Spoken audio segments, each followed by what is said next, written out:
1998. Sorry. We have attorney, ito kailangan parang nasa TV tayo, kailangan sa plot. Attorney Manuel Campo, of course, this is a round of applause. This Honorable Princess Poquiz Tatad around, EPS. He's in the building now. He's in the building, but just so we'll give him a big round of applause. We have Miss Jackie Rodriguez. Is she around? Not yet. Then, of course, we have our moderator for the morning session, Attorney Mike Toledo. MC here was rather moderating our distinguished panels. Is Dr. Ted Herbosa around? Not yet. Then we have Mr. George Barcelon. Is he around? Then we have Usec Senator Ronald Abella. Bishop Tatad, not yet. Governor Hermelando Mandanas. Well, we hope that we are around. Attorney Al Bitangkol. I saw him earlier. Is he around? Brigadier General Jose Poli. Mr. Mike Aluna, he's the moderator in the afternoon session. Mike, are you around? I saw him there. And one moment.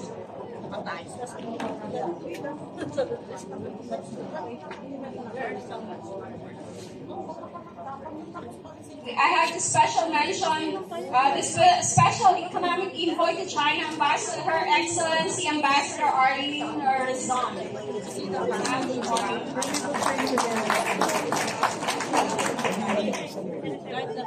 And our distinguished guests from the academe, business sector, and the government sector, welcome. Good morning to all of you. Let's give ourselves a round of applause, please.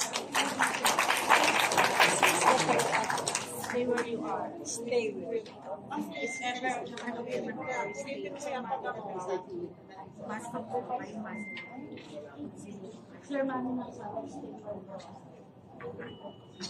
So while waiting, let's just give a bit of few minutes. Jeremy, can we play on the Philippines Kong Mahal?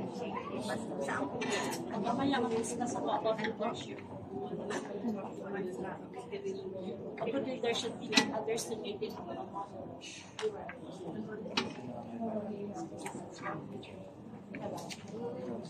So what is your reading? Yes.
Yung automatic mo na ano.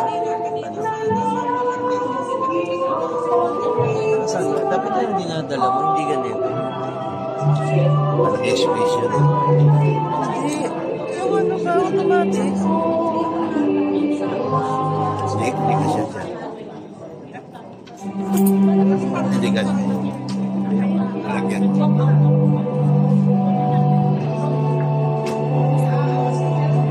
Ang pangit bawat galaw natin na ganyan.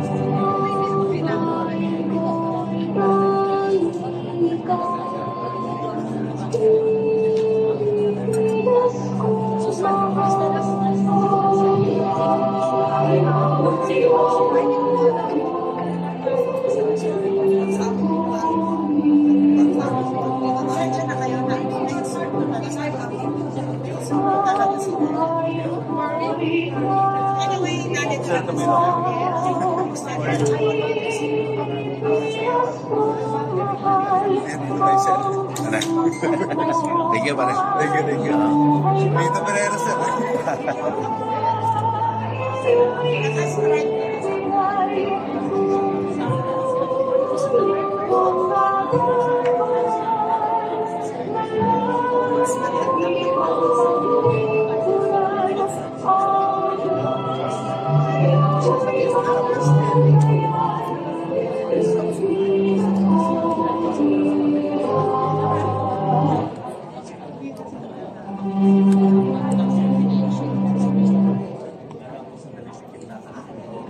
Ladies and gentlemen, may we acknowledge the presence of our former Senate Pro Tempore, Honorable, His Excellency Honorable Francisco Tatad.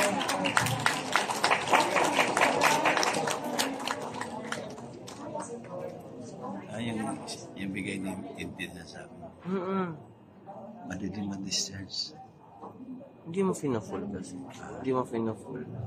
Please bear with us. We're just waiting for one more very important person to join with us here, and then we will start the program. We also acknowledge the presence of Mr. Alex Khalil, Dumay from Region 418. What's this? KPLY Civil Society Organization. Welcome. Thank you.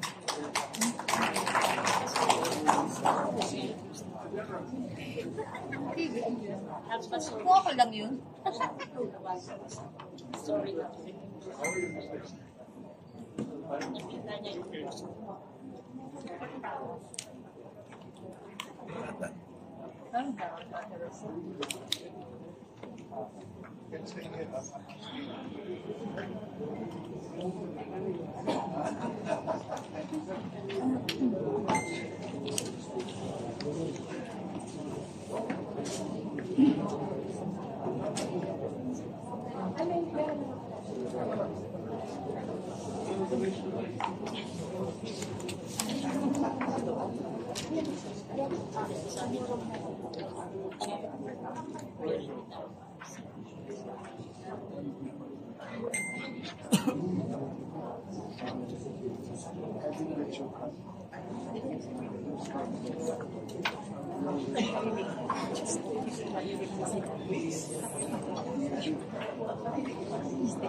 We also recognize the presence of the boss of Senator Tatad, Ms. Tatad. Let's give her a round of applause.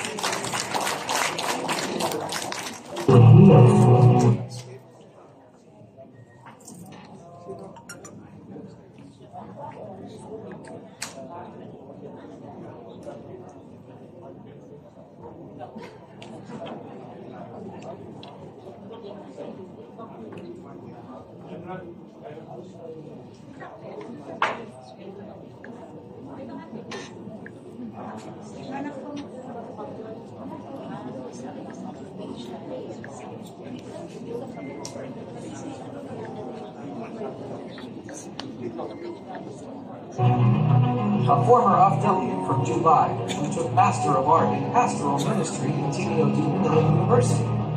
She studied Master's Public Administration in Xavier University, Cagayan de Oro City. An organization development practitioner from court at TDOG University. Ladies and gentlemen, Ms. Agnes.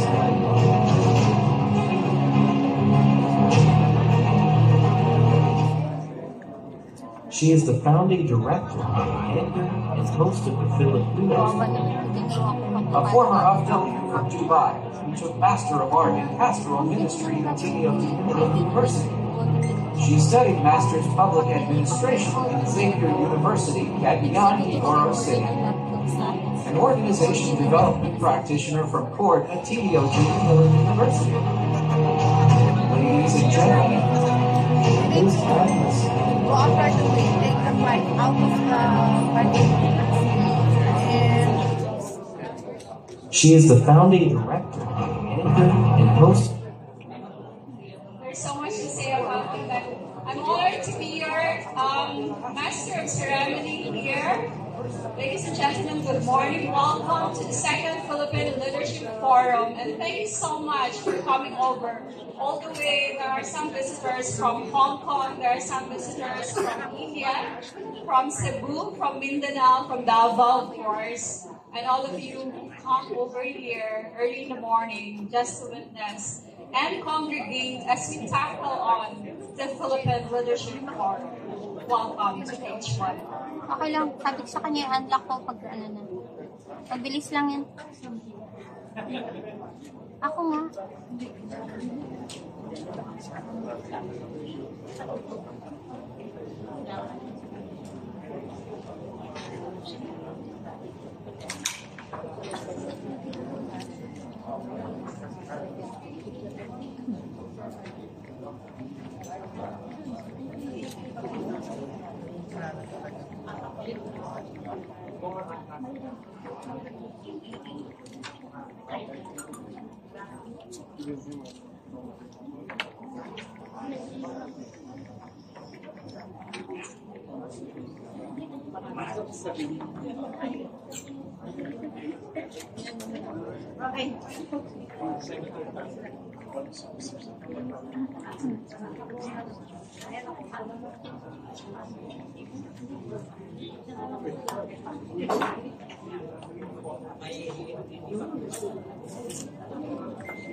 May we also acknowledge the presence of Secretary Abella. Let's give him a round of applause, please.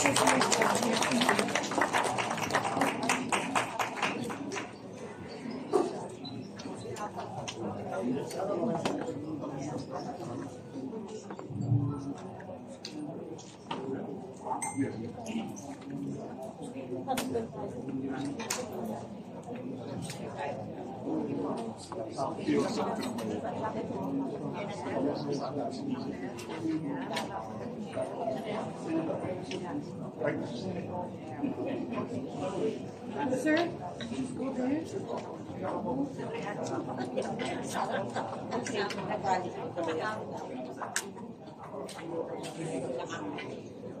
May usher ka na.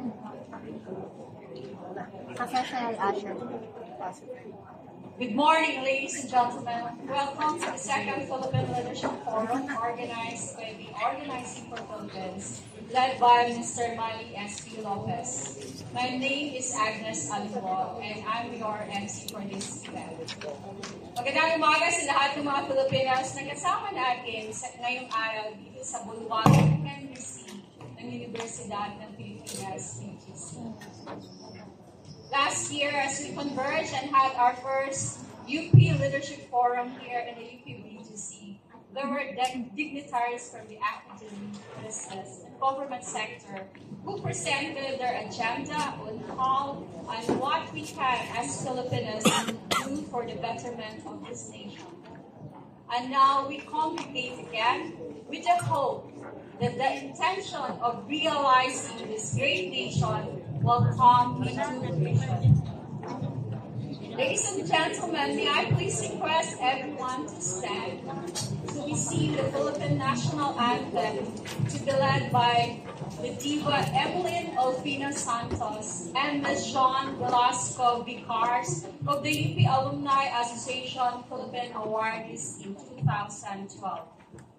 Following which, may we call on our representatives, Attorney Charles O. de Belen, Dr. Miguel Delgado, and Nate Galigues, to recite the Panatang Makabayan and for everyone to participate in their recitation. Following which, please remain standing for the ecumenical prayer from Father Danilo Carrillo, OSA, Pastor Alfred Marie Filia, and Imam sa Al-Noder Asidara. Magandang umaga po sa inyong lahat. Ilagay po natin ang kanang kamay sa ating dibdib at awitin po natin ang lupang hinirang ng buong pagmamahal sa ating bansang Pilipinas.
Pastor. Aba. No, kayo po.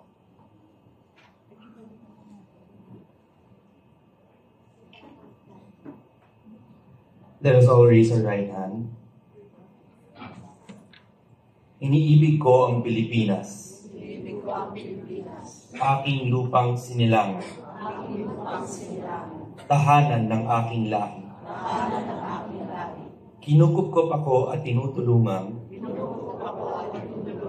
maging malakas, masipag at marangal.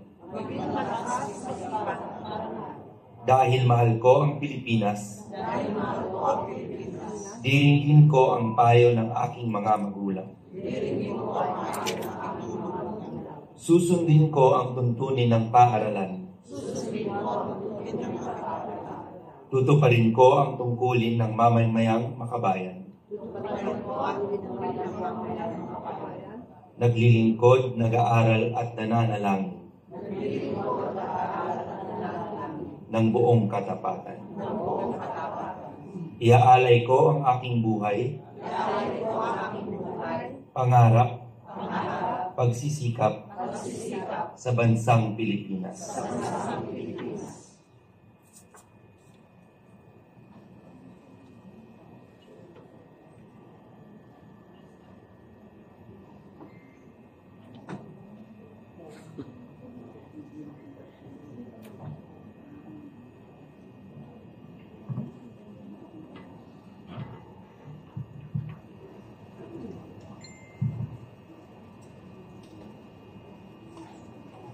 Let's pray.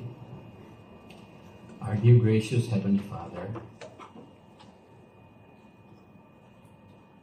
You are the Lord of our beloved nation, the Philippines, as it is clearly printed in our Philippine peso notes, taken from Psalm 33 verse 12, that says, "Blessed is the nation whose God is the Lord."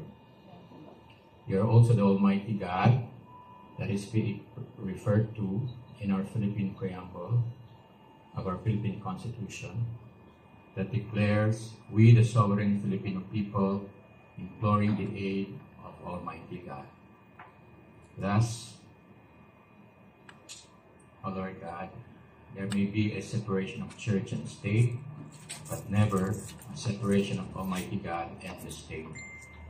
Rather, though we are a sovereign Filipino people, we are imploring your very aid. We need your ayuda, Lord. We need your guidance and wisdom, particularly now that our world is being plagued by so much troubles, trials, and great challenges. We therefore remember that when you emancipated the people of Israel from their 400 years of slavery and bondage to Egypt, you did not leave or abandon them, but sent Moses to deliver them. Then you gave them the 10 Commandments as your aid on how to live in such a way that is pleasing to your sight, and which you summed up the greatest commandment, to love God and others as we love ourselves. Thank you, Father God, that you committed that if your people who are called by your name shall humble themselves, pray, seek your face, and turn from our wicked ways, you committed to hear us from heaven, forgive us our sins, and heal our land. O Lord, have mercy on your people. Look with favor not only to your lupang pangako, Israel, but also look with amazing grace at your lupang hinirang, ang maharlikang Pilipinas. Because of your loving kindness and your sovereign will, we have planted the name of your Son, Jesus Christ, Isa al-Masih, Jesus Cristo, into our beloved chosen land 502 years ago on March 16, 1521. May this historic year 2023 at the Second Philippine Leadership Forum, may you manifest your glory, your presence, not only in the midst of this UP Auditorium, but also throughout our beloved land. Thus, we commit our beloved Filipino people unto your gracious hands, so you may help us build a strong, just, and prosperous nation. This we pray to you, O Lord, Almighty God, in the name of the Father, and of the Son, Jesus Christ, and of the Holy Spirit. Amen. Amen. God bless you.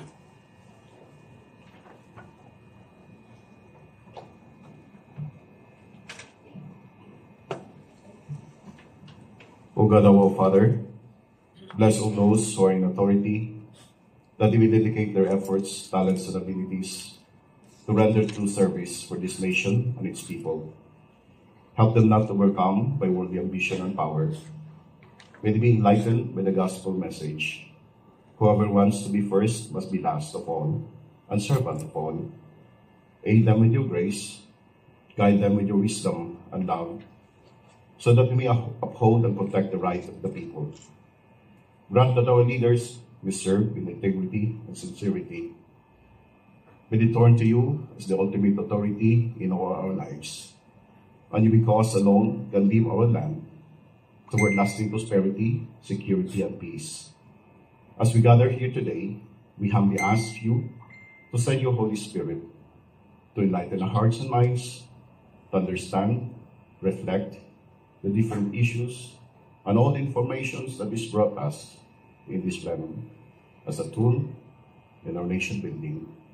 We ask this through our Lord Jesus Christ, your Son, who lives and reigns with you in the unity of the Holy Spirit, God, forever and ever.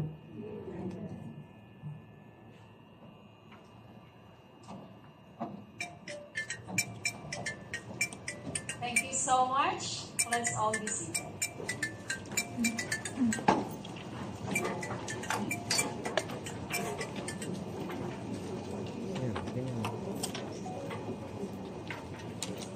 Thank you, ladies and gentlemen. The Second Philippine Leadership Forum is an expert discussion of relevant socio-economic, political, and technological management issues to serve as policy guide and framework for excellence in leadership and governance. The goal of this forum is to help build a strong, just, and prosperous Filipino republic. That's why we gather distinguished guests and speakers to share their knowledge and expertise in the areas of interest in line with governance, policies, and administration, whether they serve within the government, academia, or business.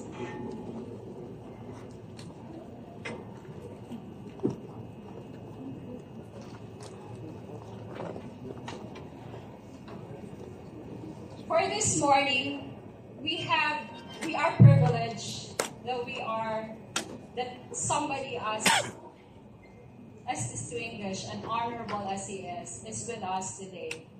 And he will be talking about the geopolitics of the Philippines, strategic challenges, and policy options. Allow me to introduce him. He is a Filipino journalist and politician best known for having served as Minister of Public Information under President Ferdinand Marcos. Alright, sorry.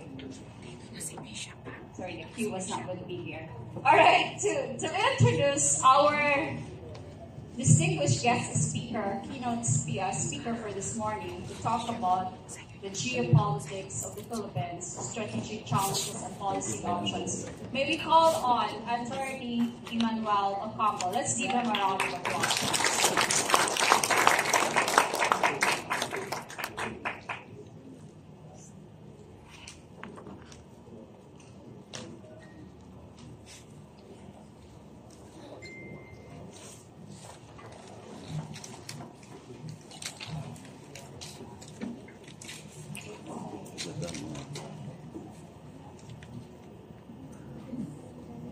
To all our distinguished participants, good morning and welcome to the UP Leadership Forum. It is a privilege to stand before all of you today. Today's forum is centered around geopolitics of the Philippines in Thucydides' tract, a very apt keynote discussion. Our objective is not necessarily to persuade you to take a stand on this issue, but rather to present all pertinent angles in order to better educate ourselves on such consequential matters. That said, please allow me to begin my welcome address with a quote worth pondering from former Secretary General of the United Nations and co-recipient of the 2001 Nobel Peace Prize, Kofi Annan. Knowledge is power. Information is liberating. Education is the premise of progress in every society. Members of our society have shared strong opinions and taken firm stands in line with our topic of discussion, but nary a resolution. Is it true that we do not know how to accept contrary opinions? Or is it that we must fine-tune how we form our opinions? Or does our tendency to falter in progress lie in taking a stand without knowing the entire story? As they say, there are always three sides to every story. In this context, the three sides are that of the hegemon, the emerging powers, and the truth. Essentially, it is imperative to our society, our beloved nation, to seek the truth. Let us aim to attain and cultivate greater knowledge, in effect, greater power. let us equip ourselves with the power to overcome our past, to shape our future, to confront new obstacles, and to make sound decisions. Let us prioritize being informed and informing others. It is our right and duty. We can achieve this by enhancing our methods to organize, process, and disseminate information accordingly. Ultimately, let us wield education as a beacon for progress. It is for this purpose that we look forward to being enlightened by the perspectives of our esteemed resource speakers and reactors, foremost of which former Prime Minister Cesar Berata, former Senator Francisco Tatad, and a host of others, each one experts and leaders in their respective capacities and fields. We are abundantly grateful for your presence and your invaluable contributions to this session. We likewise thank our organizers and their team for making this forum possible. Through your efforts, we are able to further this institution's intent to empower and liberate our future leaders towards progress and prosperity. Of course, we are grateful to all our participants that are present here in the UP-BGC Auditorium and via virtual platforms. You all have the potential to lead our great nation someday. I commend you for partaking in these significant discussions and taking steps towards eliciting the innate leadership within you. With that, we formally open this UP Leadership Forum, and I trust that we will all be enriched by the profound discussions that shall ensue today. Thank you.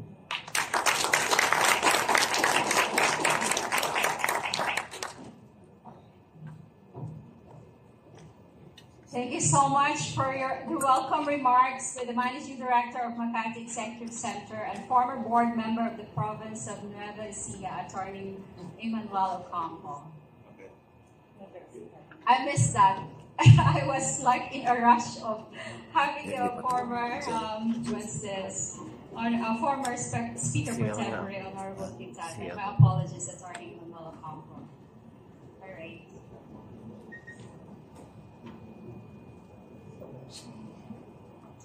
Before we're going to introduce our keynote speaker, let me have this scenario of what our country is at the moment. Our archipelagic nation finds itself at the forefront of many key dynamics that will shape the future of the Asia-Pacific region in the 21st century. It is caught up with the intensifying great power competition between the United States and China, with the US as its most important security partner and China as a top trading partner. The Philippines play a central role in Asian security affairs and are a key stakeholder in the South China Sea conflict. Its economic geography puts the country in the spotlight of the changing geo-economics of trade, supply chains, and shipping routes. The first part of the Leadership Forum will be a thorough discussion on the geopolitics in the Philippines, having strategic challenges and policy options. And let me introduce our speaker for this morning. He's a Filipino journalist and politician, best known having served as Minister of Public Information under President Ferdinand Marcos from 1969 to 1980, and serving as Senator of the Philippines from 1992 to 2001. Upon his appointment by President Ferdinand Marcos, he became the youngest member of Marcos' cabinet. And during his term, he announced the declaration of martial law on September 23, 1971, just hours before Marcos himself came in the air. While serving as cabinet secretary, he concurrently became member of the Batasang Pambansa.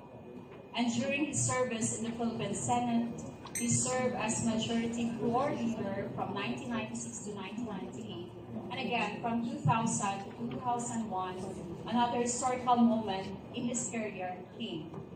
He was one of the 11 senators who voted against opening an envelope that had been alleged to contain incriminating evidence against them, the Philippine President Joseph Estrada, inside that led to EDSA.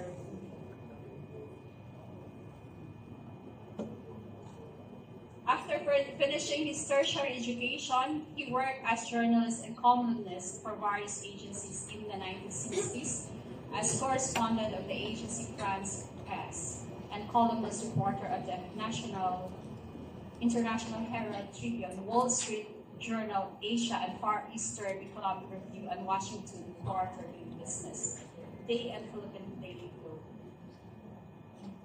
He was first elected as Senate Majority Floor Leader in 1996 and served until 1998. He was elected to the post again in 2000 and served until he finished his term in 2001. As legislator, he authored or sponsored 22 laws and described by the media as the moral conscience of the Senate because of his conservative stance to issues such as contraception and reproductive health. Ladies and gentlemen, allow us to welcome here the Honorable Francisco Sarmiento Tatad.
Generous and gracious introduction. Good morning to all of our friends here. I'd like to thank and commend Mr. Manny Lopez and his group for organizing this second leadership forum here at the University of the Philippines. I would like to thank and congratulate Attorney Mandoleto Campo for his generous remarks. I'd like to welcome all our guests who have come a long way to be with us here this morning. And with your permission, I'd like to greet my own lovely wife, Mrs. Fanny Tatad, UP alumna, and for joining me this morning. I was given a long topic to discuss. I'd like to shorten it a little by just saying I'm going to talk of Philippine geopolitics under President Marcos Jr. I am so happy and honored to be with you today. It's such a beautiful morning, and it would be quite a shame if we did not use it for something useful for our country and people.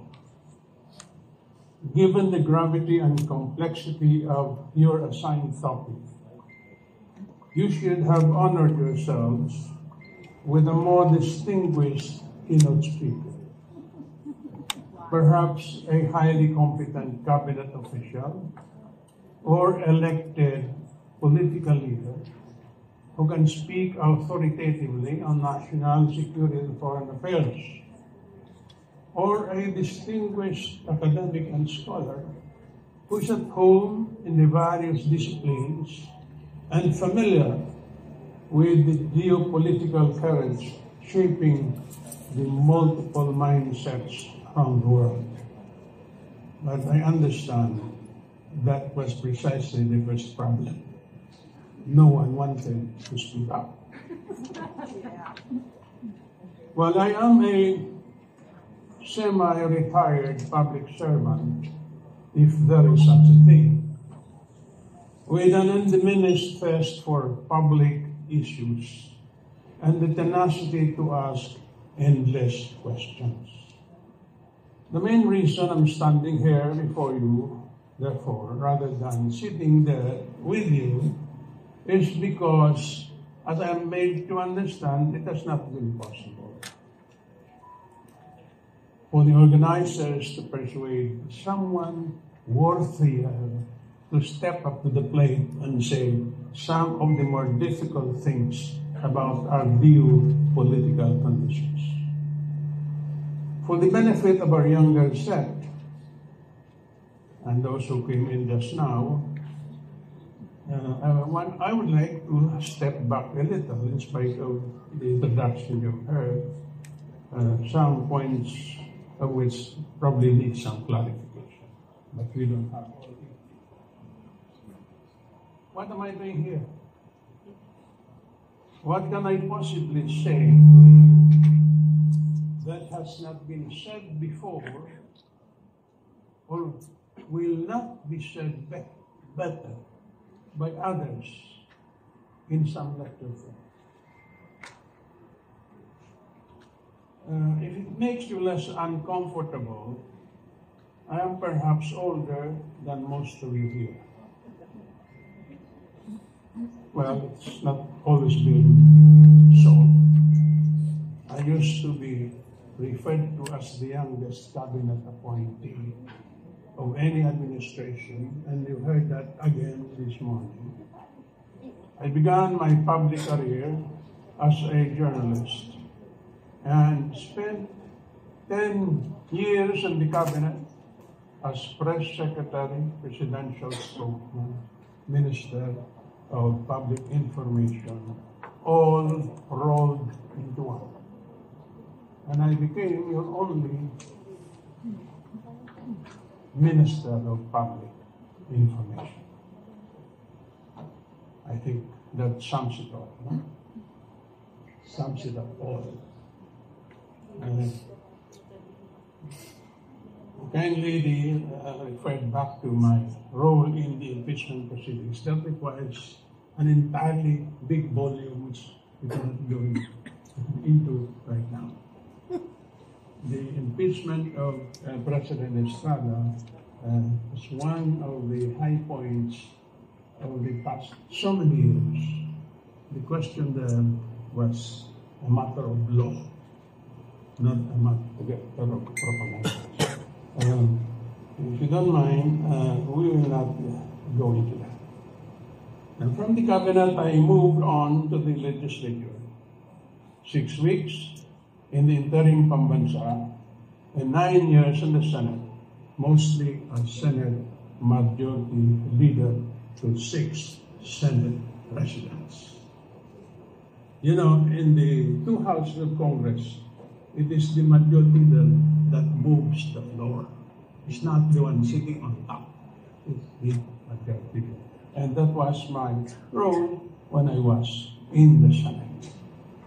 In that position, I sat as member of all the standing committees. But for a while, I also chaired the Committee on Women, which was quite a story in itself. And the Committee of Foreign Relations, this was my real métier, both in the chamber and in the Commission on Appointments.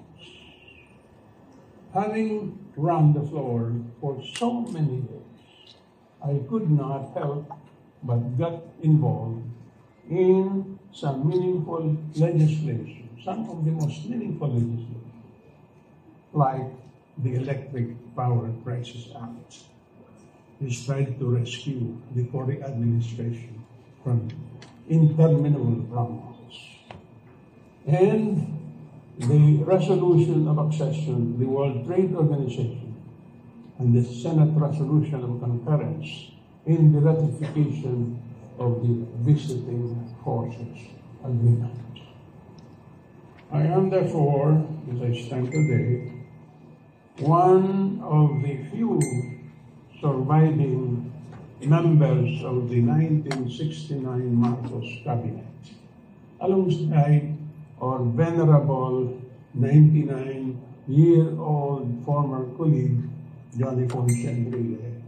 I was hoping you could see here this morning.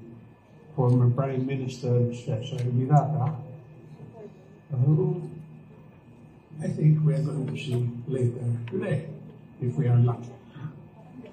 And a few others more.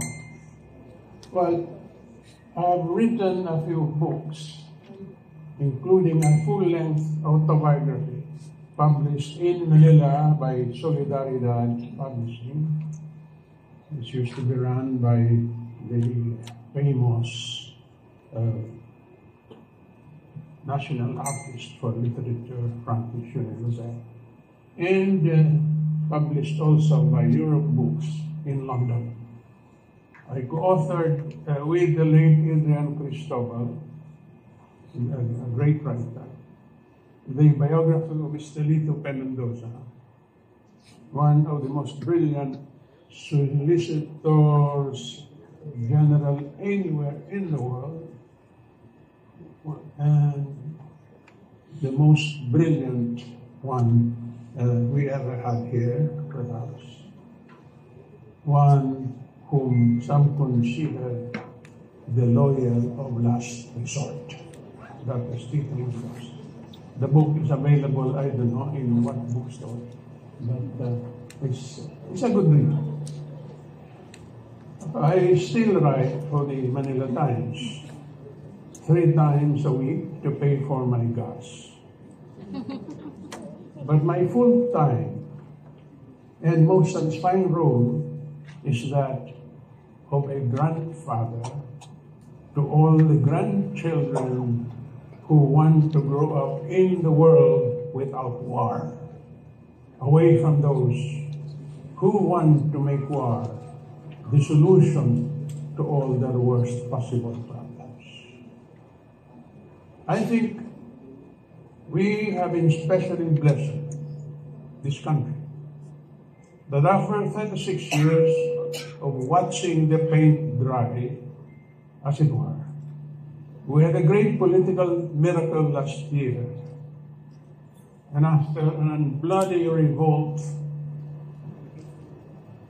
took out our aging and physically exhausted president away from us, in 1986, our people returned into his vacant spot his son and namesake, Ferdinand Bongo Marcos Jr., with the largest electoral majority ever recorded in national elections. That, I think, was not a reward for anything good we have done as a people, but a favor we have to earn, an incentive to do better than what we have ever done.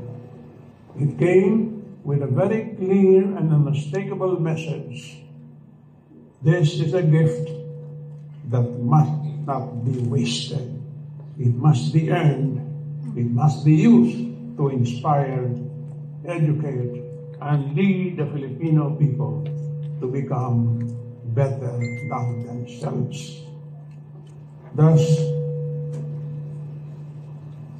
BBM's voice fell like fresh water into long parched earth when he said his rural economic recovery program would bring food and drink and genuine well-being to our people despite the prolonged rule of COVID-19, to bring all these things to all the empty tables and stomachs in the cities and countryside, and lift the poor to middle to upper income levels before the end of his 6-year term.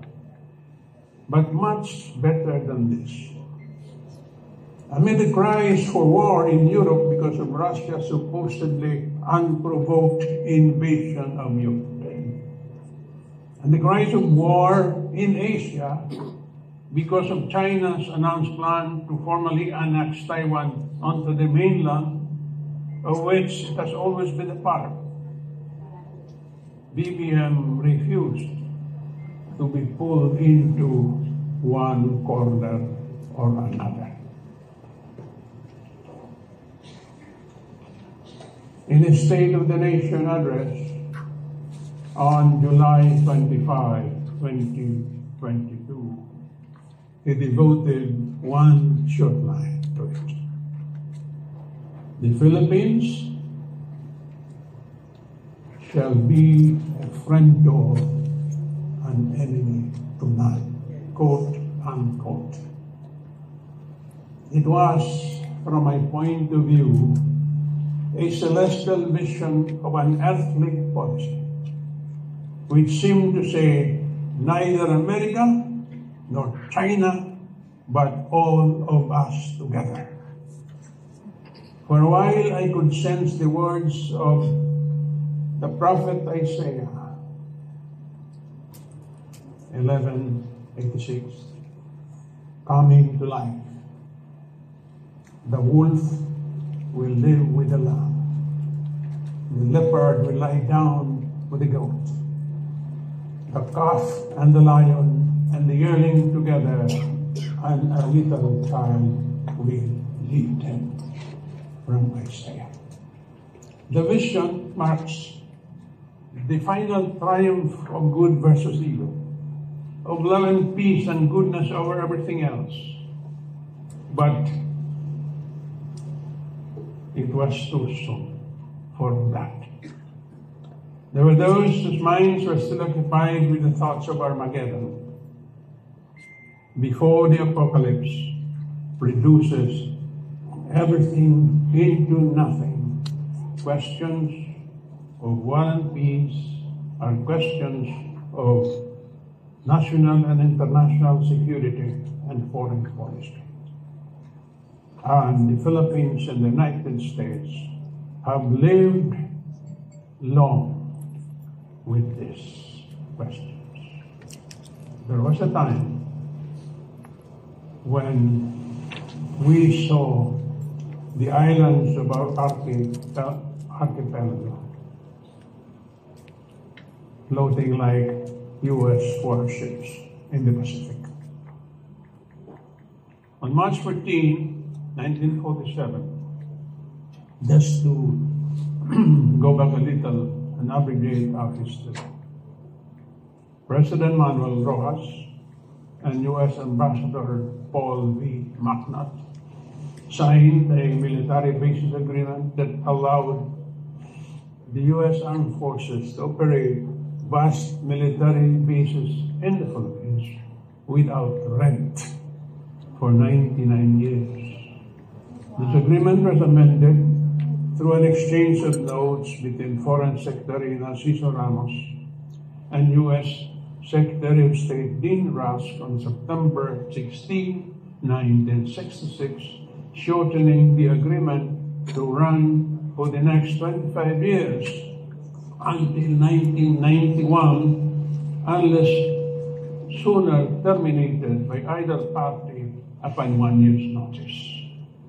In 1991, therefore, the agreement was finally terminated. The Americans pulled out amid a national emergency caused by the eruption of Mount Pinatubo at the tri-point boundary of Pampanga, Tarlac, and Zambales, the second biggest volcanic eruption in the 20th century.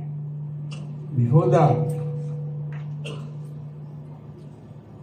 President Corazon Aquino, before that, and before Corazon Aquino became the revolutionary president, she marched against the bases with the left. But after all that, she turned into a new political plant and tried to extend the term of the bases by another 10 years through a treaty negotiated by Foreign Secretary Raul Manglapos and Richard Armitage. But the Senate, in its wisdom, rejected it.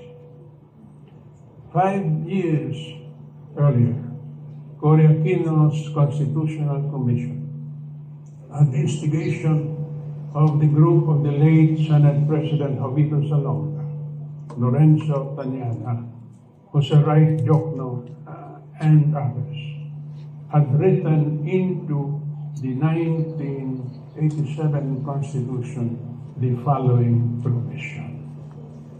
Article 8, Section 25 says, after the expiration in 1991 of the agreement between the Republic of the Philippines and the United States of America concerning military bases, foreign military bases, troops or facilities shall not be allowed in the Philippines except under a treaty duly concurred in by the Senate and when Congress so requires, ratified by majority of the votes cast by the people in a national referendum held for the purpose and recognized as a treaty by the other contracting states.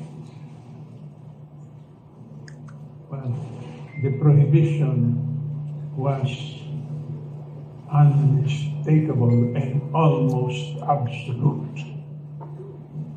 No foreign bases.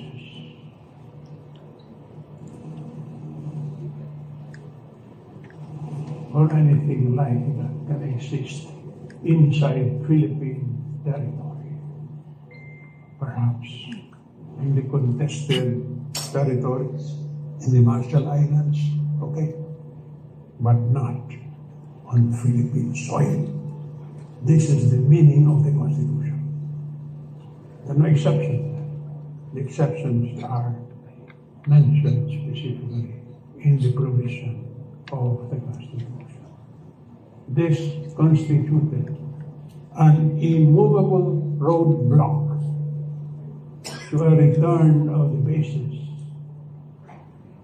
anywhere, anytime in the future. This, however, did not affect the validity of the 1952 Philippine-U.S. Mutual Defense Treaty, nor the right of U.S. troops under the MDT to make rotational visits in the Philippines. To define the rights and duties of U.S. forces on such visits, a visiting forces agreement was concluded between Foreign Secretary Domingo Siazon and U.S. Ambassador Thomas Hubbard in 1998. Sorry.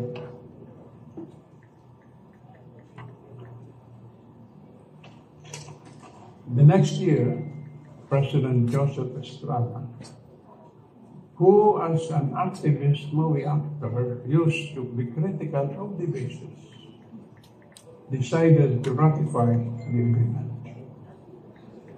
As Senate Majority Leader, at the time I co-authored the Senate Resolution of Concurrence in its ratification, together with Senator Blas Hoffman, Chair of the Foreign Relations Committee, and Senator Rodolfo Biason, Chair of Defense. Senator Bobby Panyada challenged the constitutionality of the agreement before the Supreme Court, but the court upheld it as an implementing agreement of the MDD. In 2014, can you have some water? The Philippines and the U.S. signed another implementing agreement of the BFA.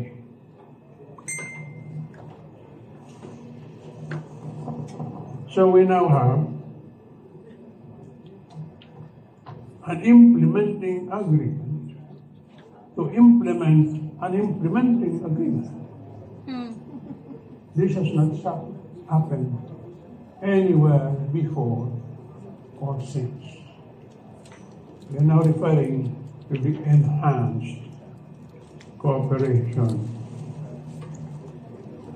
enhanced defense cooperation agreement signed by Defense Secretary Walter Gasmi and U.S. Ambassador Philip Goldberg, which grants the U.S. autonomous operational sites inside Philippine bases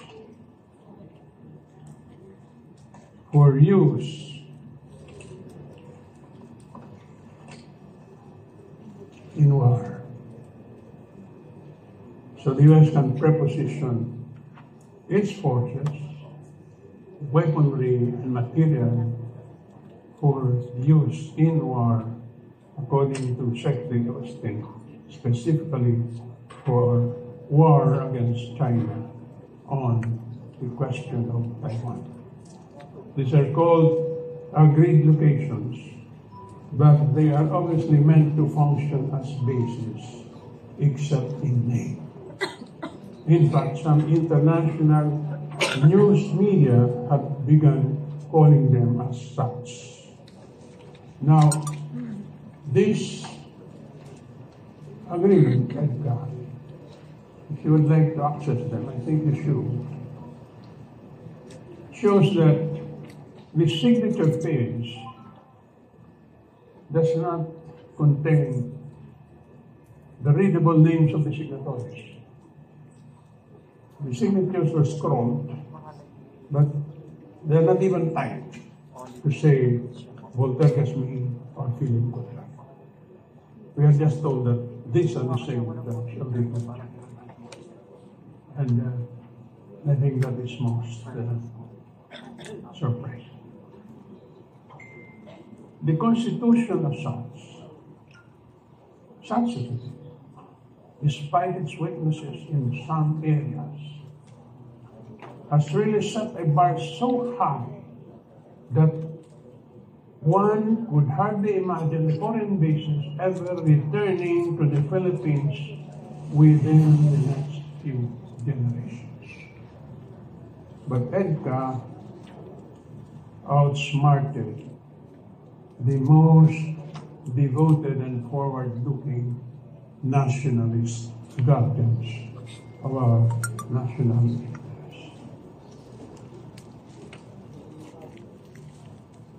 It appears to have succeeded in cleverly circumventing our Constitution, not prohibition. Now, this has been possible by then President Benigno Aquino III, who first took personal control of the Supreme Court by bribing members of the House with the notorious pork barrel funds to impeach Chief Justice Renato Corona on trumped-up charges, and by bribing 19 senator judges of the Senate Impeachment Court at $50 million to $100 million each to convict and remove the poor chief magistrate. Noynoy Aquino then named his own docile Chief Justice to implement his idea of political and judicial reform. Once the Supreme Court's deck was cleared, the administration proceeded to constitutionalize the constitutionally infirm EDCA, the equally infirm reproductive health law, and other things.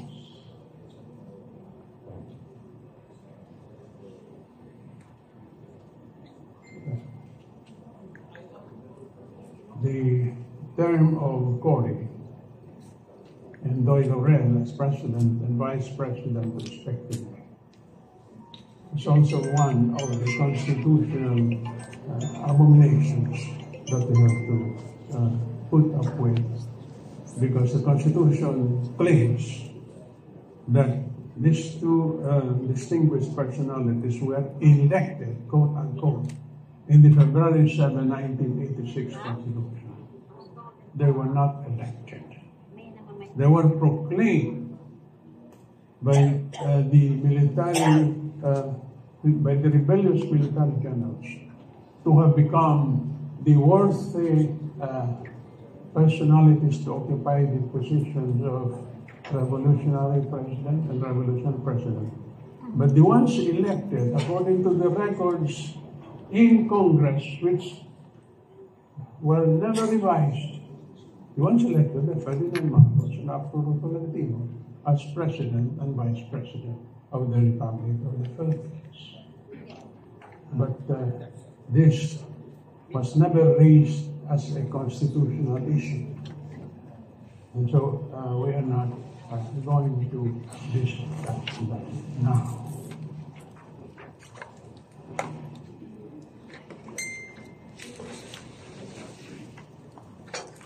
Anyway, EDCA now stares us in the face. They dragon eyes, ready to devour us as soon as it can. It needs to be revised, to be revisited. The sooner the better. Unlike the Roe versus Wade case in the United States Supreme Court, which was overturned only last year after having been part of the U.S. jurisprudence since 1973, EDCA, I believe, should be similarly overturned. There are now 9 UN military sites on the EDCA. 5 were granted by Noynoy Aquino, namely Antonio Bautista Air Base in Palawan, Basa Air Base in Pampanga, Fort Magsaysay in Laur, Nueva Ecija, Benito Ebuen Air Base in Cebu, and Lumbia Air Base in Cagayan de Oro.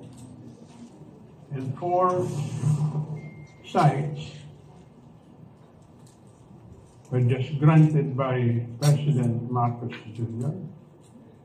upon U.S. Defense Secretary Lloyd Austin's recent visit after Vice President Kamala Harris failed to get them activated during her visit. Well, this is an important point because during the Harris visit, there were mentioned several times of the 5 additional units. But after the visit, nobody ever talked about this, and they were looking for what happened, and there was nothing on record. So I think known Xiaomi during the Kamala Harris visit. Now, their specific locations have not been identified. Cagayan and Isabela provinces have been tagged in the press as 2 of the 4 sites, but this is only because the governors Dr. Manuel Mamba and Rodolfo Albano III, respectively, demanded that the people be consulted first. But this was not because the administration came out with the information for the benefit of our people. By declaring the ICA sites part of the reported U.S. war preparations against China, especially over the issue of Taiwan, Secretary Austin has prompted President BBM to take the U.S. side, although not freely but under duress, in competition, in the competition between the dominant power and the rising power, according to the theory of Thucydides, as annotated by some U.S. scholars. So far, BBM has not been able to give a clear and definitive restatement of his foreign policy ever since he surrendered those EDCA sites to the U.S. Now, I believe this is the time for him to restate it. Nagkakaroon na tayo. We must not only reverse the world's rush to war, we must above all try to regain the momentum of our human and humane relations with the rest of the world after Marcos the Elder broke the diplomatic embargo imposed on the socialist bloc by the Western countries, and after the end of the Cold War in 1991. With Russia, we had a flourishing diplomatic and cultural exchange. For the first time in their lives, Filipinos had a popular taste of the Bolshoi and the Kirov ballet groups as they watched Rodolphe Nureyev, the world's greatest premier dancer, and Margot Fontein, the world's most famous prima ballerina, make their debut at the cultural center of the Philippines. As great Russian pianists interpreted great masterpieces from the same stage, as Sassonis Vestia sent their first Russian correspondents, Felix Panoptikian and Igor Gregory, to impress their Filipino fans with their warmest hellos and their American-style flying kisses. You know, I was very active in those days, and I had my first taste of the famous White Knights, not by reading Dostoevsky, but by savoring one of them personally in St. Petersburg or Leningrad during a Kirov ballet performance. I also had the distinct pleasure of escorting the poet Evgeny Yevtushenko, the celebrated author of the patriotic poem Babi-Yar, which was in honor of the famous war memorial north of Ukraine in Kiev, to a dinner in Malacanang, where the Russian poet was toasted by all to the chagrin of our own great, if not greater, Filipino poet from New York, Jose Garcia Bernal, a.k.a. Dovignon. With China, our trade and people-to-people ties grew by leaps and bounds, marked by a dynamic interest among long-time Chinese residents in becoming naturalized Filipinos. Nothing better than these people-to-people ties have sought to define our bonds with the Chinese. Under normal Philippine-Chinese relations, this will now have to be put to the test. As defined by the MDT, the overarching relationship between the Philippines and the U.S. is one of mutual defense. Let us not forget that. Not offense. Article 4 of the MDT provides that each party recognizes that an armed attack in the Pacific area on either of the parties will be dangerous to its own peace and safety, and declares that it would act to meet the common dangers in accordance with its constitutional processes. Article 5 provides that for the purpose of Article 4, an armed attack on either of the parties is deemed to include an armed attack on the metropolitan territory of either of the parties or on the island territories under its jurisdiction in the Pacific Ocean, its armed forces, public vessels, or aircraft in the Pacific. Under the terms of this treaty, if China attacks the U.S. in the Pacific area, or our obligations are clear.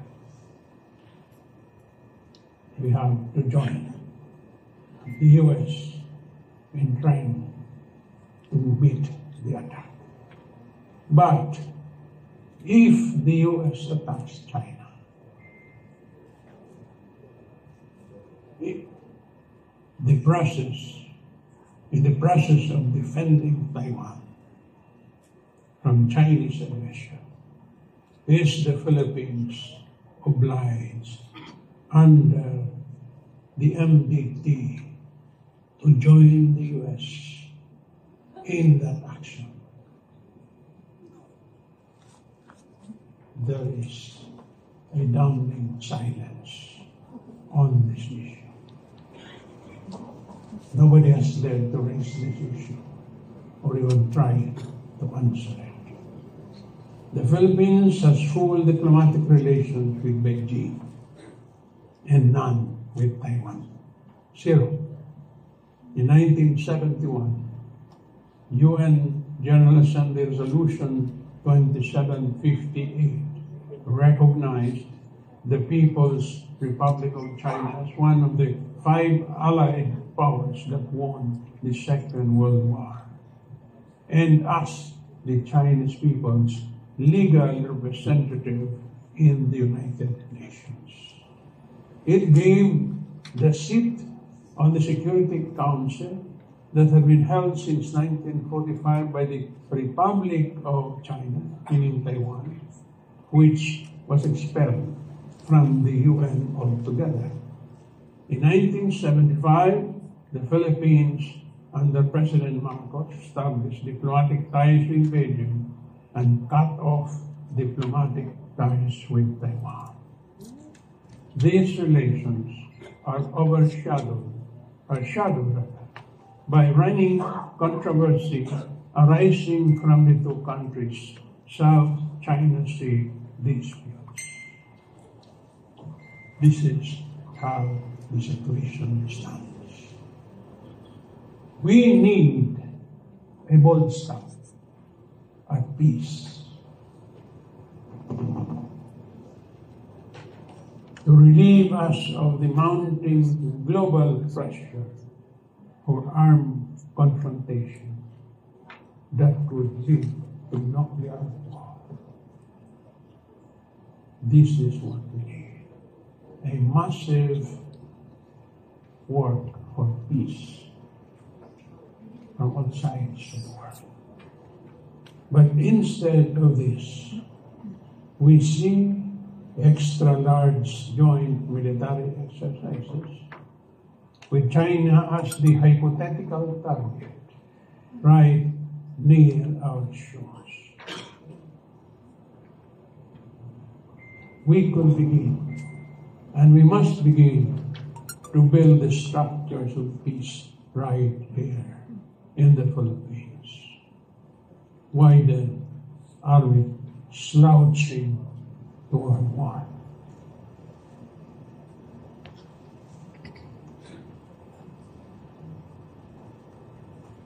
put this question now to our distinguished President, Ferdinand Marcos Jr.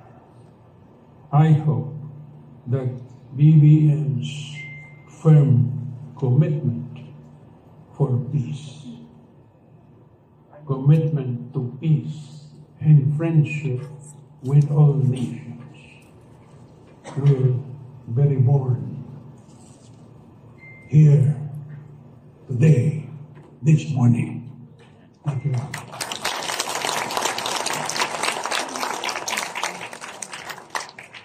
Ladies and gentlemen, that is Honorable Francisco Keith Tatad. Let's give him a big, big round of applause.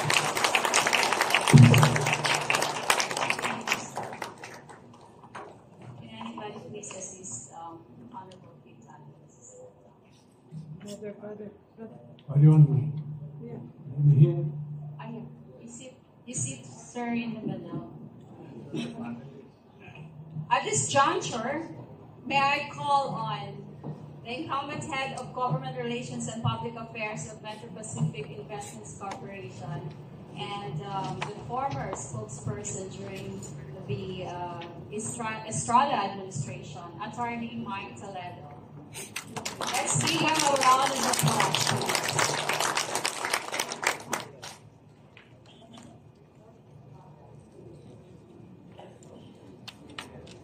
Attorney Mike, is it okay if you can come?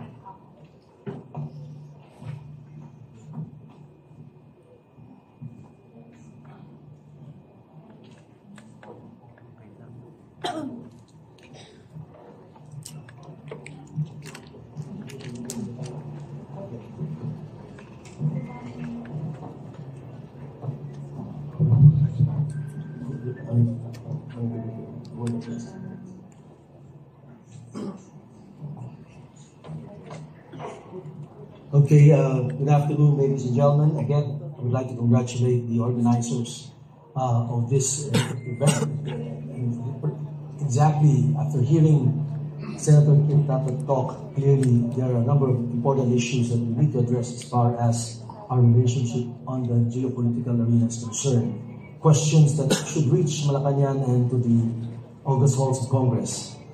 At this point, I've been asked by our host, the lady beside me, to introduce the members of the panelists, because if you could look at the program, after the keynote address of Senator Tatad, there will be a discussion. They have identified distinguished people who will contribute and react to what Senator Tatad has said. My task is simple. I am here just to moderate and to ensure that there will be a lively engagement. At the end of the day, the purpose of this exercise is really to analyze what was presented by Senator Tatad and to hear from the distinguished members of the panel. So without any further ado, allow me to introduce to you the members of the panel. We have, of course, my dear friend, the former spokesperson, a task that Senator Tatad and I did as well. And so, as mentioned by Attorney Ocampo and by Manny, Mr. Manny Lopez, the man also behind this morning's event, we have actually 3 former press secretaries and spokespersons in this morning's program. So let's give them a round of applause. That includes me. You mentioned already, Attorney Mike, that we are privileged to have here the 3 spokespersons of presidents. And yourself, of course, during the time of former President Estrada. And we also have Secretary Abella during the time of President Duterte. And we have, of course, the Honorable Francisco Tatad during the time of President Marcos. Exactly. And so, may I call on, please, the Honorable Ernesto Abella, was also Undersecretary of the Department of Foreign Affairs, to please come on stage. Let's give him a warm round of applause, please.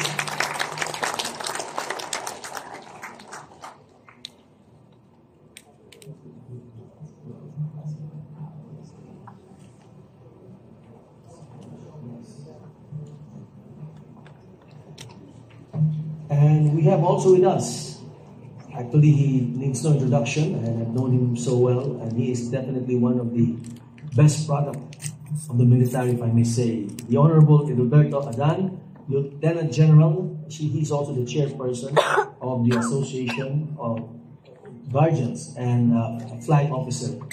General, please come on stage.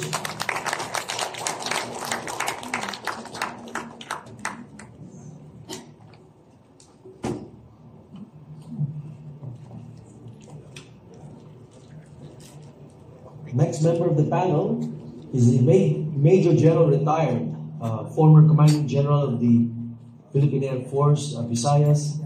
He is a director of the BCDA and the PNOC and consultant of PESA, and was a member of the National Security Council.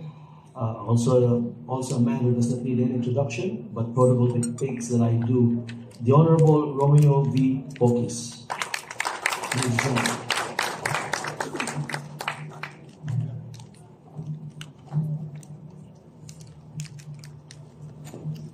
I'm not sure if Governor Mitra is around.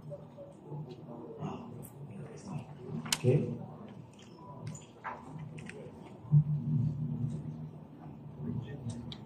So I believe that these are our distinguished members of the panel. So I guess we can start the open, or rather the open forum and the discussions. With your indulgence, ladies and gentlemen, allow me to just ask the first question, then after that, of course, anyone can react. It is in relation, of course, to what Senator Tatad said. Well, as we know, Europe right now is burning because of the war in Ukraine that was launched by Russia. But actually, that problem, in a sense, is not, it won't be as worse as what is happening in Asia. If America and China go to war over Taiwan, Asia will definitely be affected. And we, the Philippines, will definitely be in the center of that war. So I guess the question that should be asked, because we do want to maintain that posture of being friends to all but enemy to none. But at the same time, of course, as correctly pointed out by Senator Tatad, the recent war exercises, the Balikatan, for example, which involved, I think, 17,000 total soldiers, 17 from the US, 5,000 from the Philippines, and the recent US and Philippine Army war games as well, all in preparation for a potential war with China. With that situation, gentlemen, how should the Philippines actually react, knowing that war is really, in my view, getting more imminent? No less than an admiral of the United States said that war may happen in 2028 or 2027. A book written by a well-known admiral said that war will definitely happen between the United States and China with flashpoints in the West Philippine Sea in 2034. So what should be the stand of the Philippines? I mean, if we want to take a posture of being friends to all, enemy to none, and yet here we are preparing for a potential war, which of course sends the wrong signals to China. It may provoke as well China. But if we do not prepare and war does happen, then we will also be in a very difficult and dangerous position. So I just would want to ask, what exactly should be our stance? And perhaps I could start with you, Secretary Abella. Do you have the microphone?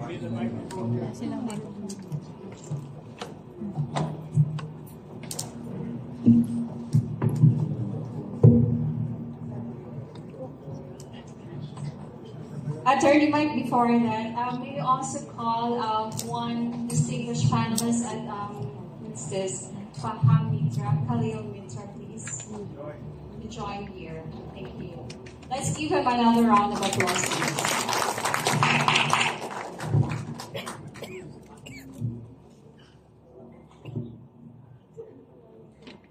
Yes. Welcome Welcome, Governor. Good morning.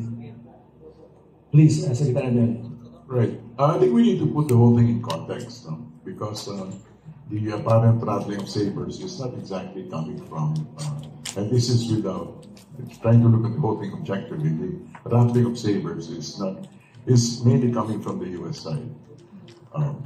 Now, having said that, there are other analysts, other thinkers who consider the fact that we also need to see the Chinese narrative. And the Chinese narrative is that over the period of time from Hu Jintao, from Deng Xiaoping, Hu Jintao, all the way to XJP, it has been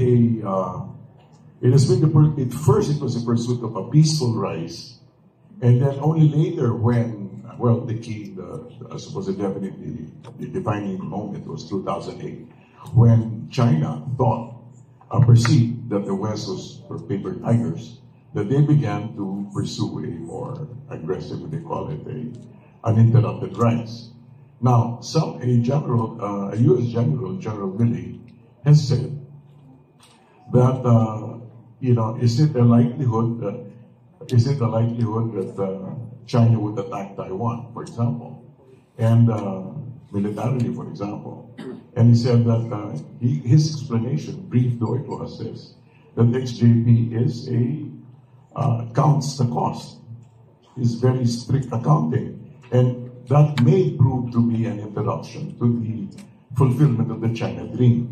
So, I think there is one aspect that we have been neglecting, and that's the fact that when there is a lot of saber rattling right now, we need to take there's one state tool that is not yet fully utilized, and that is diplomacy, which, for example, Indonesia, during the G20, during the recent summits in Indonesia, in Bali, was able to use very effectively, which is a diplomatic tool.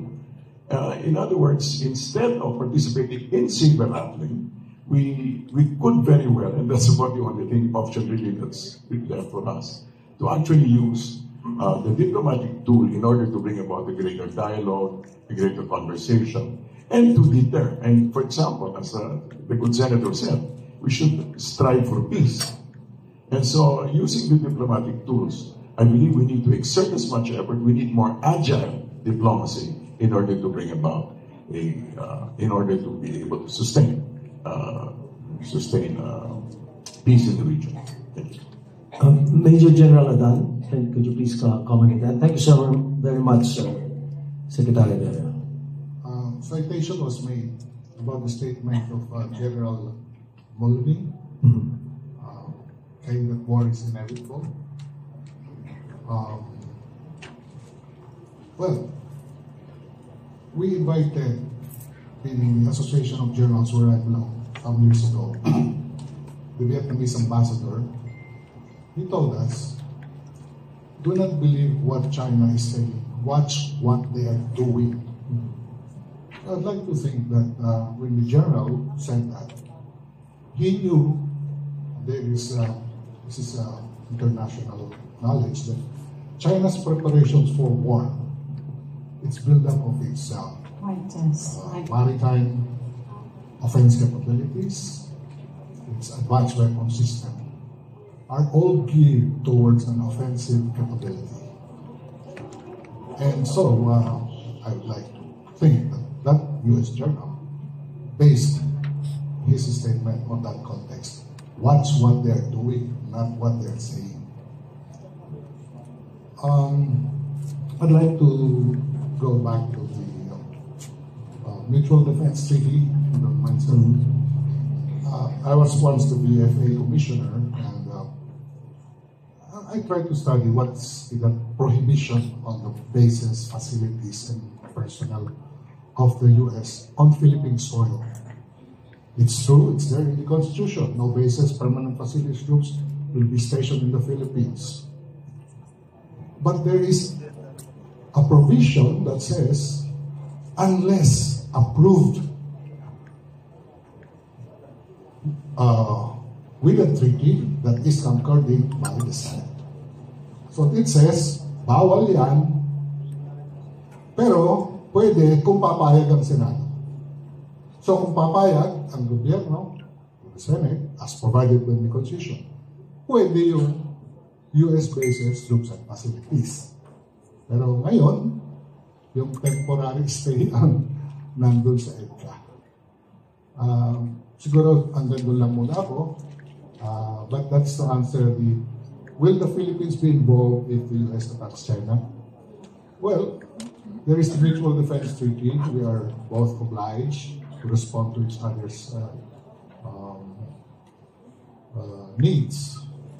Pacta sunt servanda, as some of the lawyers here would agree. We are obliged. But what could the Philippines contribute? We have a less capable armed forces, small navy, practically very little capability. So what is there that we can contribute? And ever since the Mutual Defense Treaty, the armed forces has not been able to build external capability. So what can we do? What can we contribute? Real estate. Right? That's why Subic was here. That's why Clark was here. But subject to conditions that we agree upon. That does not violate the Constitution. Thank you very much. Very good point that you raised as well, Major General. Just a quick comment. I recall that Xi Jinping was already quoted in one of the meetings with the People's Liberation Army to prepare for a war against the United States, or rather to prepare for a war to take over Taiwan. So I guess that's something that you really watch what they, not just what they say, but exactly more so what they do, and they're definitely preparing. I would like to ask, of course, Major General Poquiz to also answer that question or to comment on the keynote speech delivered by our distinguished guest. Thank you. Morning, Mike. Earlier, the keynote speaker, Senator Tatad, mentioned a provision of our Constitution on an independent foreign policy. Friends to all, enemy to no one.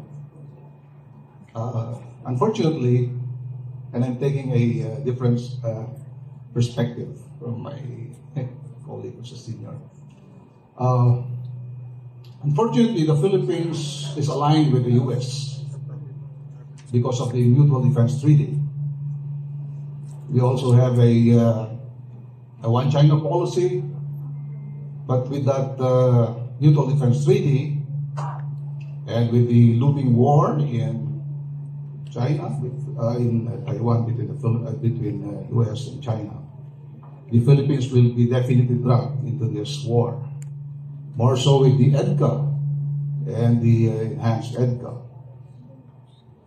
The US will definitely create scenarios for us to be dragged in that war.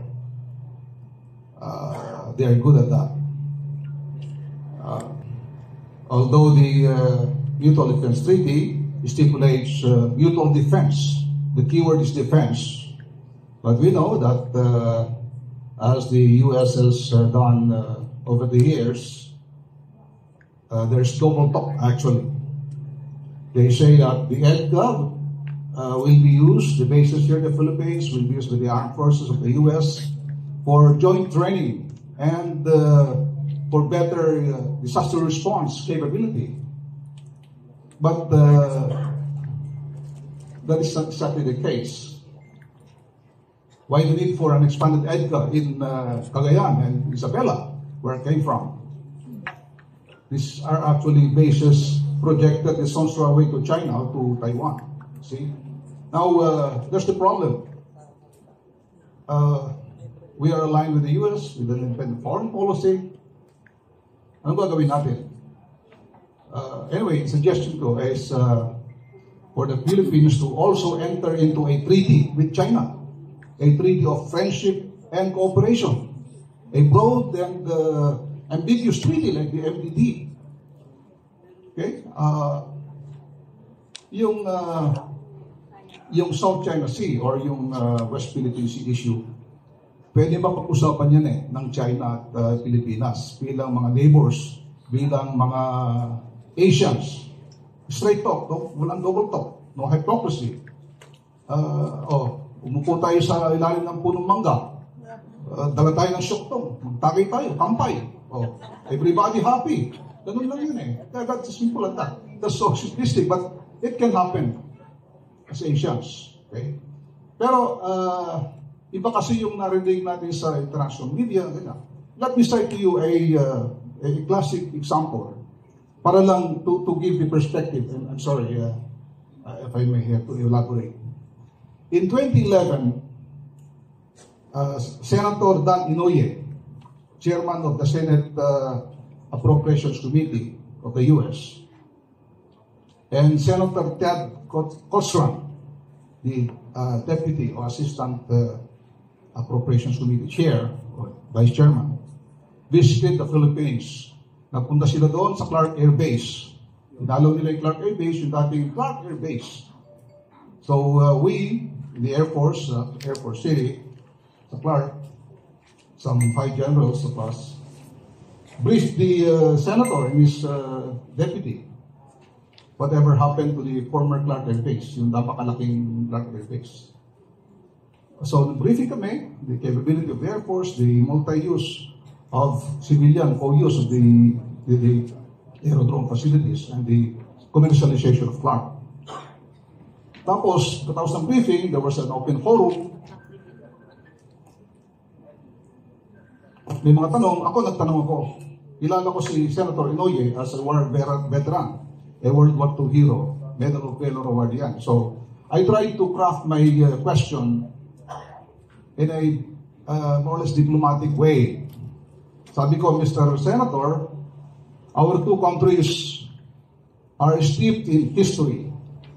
We fought side by side during the World War II. Sabi ko, sealed in blood. Okay? We hosted the largest American Air Force and naval bases in the Philippines. The Philippines is the focal point in the fight of the U.S. in terrorism in Southeast Asia. Unfortunately, sabi ko, Mr. Senator, when compared to other nations, ang Pilipinas, kunting-kunti lang binibigay ng US na suporta. Ito, very clear. Ito ngayon, sinasabi ng 100 million. Sa atin, sa Taiwan ngayon, 12 billion for a small country. Ngayon, sabi ko, Mr. Chairman, as the Appropriations Committee Chair, is there a way for us to get a bigger share, a bigger support from the U.S. so that we may modernize also our armed forces, particularly the Air Force? Anong sagot sa akin? Tinignan akong ganyan ni Senator Inoue, tinignan niya yung Charge d'Affaires ng U.S. Embassy, tapos walang sagot. Okay? A month after that, dumalaw naman si Chinese Defense Minister, retired General Liang Guangli. Okay? Immediately, 1 month lang, pagitan. So, pinriefing din namin siya sa Clark Air Base, medyo edited ng portion, yung briefing namin. Tapos, nung open forum, siya ang nagtanong. Sabi niya, where are your fighter planes? Where are your attack helicopters? Why are the U.S. not giving you F-22s and, yung Apache helicopters? Sabi na. Kami ngayon, mga generals, lima kami. Kami ngayon hindi makasagot. Nakitingin na lang kami gano'n.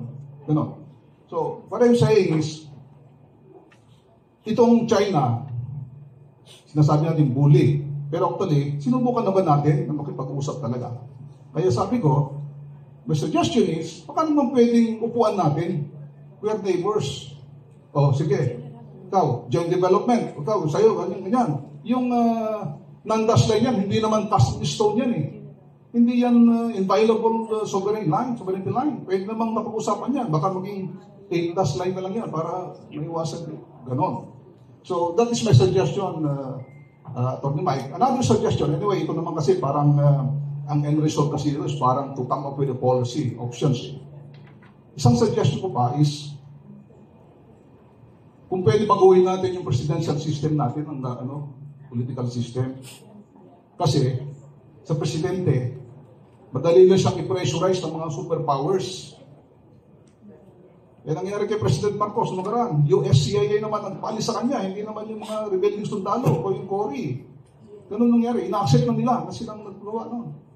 Ngayon, kung parliamentary system of government natin, i-pressurize man nila yung Prime Minister, pwede siyang palitan ng ibang minister sa same political party. Yan ang ano. Yun lang, Mr. Chairman, Sorry, napahaba. Maraming salamat sa inyo. Thank you. Thank you. Very good points that you raised there, Major General. At nagkasama po tayo dati dun sa Multi-Sectoral Governance Council ng Philippine Air Force. I was there to represent the private sector. Thank you so much for your comments this morning. At this point, I'd like to ask, of course, Governor, Congressman, Mitra, to please share his views. Thank you very much. I am no longer Congressman, no longer Governor of Palawan, but I'm a private citizen now. But still thinking and talking as a Palawenyo. Thank you for this chance to share what Palawenyos feel. And sorry if I may sound parochial, but for us, the real estate that was mentioned earlier by Your Honors is Palawan.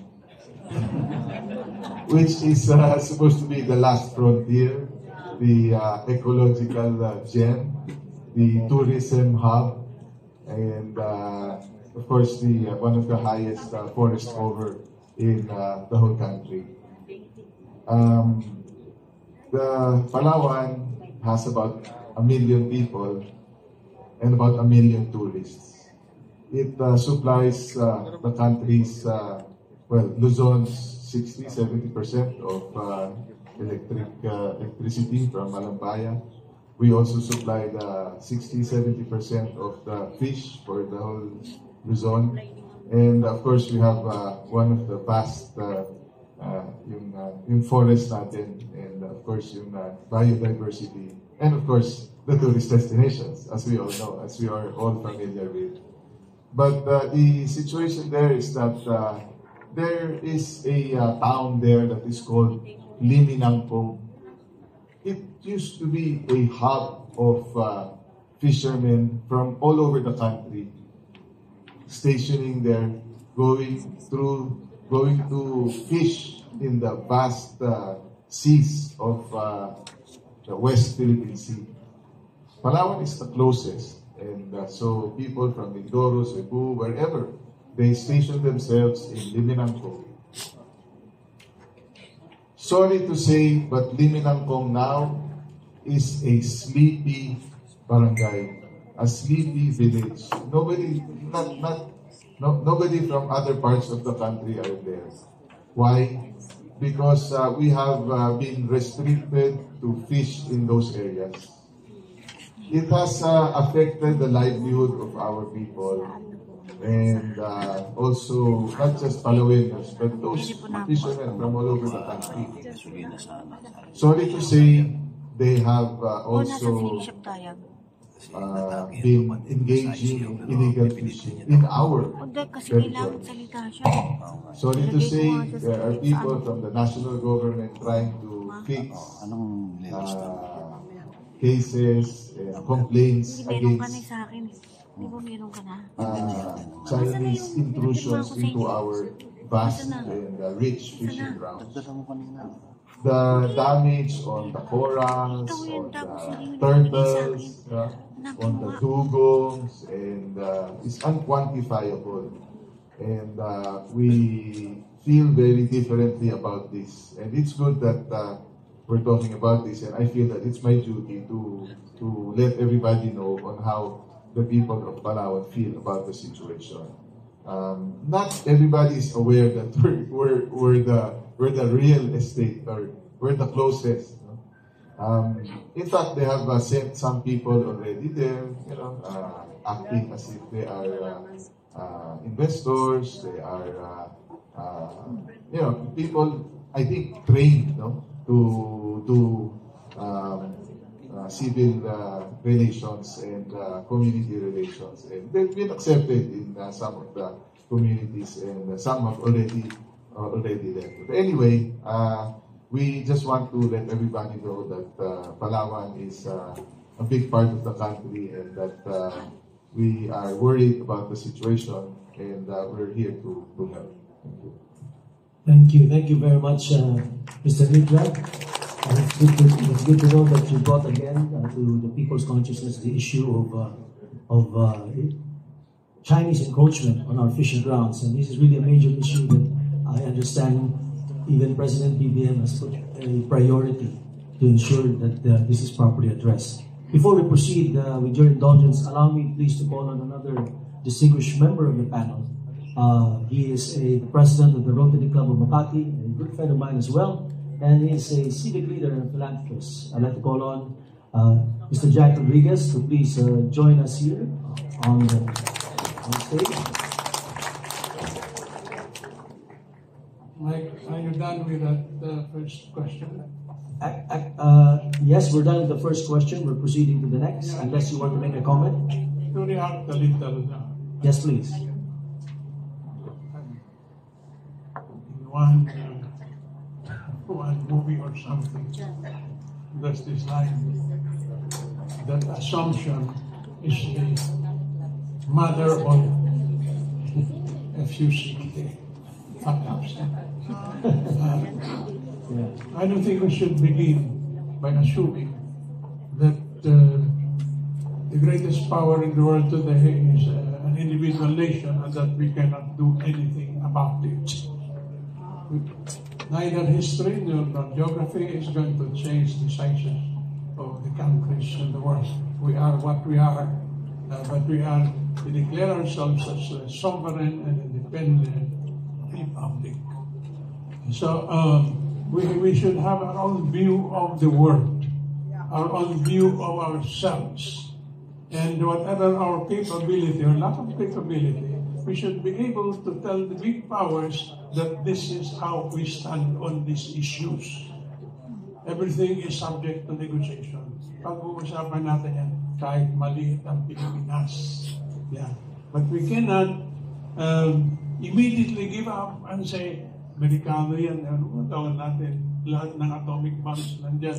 They were the only atomic power that atom bomb the only country that was atom bomb in the last Pacific War. So ngayon, the situation has changed so much. We don't have anything. They have everything. So they will say, there's nothing more we can do. What I'm saying is, gayahin natin yung mga taga-Cagayan, taga-Isabela. They are insisting na, tanungin naman yung kami, are we willing to die for Taiwan? Are we willing to offer our children and grandchildren for Taiwan? I think these are really the basic issues. You know. The nuts and bolts, nandiyan yan. The atomic stockpiles there. And if we look at the doomsday map of the world, it's moving closer to midnight. But we should be happy.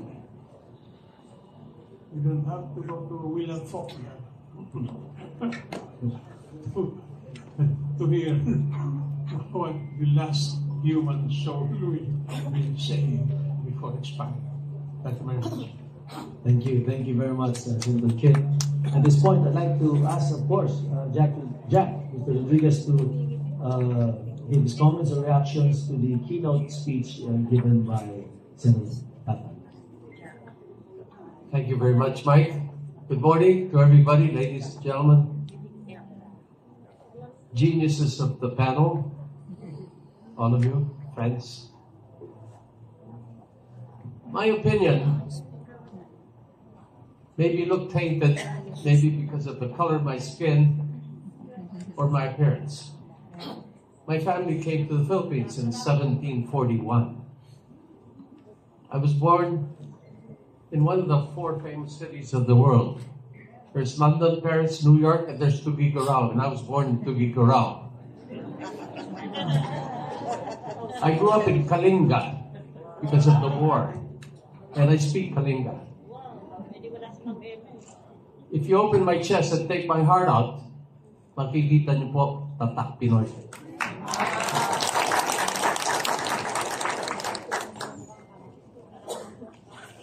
However, my mother came from Alsace-Lorraine. She's French-German. Grew up in the States and came to the Philippines in 1912 and studied in the school that's next door now. It was called the American School before, where I graduated as well by virtue of being considered a prisoner of war. Because when my mother was captured by the Japanese in Taguig, they hid me in Kalinga. But under a law, I was considered, because I was below 12 years old, I was only a child, a baby.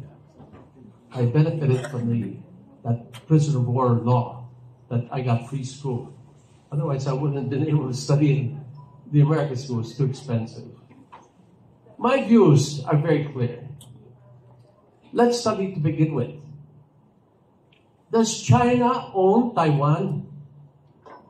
That's a matter of historical question.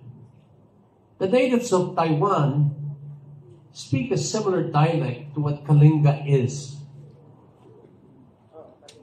The people of Taiwan are similar to tribal natives of the north. Our brothers, our family, our fellow citizens. By that very nature, we might even have a better and closer relationship with the island of Taiwan.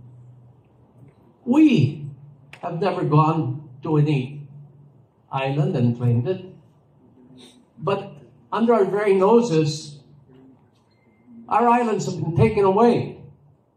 Is that fair? Is that right?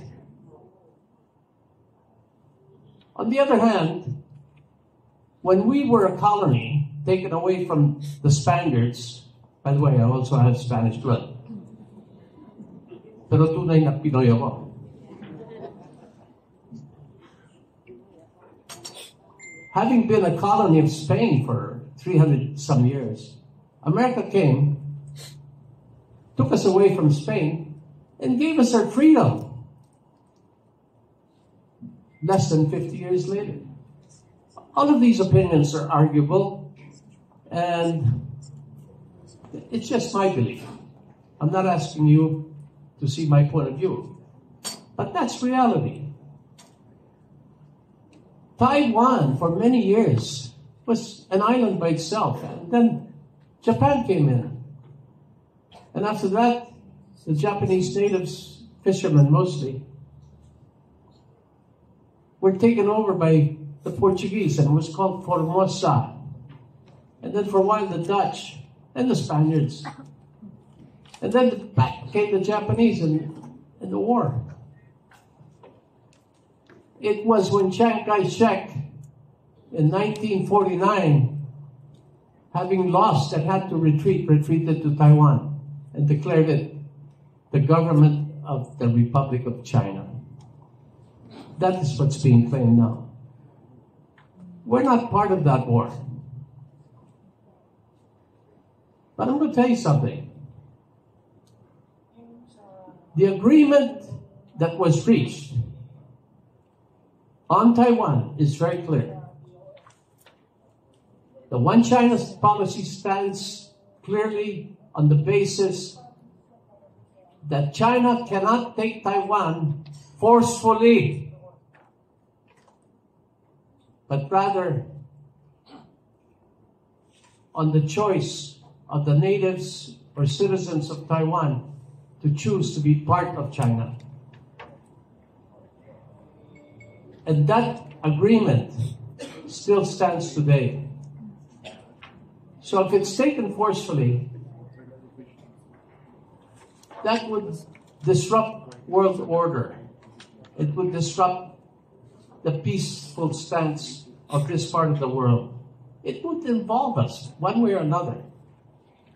Because what's going to stop them after taking Taiwan from taking the Philippines? Do we have any insurance on that?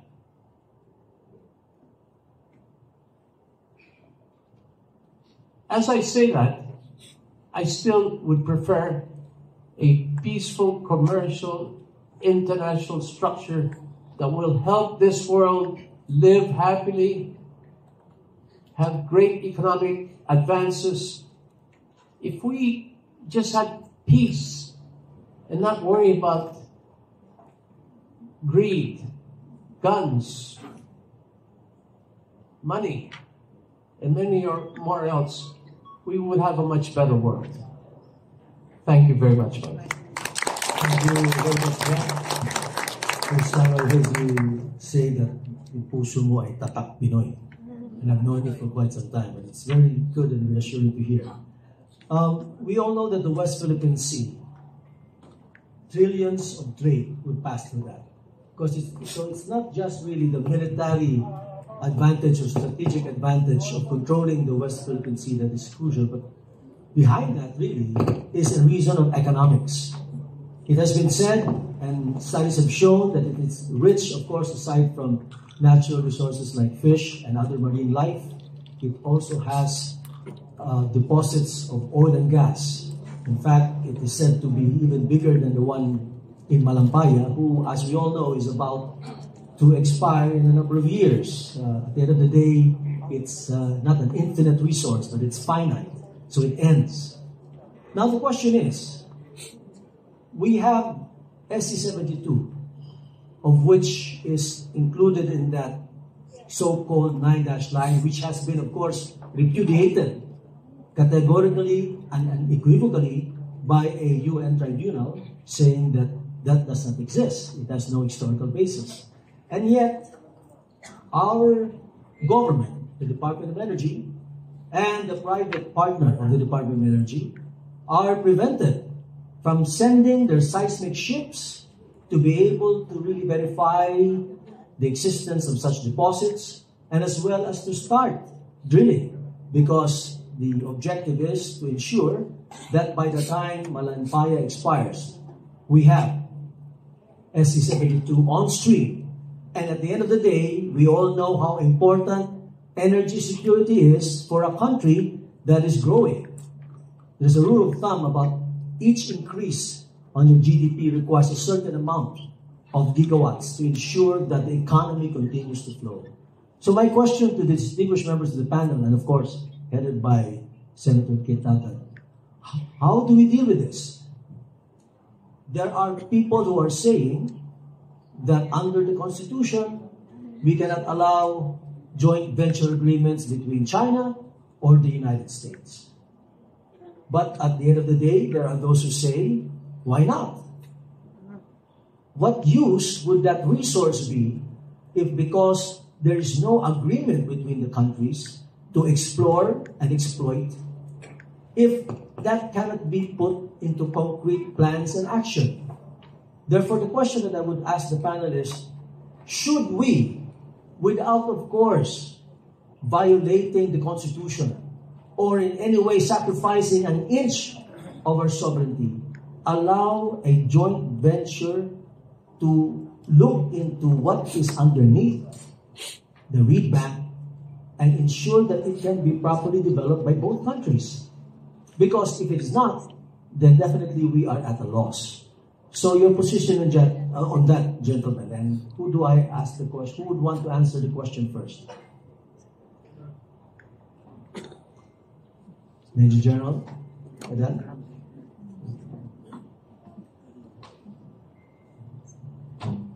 It is said that the Malampaya reserves will be out within 5 years. Philippines will be subject to massive brownouts. Prices will rise, inflation. And our main option now is to be able to tap the resources in reed bank, which is claimed by China. And so we must be able to push this advocacy. The Philippines must be able to explore what is ours. It's within our economic zone, EEZ.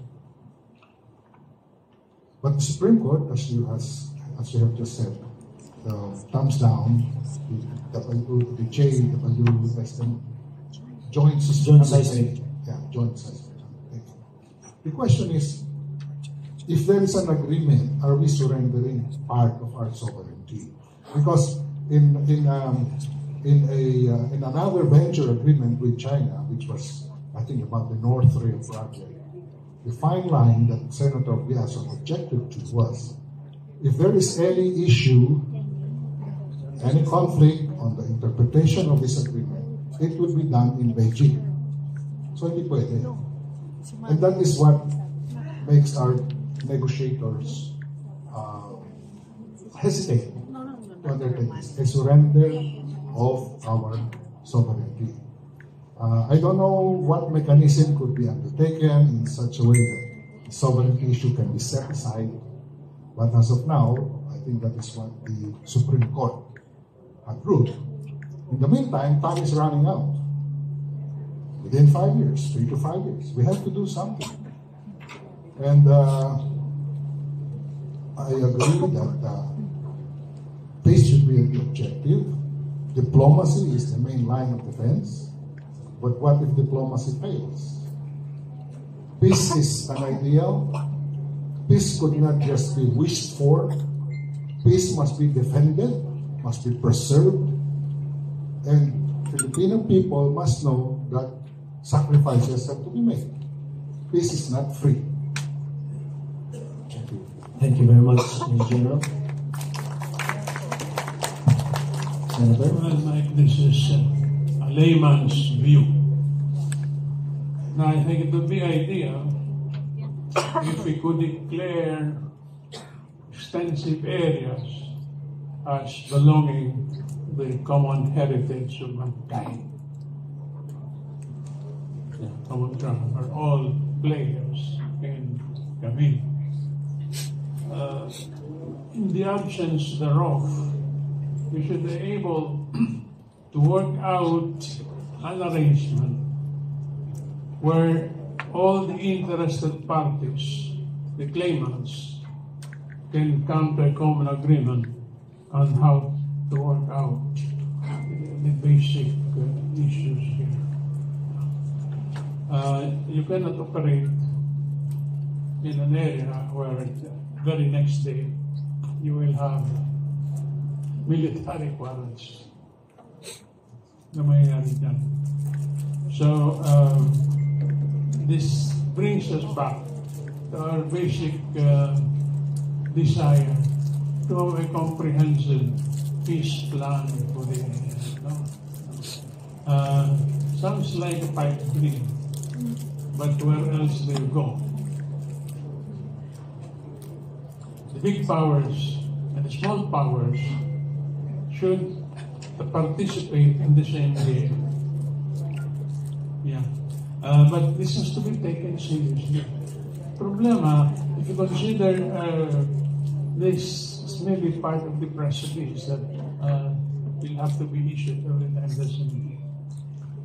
We have to be serious about survival. Because that's really the basic issue, how to survive as a nation. You know, I have 11 grandchildren, and I'd like to see them, living in a world where things that were impossible before have become possible.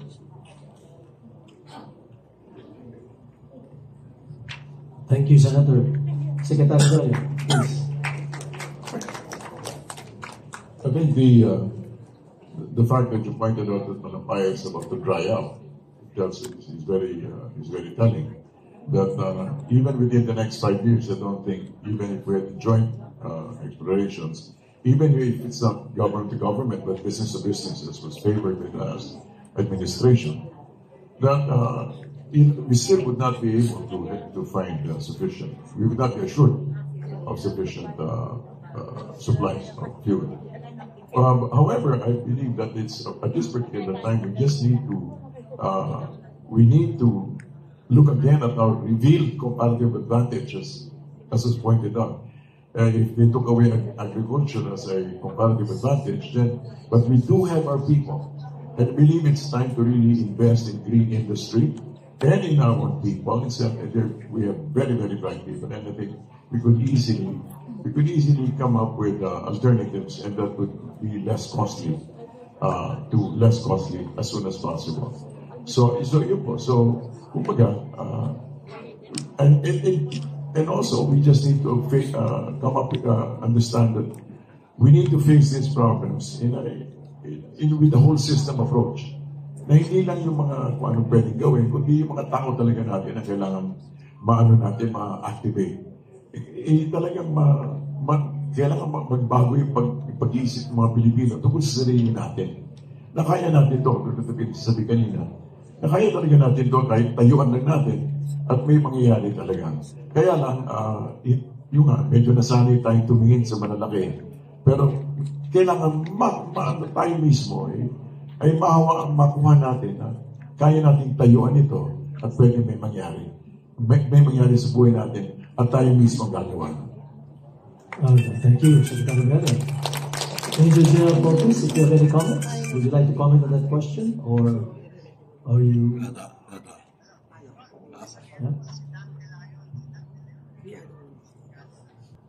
Sa akin, hindi ako lawyer, pero kung yung i-develop jointly with China, for example, ito naman sa EEZ natin, sovereign rights lang naman tayo doon, hindi naman talaga ating teritoryo.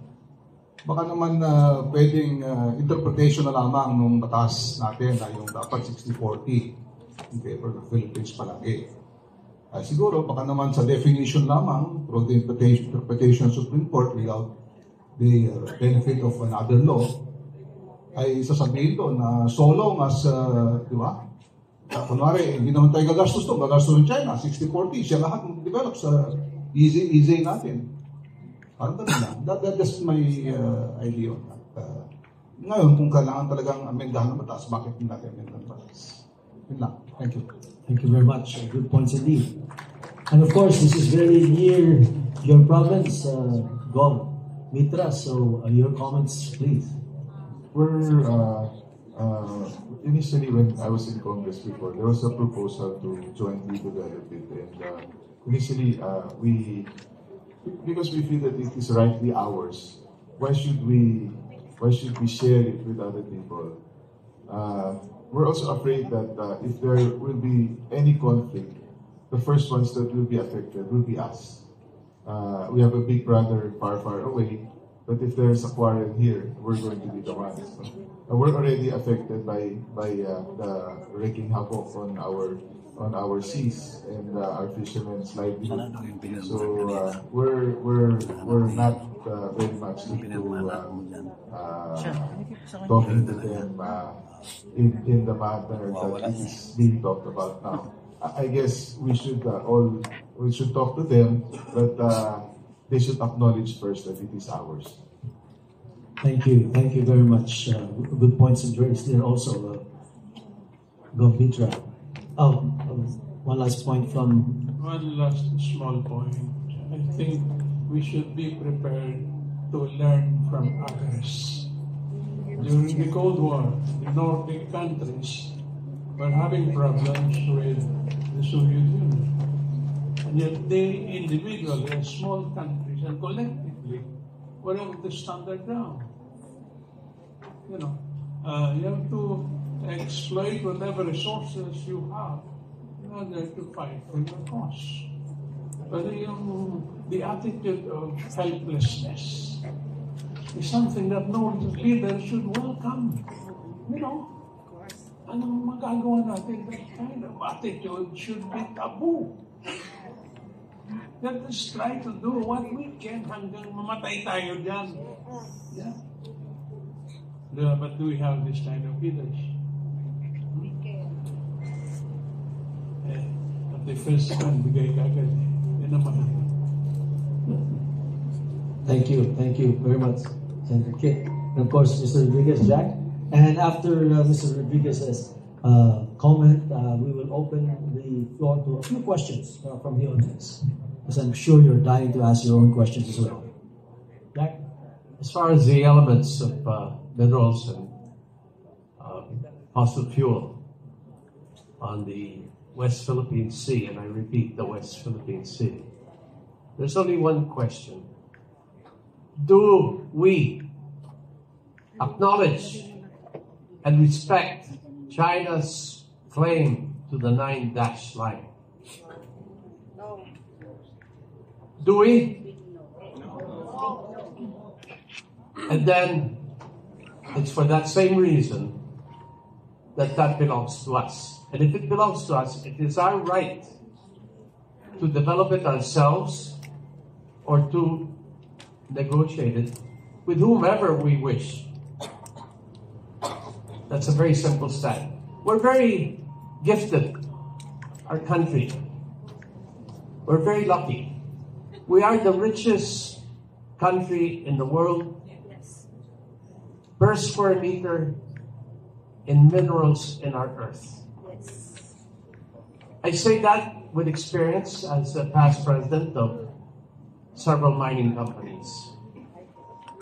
And having been twice the only Filipino that received the Mining Man of the Year award.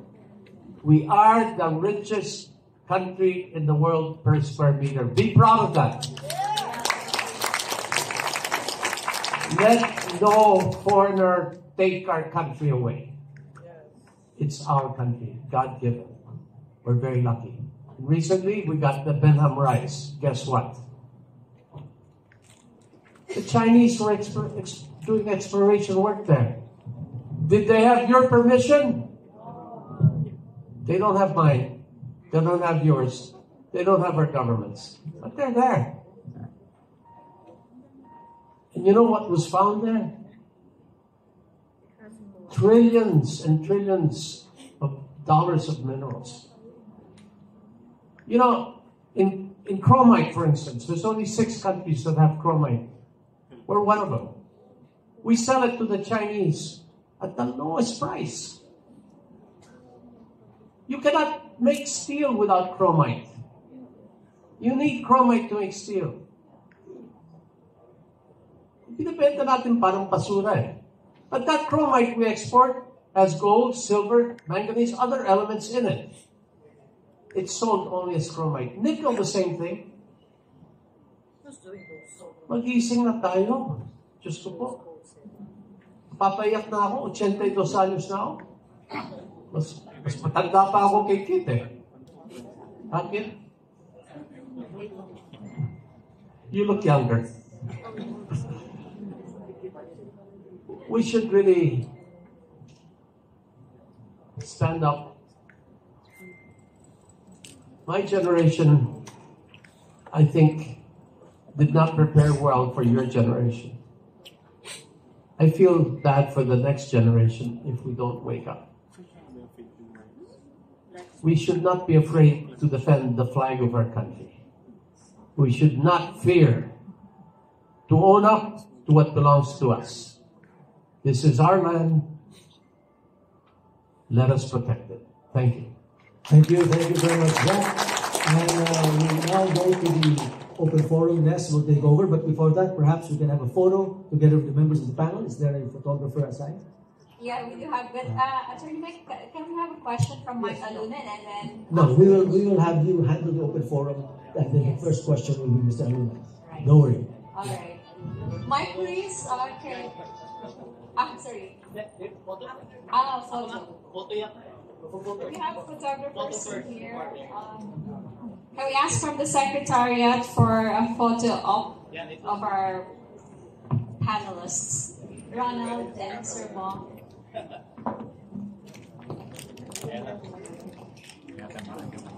Sir Manny Lopez, may I please request you to come over, and Mr. Bong Anyo.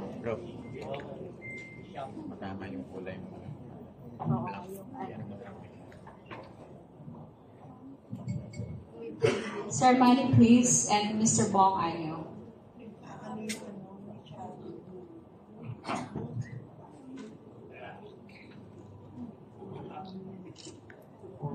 Move a bit of front, yes. And a little bit closer, close to one another. Compress. And then Sir Manny and Bong, please. And Dr. Maricor Malitaw, please come over stage. Okay. Attorney Emmanuel Ocampo also. Dr. Maricor Malitaw. Okay. 3, 2, 1, smile. Okay, one moment. Dr. Maricor.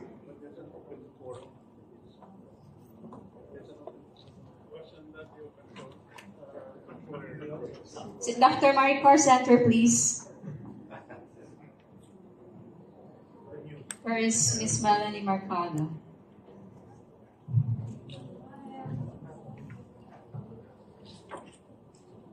All right. Okay, thank you very much, gentlemen. And please go back to your seats. We now go to the open forum part that will be handled by our beautiful co-host. Yes, please.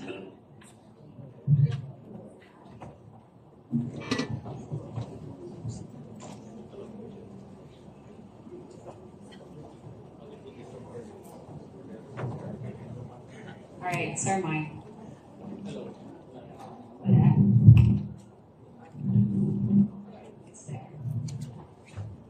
Of course, we want to thank Attorney Mike Toledo. He has another appointment, so please give him a round of applause for moderating this session. Thank you so much, Mr. Mike.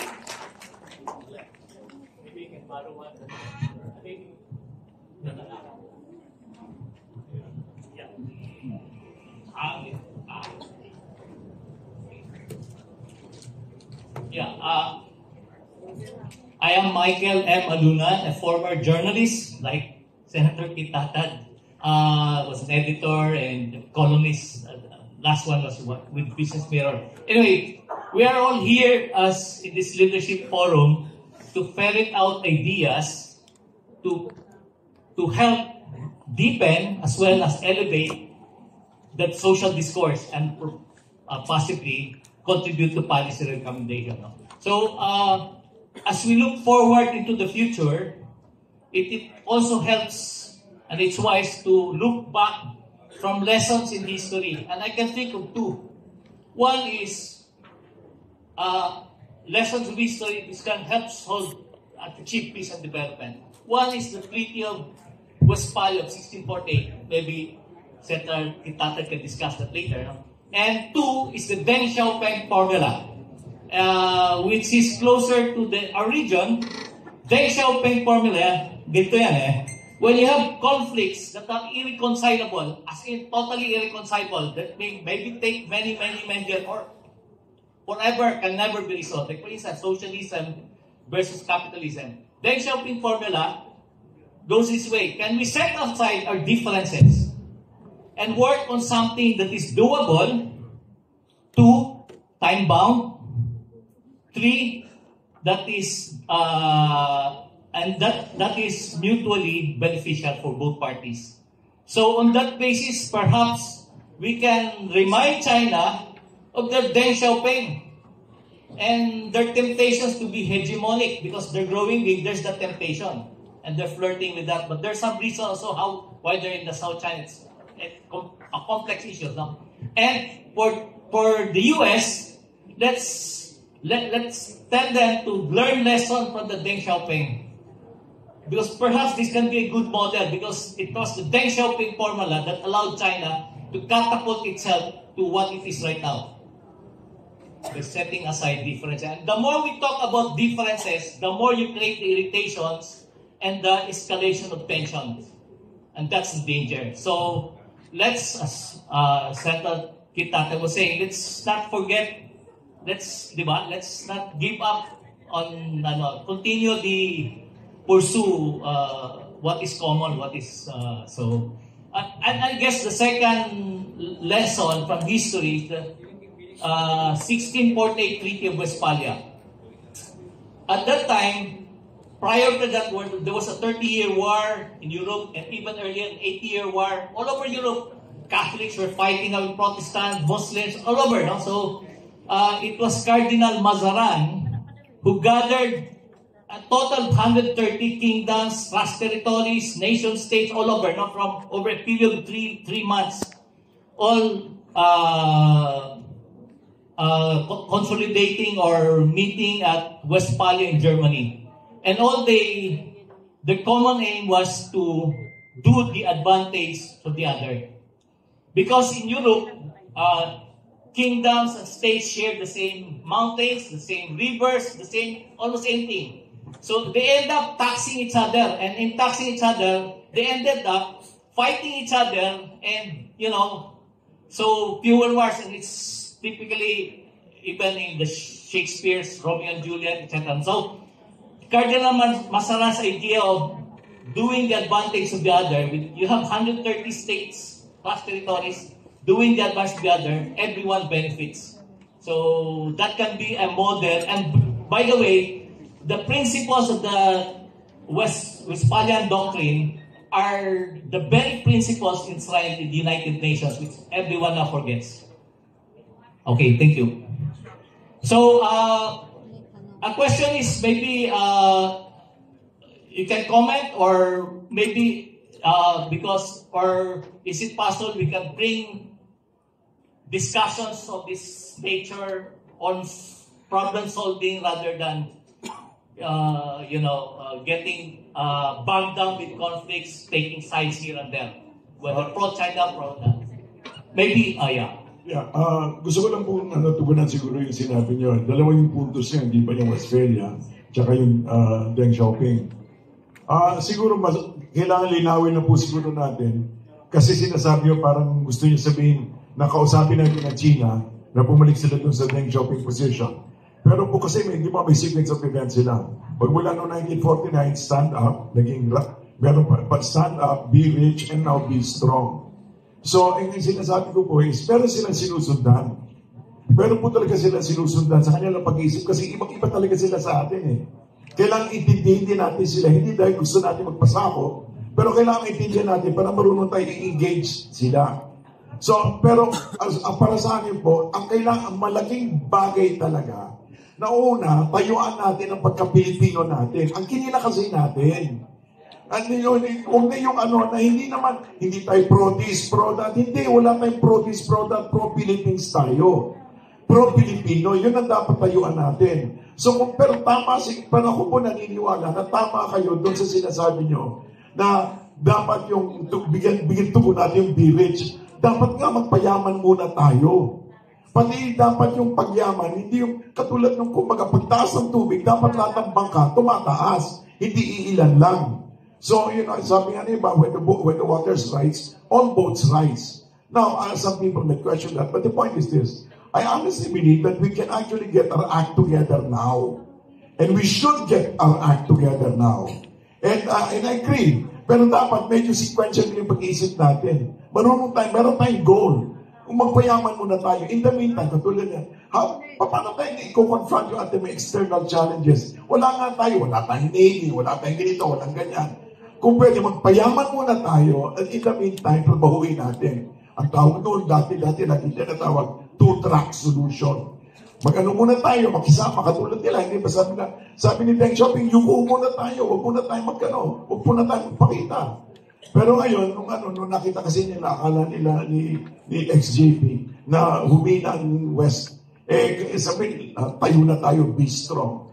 Medyo napaaga siguro siya, kaya napapalaban siya. So, anyway, going back, kung pwede, tayo, magpayaman din muna. At sa magpayaman tayo, yung konting yuko, at saka in the meantime, trabahuin natin ang greatest asset natin. Ang pinakamalaking asset natin, tao natin. Tama, that's right.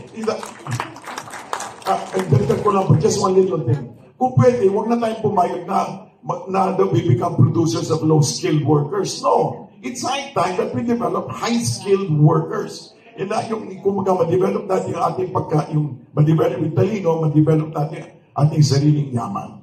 At sa mga tao po natin. Salamat po. Maraming salamat, Secretary Abella. Now we have Mr. Ike Sinieres from ICT and to be followed by Mr. Dagdag ko lang ng konti yung sinabi ni Ernesto. Sang-ayon po ako doon sa lahat ng sinabi niya. Magpayaman tayo. Yun na nga po ang agenda natin, magpayaman tayo. Kaya lang, nagpapayaman, ilan lang, ang lahat ay naiiwan. Pero po, kailangan magkaroon tayo ng consensus sa ating bayan. Ano bang gusto natin? Let us put this to a referendum. Tingnan natin kung anong lalabas dyan. Para yung ating mga leader, pag pag-usap, merong kinukot na doktrina na galing sa bayan, hindi imbento. No? Kasi yung sinabi mga ni Westphalia, with the peace of Westphalia, pero tama po yan. Pero ang pinaka-recent na kasunduan na nakikita natin ay yung nangyari sa South Africa, yung pagtapos ng apartheid. Alam po ay nasa forum ako sa Doha, ay nandun si Pan Kimon at saka si de Klerk. No? Tinanong si de Klerk, dating presidente ng South Africa, paano nagawa? Yung away na walang humpay, naayos nyo at natapos yung apartheid. Yung sinabi ni de Klerk, simple lang. Siya nakaupo nun. Tinanong ko ang sarili ko, bakit ba gusto ng mga ito yung kanilang ini-insiste? Yun ang one basic question. Nung naintindihan ko, ayun, sinekran sa mga kababayan ko, at yun, doon nag-umpisa, natapos yung apartheid. So, siguro marami tayong matututunan sa mga ganun. Alright, maraming pang sad. Due to lack of time, we can only accommodate 2 more questions. Mr. Ike Sinyeres and Engineer Rudy Janalan, please fall in line. And I'm a former career foreign service officer, so I have some suggestions. There is an existing multilateral agreement that governs research in Antarctica. Many countries, no other, everyone was there to research jointly. No shooting wars, no saber rattling. There is also an existing bilateral agreement, science and technology agreement, between the Philippines and China. I know this for a fact because I joined one delegation to go to China to talk about science and technology cooperation. It's a two-way agreement. They go there, they come here, and we talk about science.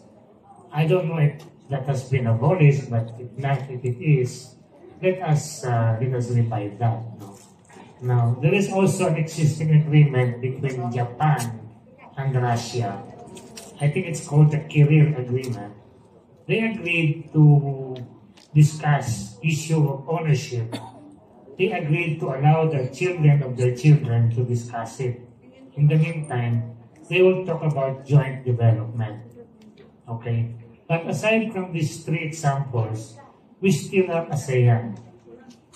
We still have APEC. And in fact, we still have UN. So these can be used as venues for discussion. I think if you review our DFA records, there are plenty of bilateral and multilateral agreements. We don't even have to create new agreements. Thank you. any reaction from our panelists? Okay, that was good. Thank you so much, Mr. Ike Sinyeres. Engineer Rudy Janalan, and then after, Mr. Johnny. And then, of course, Chairman Ruben. And that's it. And then we will have for our intermission. Yes, good afternoon. I'm Rudy Janalan, a former OFW. And I'm very glad about the point of Secretary Abella regarding a holistic approach to the problem. My big question is, how can we negotiate from a position of strength? You know? We are laying claim to the West Philippine Sea. And I believe that we can sue China, no, for damages and for rentals. And my father was a good friend of the late Senator and Speaker Mitra, and they were together in the I think it was the Palawan something, no, that they were together. So that's one point, no, that we should come from a point of strength. Kasi we have won in the international arbitration. Although China did not attend, no? But we got the decision. So we can file claims against them. But I don't know if this would how much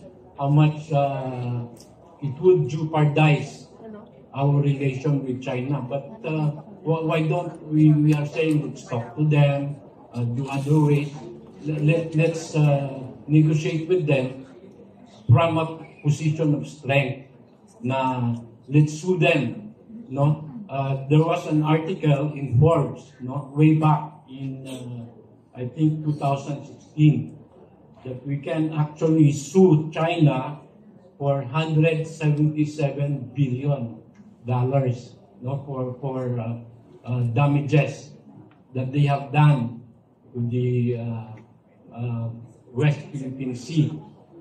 And we can also add yung mga rentals natin in that aspect for their occupation of our islands.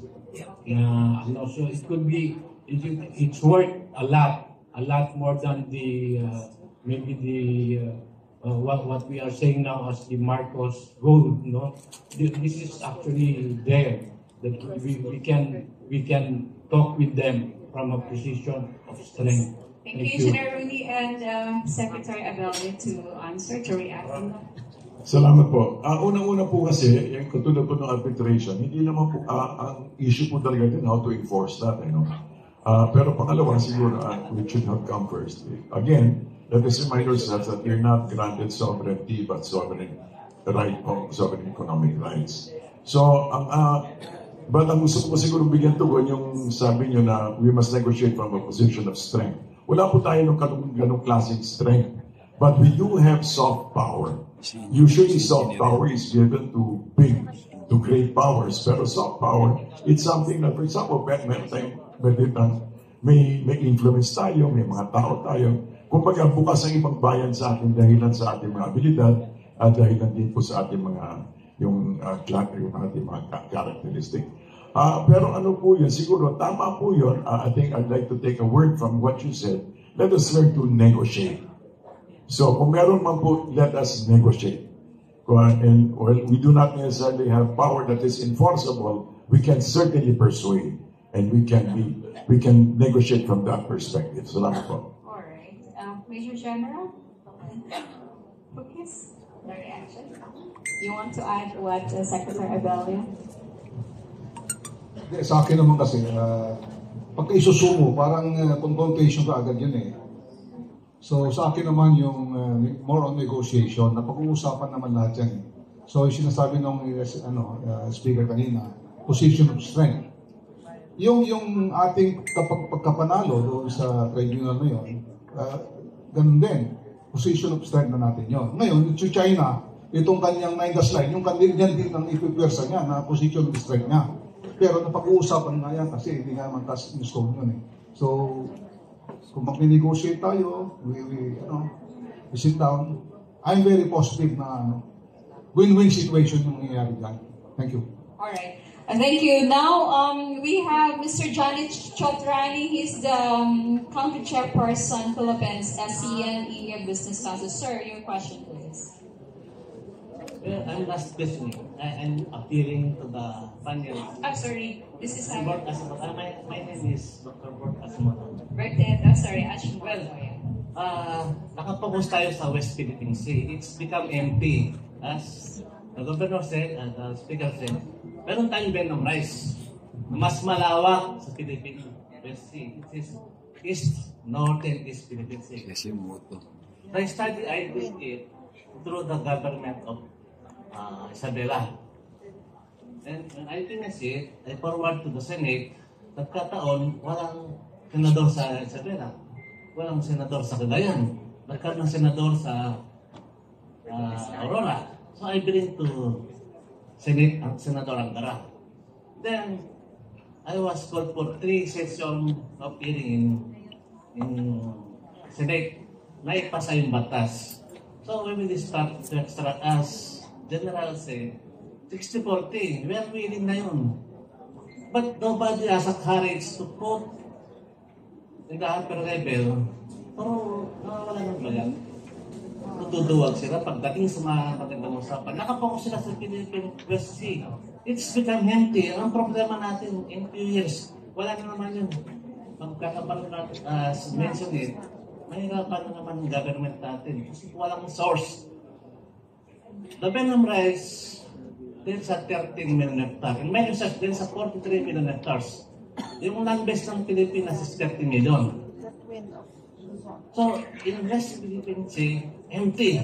Though the Venom rice, even 300 years, hindi po mag-empty. Napakalaki po. So, isulong natin. Sabi naman ni former, magpayaman muna tayo. Para tayo yan, magawa tayo ng source. Your question please, sir. Another one, I am also the proponent of auditorium. Dito po, yayaman tayo. As mentioned, speaker, dating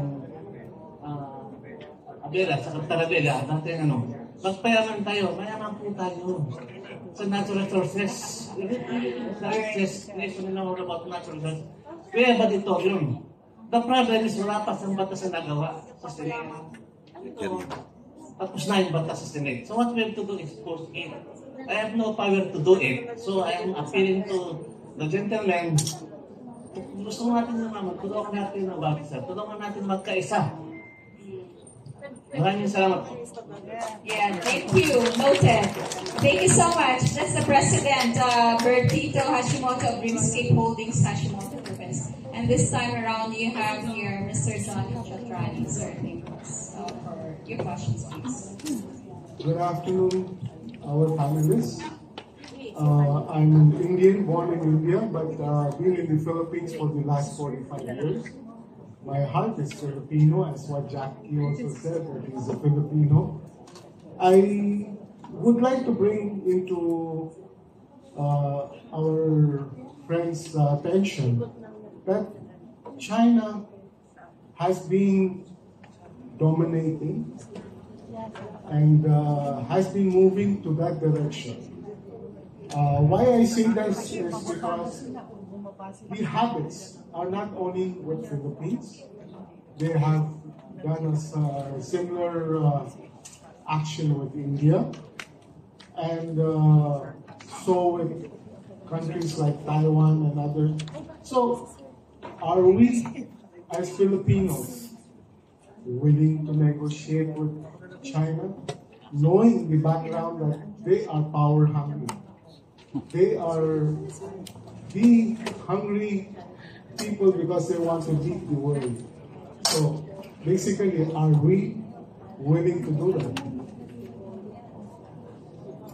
Senator Tatad, would you want to answer?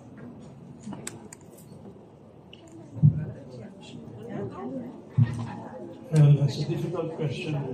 Are we? I'm not yet in charge of government, so I cannot answer the question. Should the government negotiate?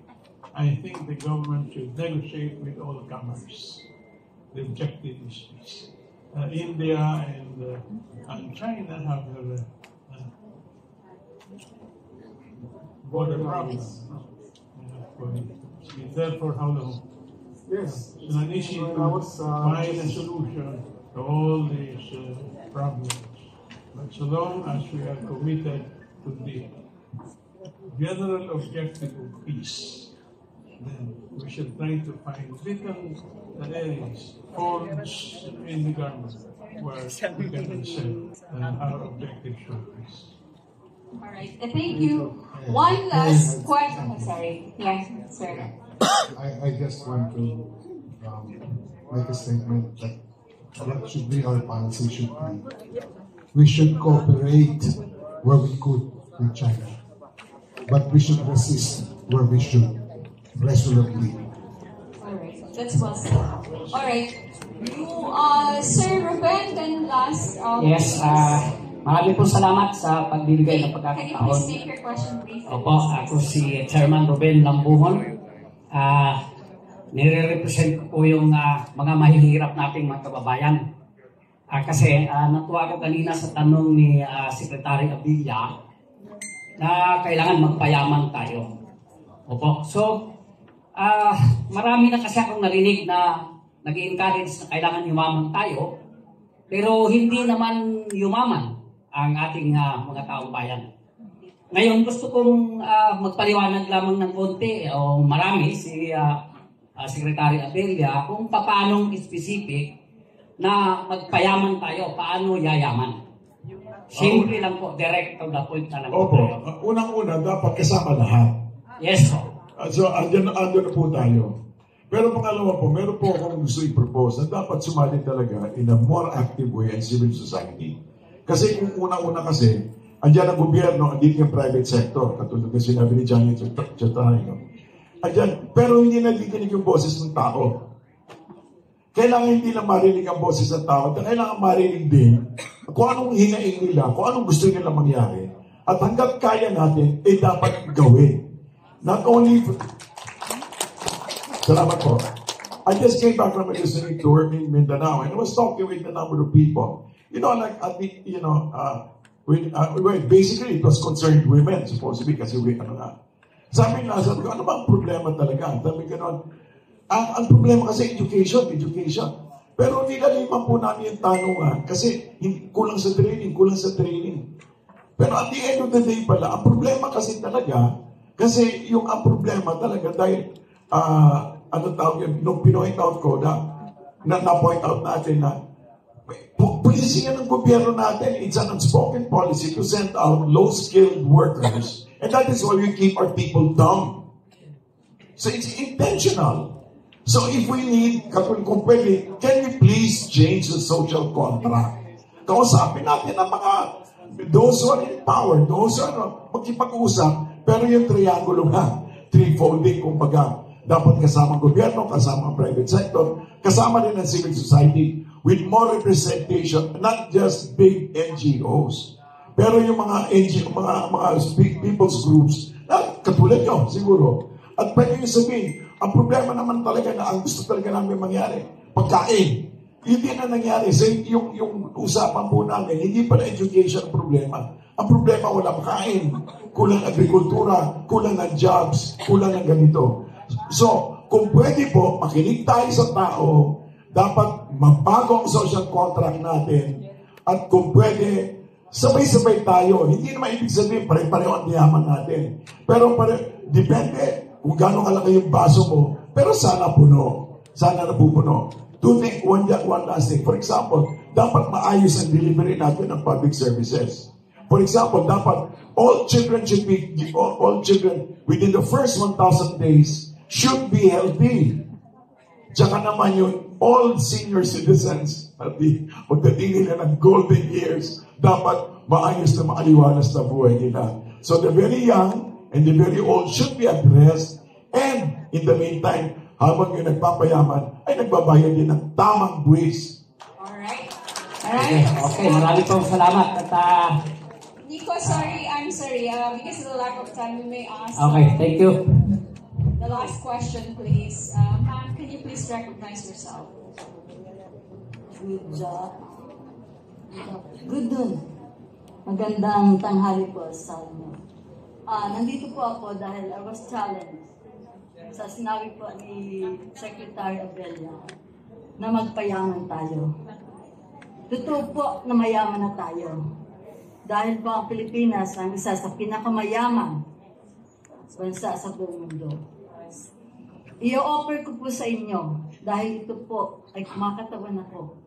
Dahil po yung loot na ginawa ng Yamasita Treasure, nakita ko na po at kasalukuyan po namin ginagawa.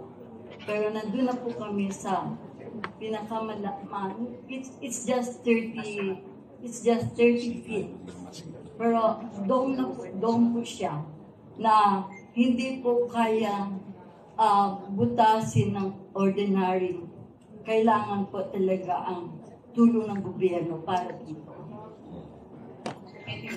Yeah, so, ako po, thank you for opinions like that. Pero personally, when I talk about yaman, I talk about well-being. Kung pwede, all our educational needs are met. There is food, there is health services. At kung pwede, we people can sleep at night peacefully. yung gano'n, kaya natin ibigay yan eh. Pero kailangan lang po talaga, again, let me repeat, a new social contract between those in power and those who are serving the powerful, quote-unquote. Those who are in government and those who are being governed.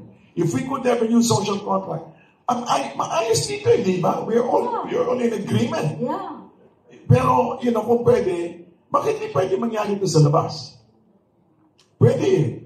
Kung talagang lang natin, magkaroon tayo ng sense na may obligasyon ako, inuobliga ko sarili ko na makapagsilbi sa aking kapwa. Tapos doon po darating yung, kung sa bagay, when I talk about yaman, I don't think, I'm not really promoting that we should be buying Hermes bags and stuff like that.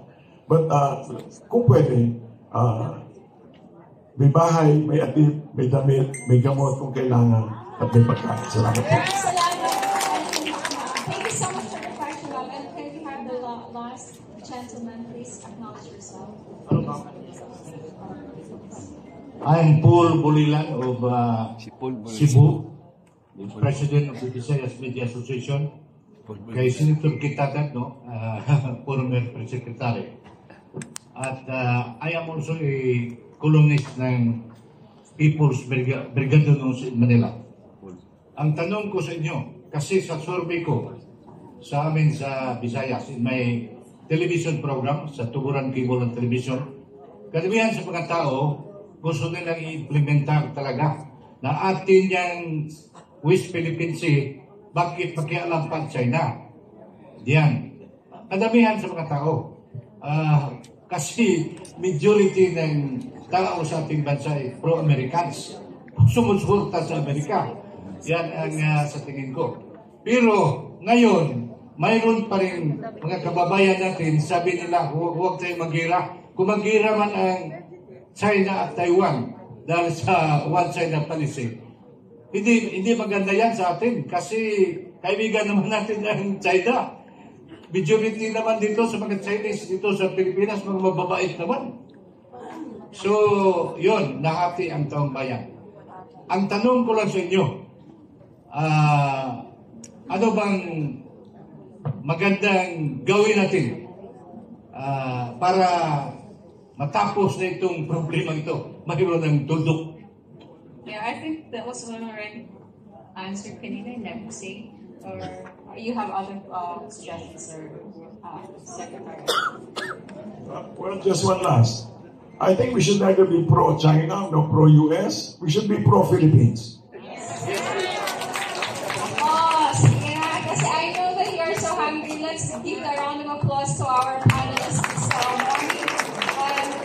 But before that, we have intermission from, of course, si Diva Emily Ofindo Santos and Diva John Velasco Picarsno from the UP Alumni Association.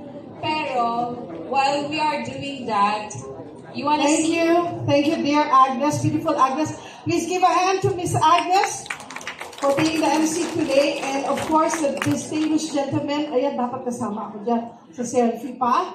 Ganyan. Pero ngayon, meron ba kayong ballpen? At pwede rin sa inyong cellphone. Because we are talking about the Philippines, ang pinakamamahal nating bayan. Ang alam kong kanta, nang mamatay ng dahil sa'yo, kita ka. We will have to do everything to defend this country. But now, we need to put love. I need to put love in your hearts today. So, can you please write down, love you. Namumuutan ta ka. Kaluguranda ka. Iniibig kita. Ay ayatin ka. Ginihigugma kita.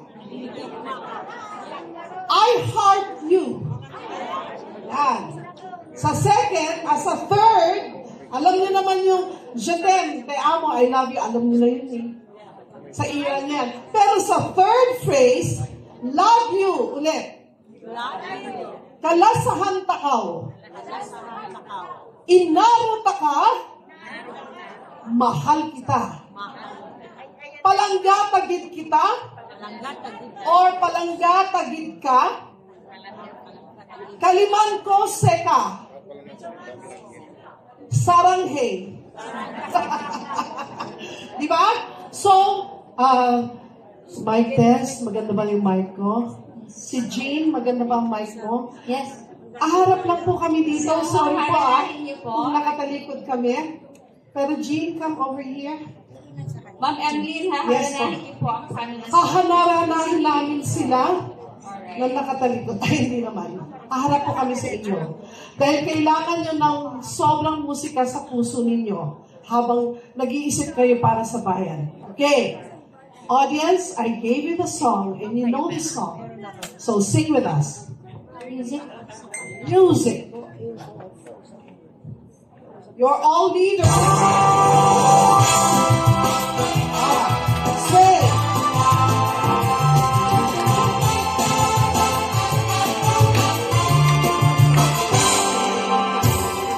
Ngayong mundo'y gulong-gulo at lahat tayo'y nito-nito.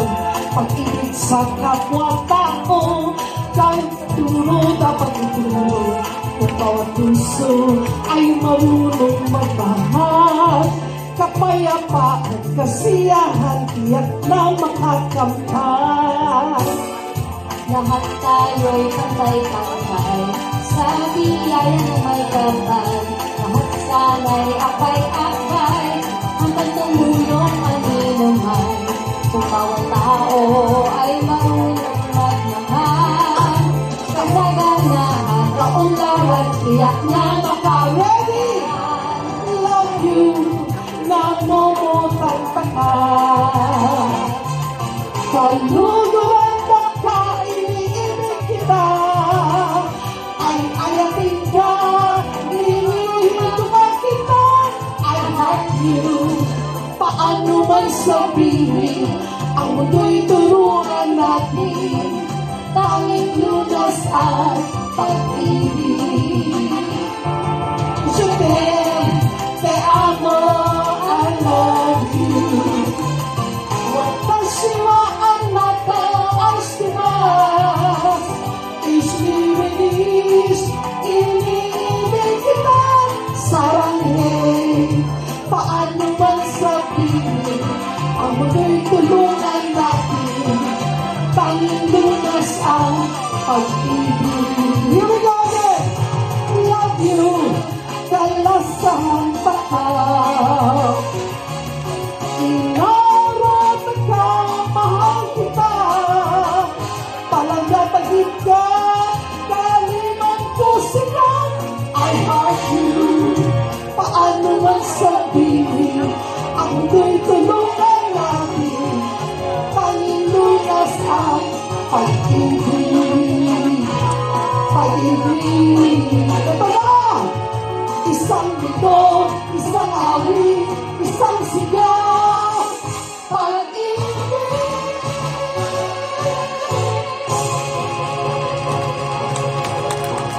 So much. Thank you. Thank you for being so brave. Thank you for being Thank you brave. so much, Miss Evelyn and Miss John. There can be no peace without love. So we have to love one another. Yung kanta na yun, isang mundo, isang awit. Alright, at this juncture, we would like to give thanks to our the keynote speaker, no? So may we call on the organizers from the Organizing for Philippines, Mr. Bong, Mr. Manny Lopez, Attorney Emmanuel Campo, Dr. Maricor Melito, Miss Melanie Mercado, Mr. Lambert Tan, please come on stage and distribute the tokens to our keynote speaker and panelists. Can you come on stage, please? All right. The certificate of appreciation will follow. We would like to thank Honorable Francisco Tatad, former Senator and Minister of Public Information, for his valuable time and his words of wisdom to our attendees are here in the forum. Thank you so much. Let's give him a round of applause. Sir, Senator Tatad, please. Then we will also give thanks to Honorable Ernesto Abella, the businessman, writer, evangelist, former presidential spokesman, and Undersecretary, Department of Foreign Affairs. Sir, can you come on in the middle first? Senator Tatad.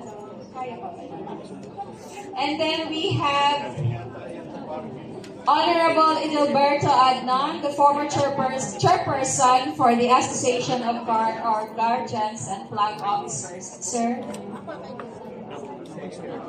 And then we have Major General Honorable Romeo Poquiz, former Commanding General or Philippine Armed Forces in Visayas, Director of BCDA and PNOC.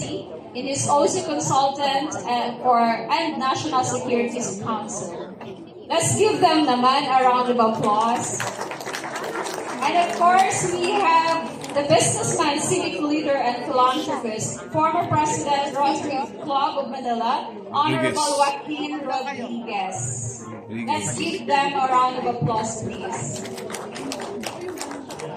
And then, of course, we have,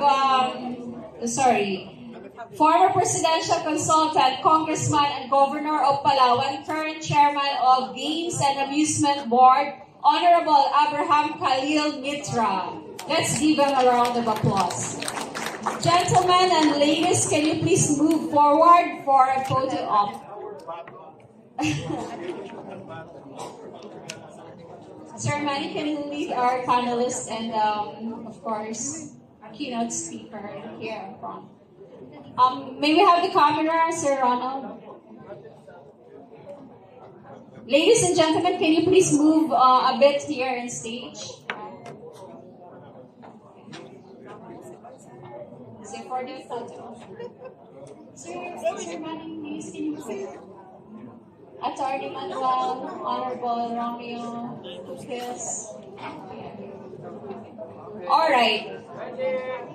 While they're having a photo session, we would like to, hello.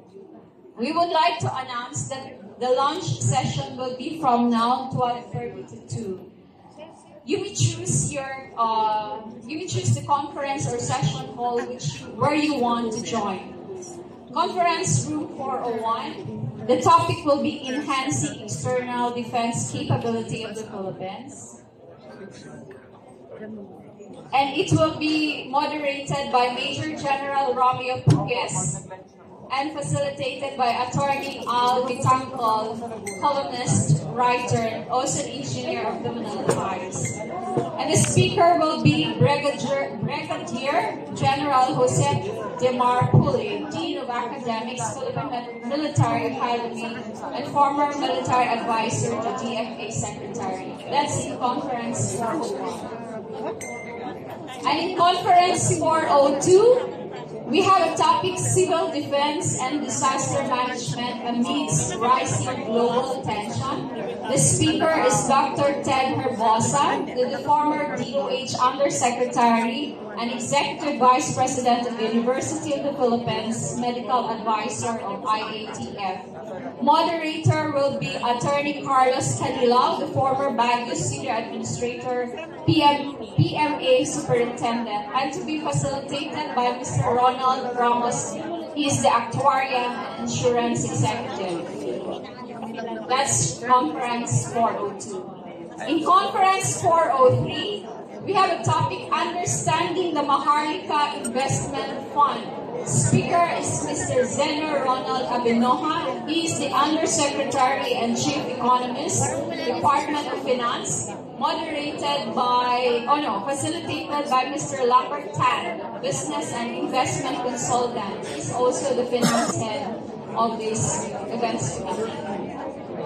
In Conference 404, we have the topic, Digitalization and Cybersecurity of Philippine Government ICT Infrastructure.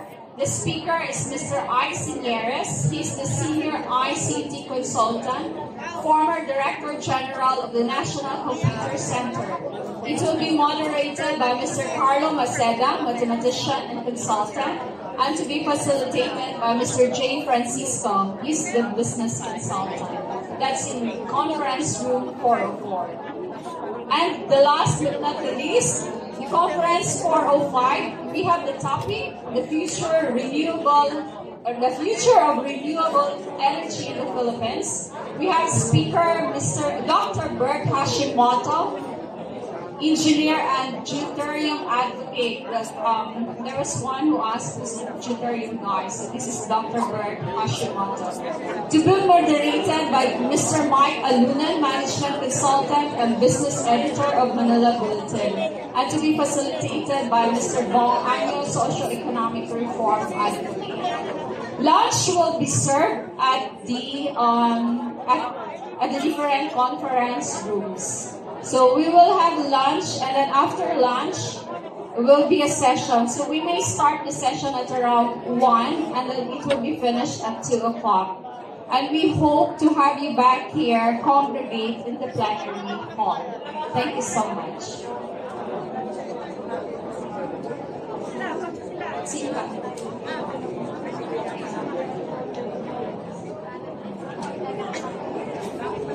Alright, well, we are preparing for our lunch break and hope you can go to your respective rooms as I mentioned earlier. We have also an OPM senior, Mr. J. Jimenez. Hello, Sergeant. Palakpakan naman natin siya.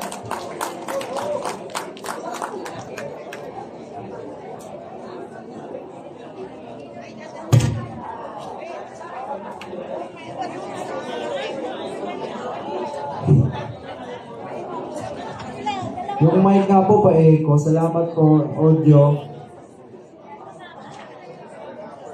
Palagyan po ng echo yung audio po, yung mic po dito hawak ko. Yan. Salamat.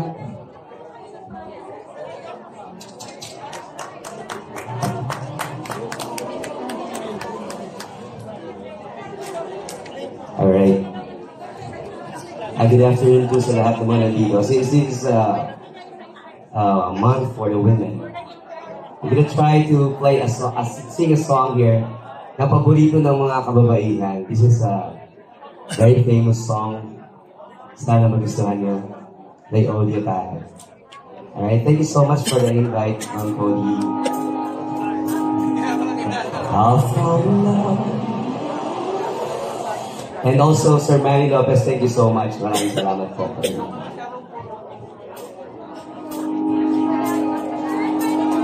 I'll come along for me down in this garden and follow my lead. But I found a girl beautiful and sweet. I never knew you were the someone waiting for me. We were just kids when we fell in love, not knowing what it was. I will not give you up this time. Darling, just please listen, Lord. Your heart is full, and in your eyes, you're holding mine. But baby, let's see go down with you between my arms. The back foot on the grass, listening to your favorite song. When you saw you looked the best, I whispered underneath my breath, but you heard it calling you. Perfect tonight.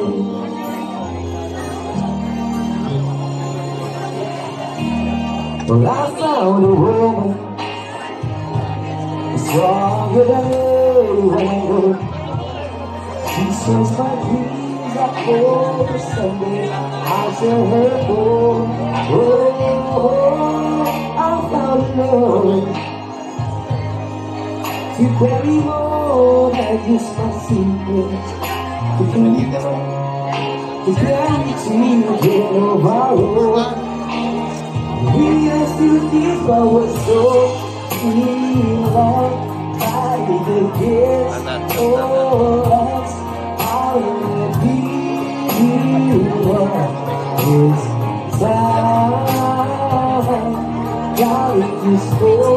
fight it, you're gonna be your way.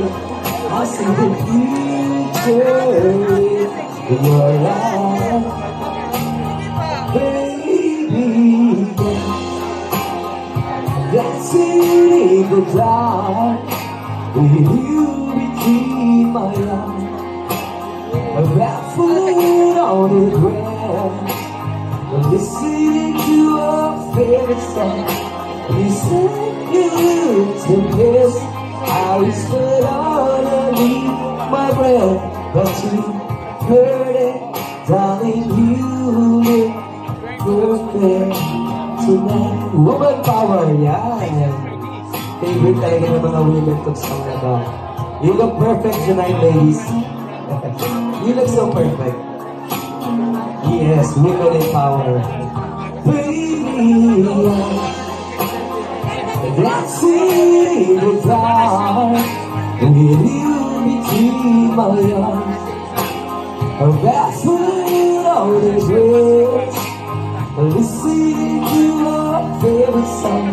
I am fading when I see. Now I know I have met an angel in person, and she looks perfect. I don't deserve this, dying you look perfect tonight. So perfect, congratulations, women. Ayan, isang song pa daw. Okay, I'm gonna share one of our original songs para po sa lahat ng mga nandito. Hopefully, naalala niyo pa itong song namin, medyo matagal na po ito. And yeah, I know you know this song, guys. It's been on the radio for 25 years. Para po sa lahat ng mga nakakaalala.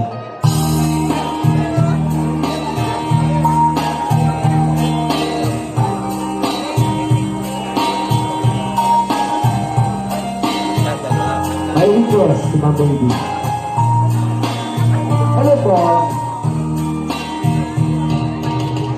Hanggang kailan mag-ibig, ang puso ko nagkanalis, nakaipon sa pag-ibig, ang daing ng pag-ibig. O kahit tagal na durusa, ako tuwa ka na mo, umaasa. Sige po, baka sakali mahalin, sapay-sapay, magbago ang iyong damdamin. Araw-gabi naghihintay, baka sakali umaasa. Tayo dalawa lang.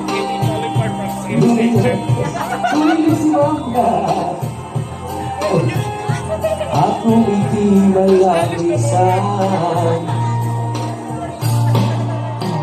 sana'y bigyan mo ng pansin at konting pag-ibig. Ano ang aking gagawin upang malituhan mo mahalin? Good luck po sa lahat. Yeah.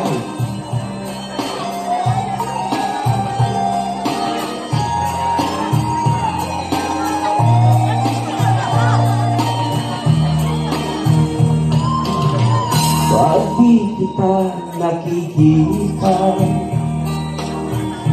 ang oras ay kay baga. Sama tayo.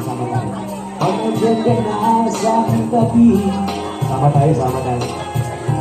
Huwag kay bilis ng sandali,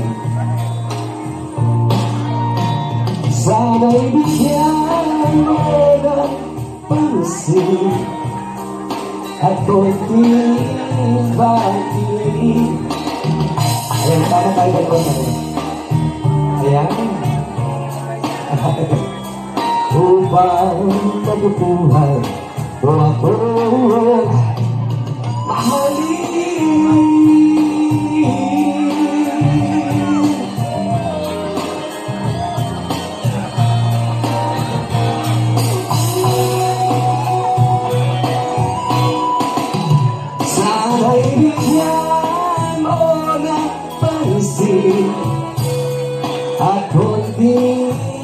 pag-ibig. Ano ba itong kanta na ito? Bata ka pa.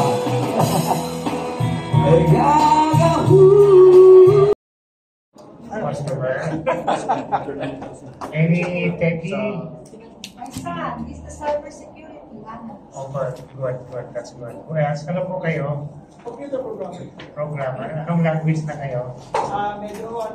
Medyo sa mababa pa lang din. What is mababa? Nagpapal ko sa Python. Hindi mababa yan. Hindi ba ka?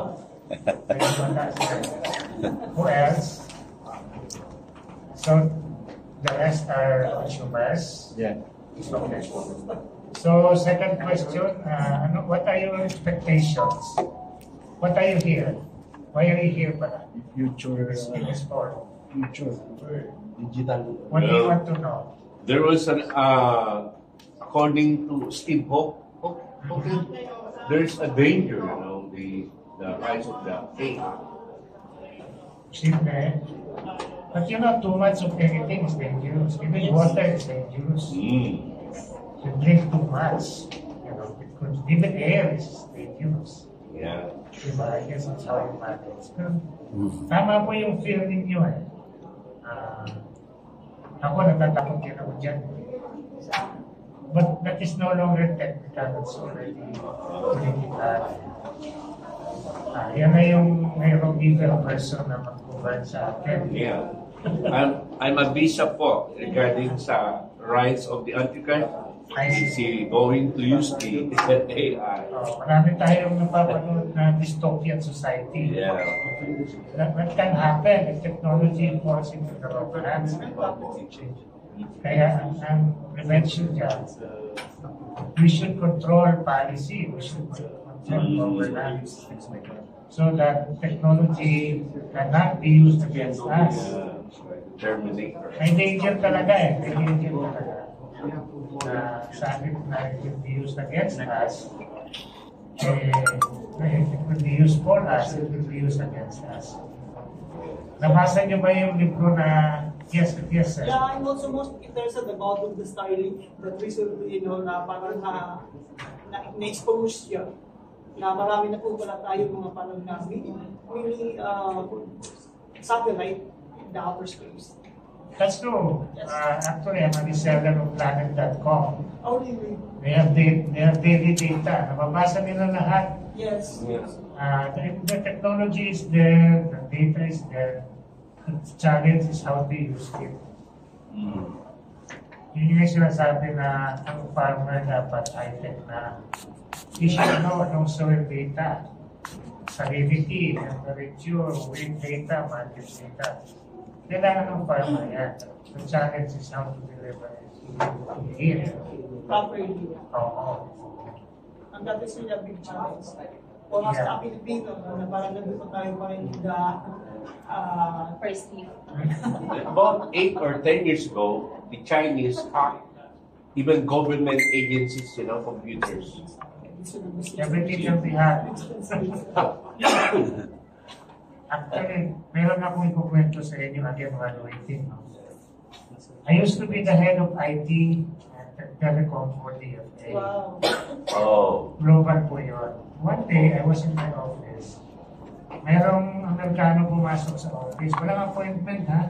Oh. Pumasok lang, naka-jeans, naka-cowboy hat, cowboy boots, sabi niya.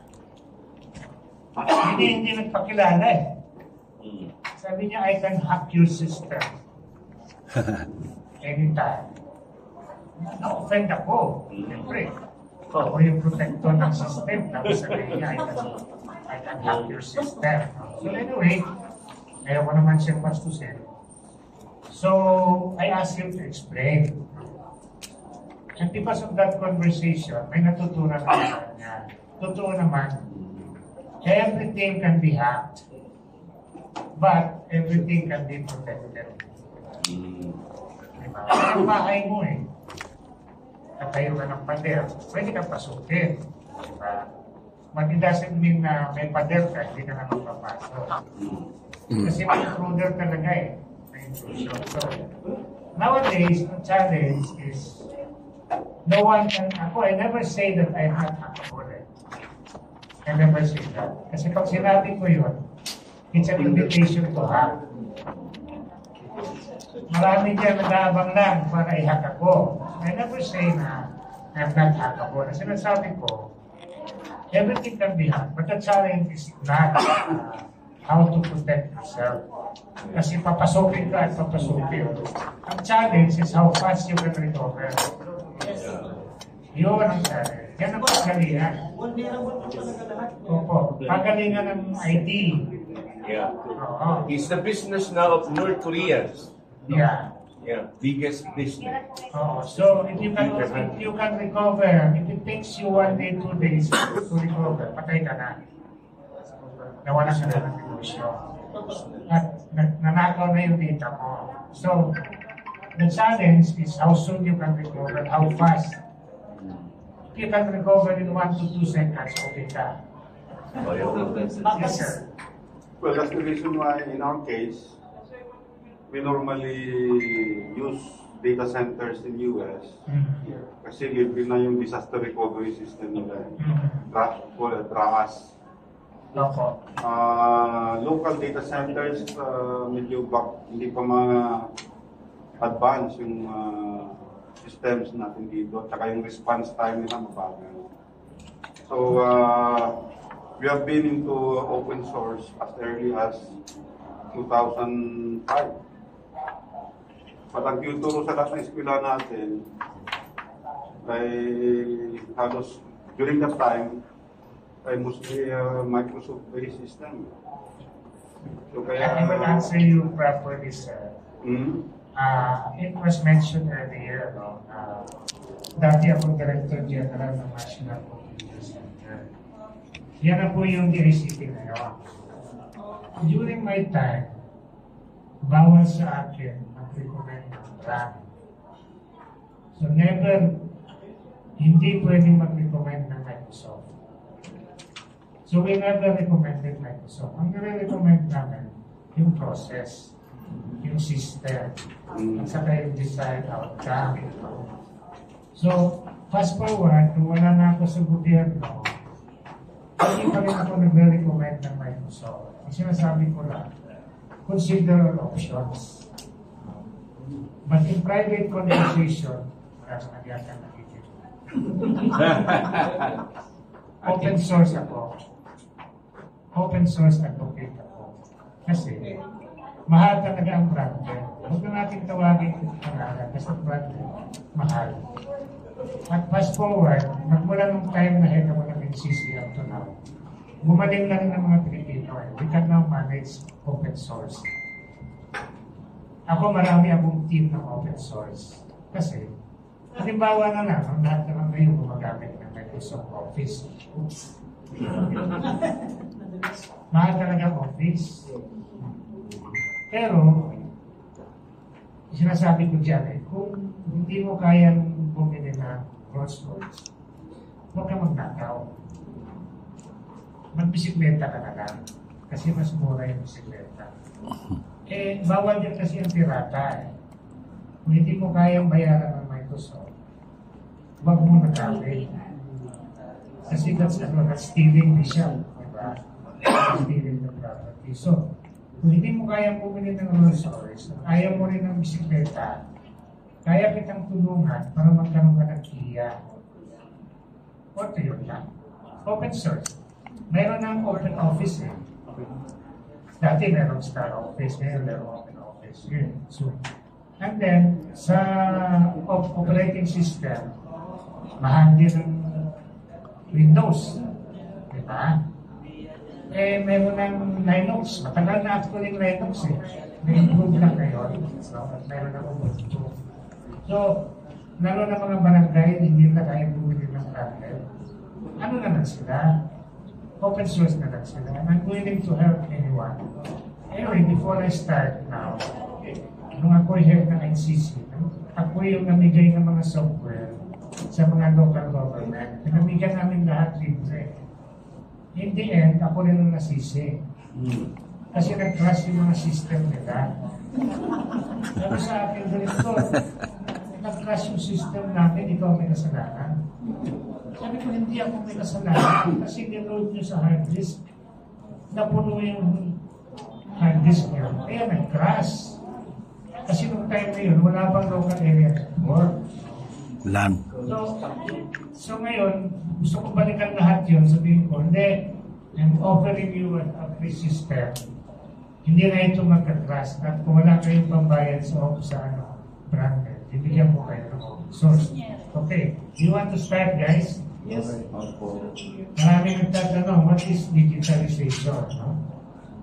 I want to start by saying, digitalization is not a goal in itself. It's not an end in itself. Ibig sabihin na digitalize mo na yung system o okay ka na. Hindi. Because digitalization is just a start. Simula lang yun. It's not an end in itself. And you have to move on. No? Okay. Kailangan meron kang goal. Ako bang gagalaw ito?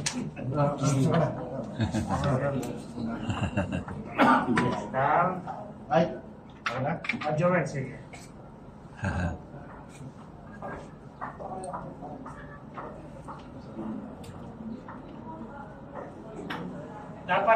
Dapat ang digitalization ninyo, kung kumpanya man kayo, dapat meron kayong goal.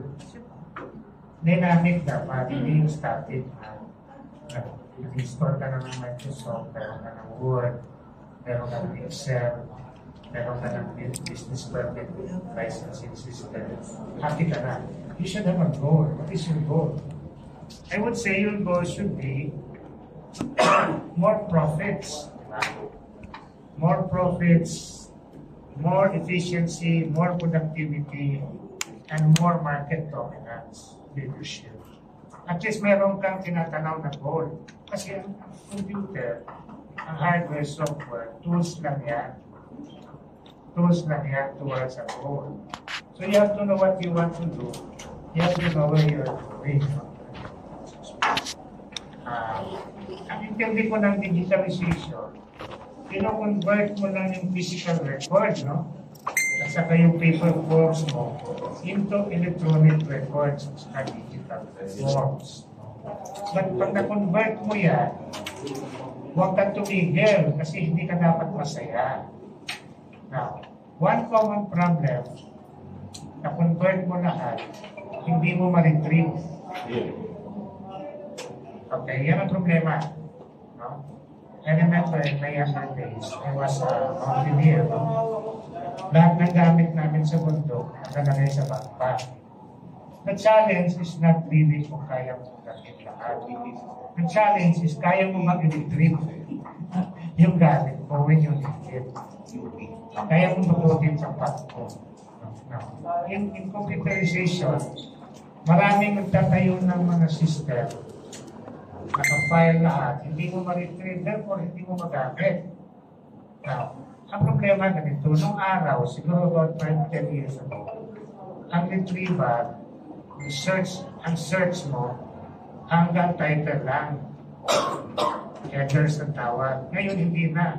Ang Google word searchable na eh. Isang word, sinisearch niya lahat. Buong system. You can now do that in your office. Word searchable na. Pag pinress mo, gwapo, lahat ng gwapo.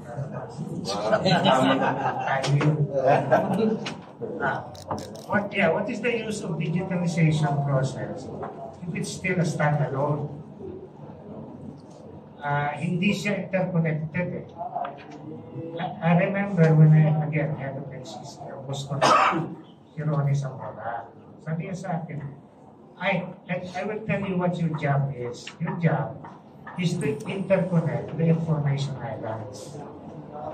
Sabi niya, buong gobyerno, information islands. How do you interconnect them? Yun ang challenge. Ngayon, everywhere you go, meron pa rin information islands, no? Now, what is the use of the interconnected now? Computerization is any action that will use a computer to perform an otherwise manual task. So, in-encode mo yan, computerize ka na. Pero yung bang goal mo to computerize, nilagay mo lang sa spreadsheet, nilagay mo lang sa Word, computerize ka na. So, kulang yung digitalization, kulang din yung computerization. Ano dapat gawin? Okay.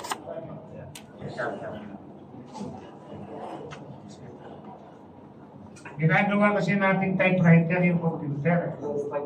Para nagpalit lang tayo ng tool. The computer can do much more. Okay. Dapat magamit natin ang computer system to be able to transact electronically. Transact. Sinasabi natin yun lahat online na. Tama yun, pero kailangan makapag-transact ka at kompleto ang transaction.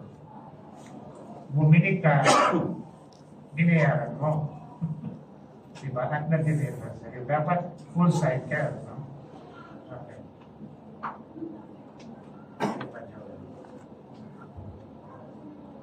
Okay. Ano ba ibig sabihin ng online? Madalas kasi mayroong misnomer yung online.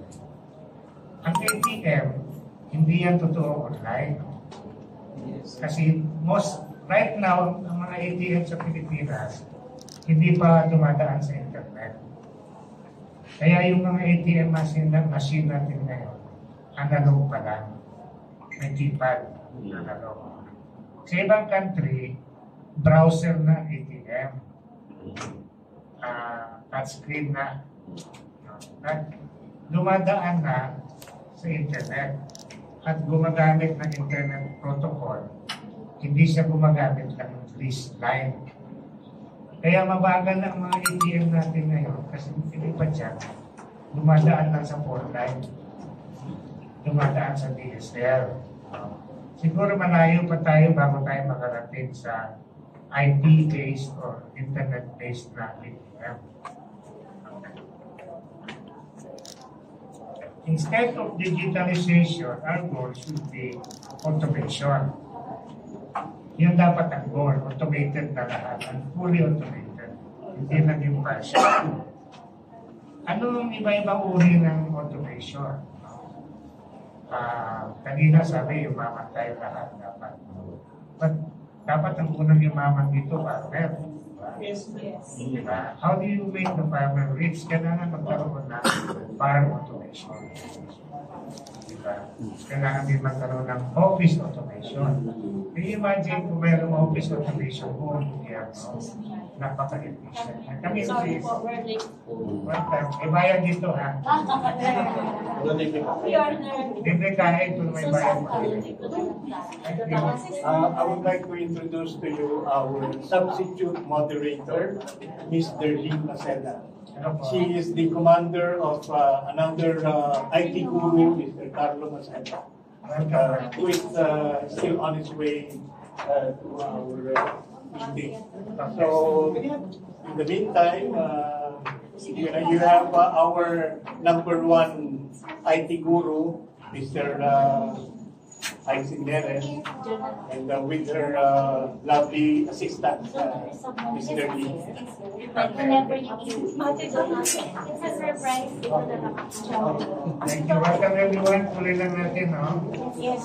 So, aside from farm automation, office automation, dapat meron tayong factory automation. At dapat meron tayong home automation. Nowadays, naririnig natin may mga drone. Ang drone natin ngayon, ginagamit lang natin sa wedding. Diba, mga events. Dapat gamitin natin yun to gather data na may bigay natin sa farmer. Maraming data na pwedeng mag-collect. Mayroong heat mapping. Mayroong flow ng tubig. Kalaw ng hangin. Kailangan lahat yan. Maybe it's too ambitious to talk about it now. But ang farmer dapat, lahat ng decision niya, data-driven. Data-driven. Huwag lang yung tanim ng tanim. Sabi na kasi ng lolo ko, ito itanim ko. Huwag nang ganon. Dapat, yung lupa, may soil analysis. Data yan eh. Anong analysis ng soil? Salinity. Hindi lang yun. From the time of planting up to the time of harvest, anong magiging winds during the time of harvest? Anong market price during the time of harvest? Diba? Sibuyas po, sibuyas. Kasi kung tanim ka ng tanim, by the time nag-harvest na rin lahat, lugi ka. Diba? So, we have to give that data. Data-driven and decision-making ng farmer. Okay? Okay. Ano ang way para ma-connect lahat ito? No? Enterprise resource planning, ERP, is the only way to create seamless workflows within an enterprise. Okay. Sinong pamilya sa SAP? SAP. Oracle. Oracle. Microsoft Dynamics. Salesforce. Lahat ng mga malalaking kumpanya gumagamit ng ERP. Again, mahal ang market. Pero may open source.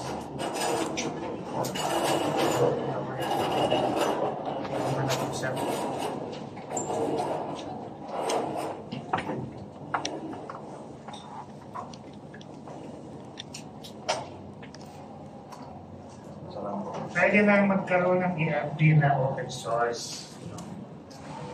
Actually, again, hindi ko ba mag-defend ng mga practice. Pero, niliti ko na ngayon ang Philippine Crop Insurance Corporation.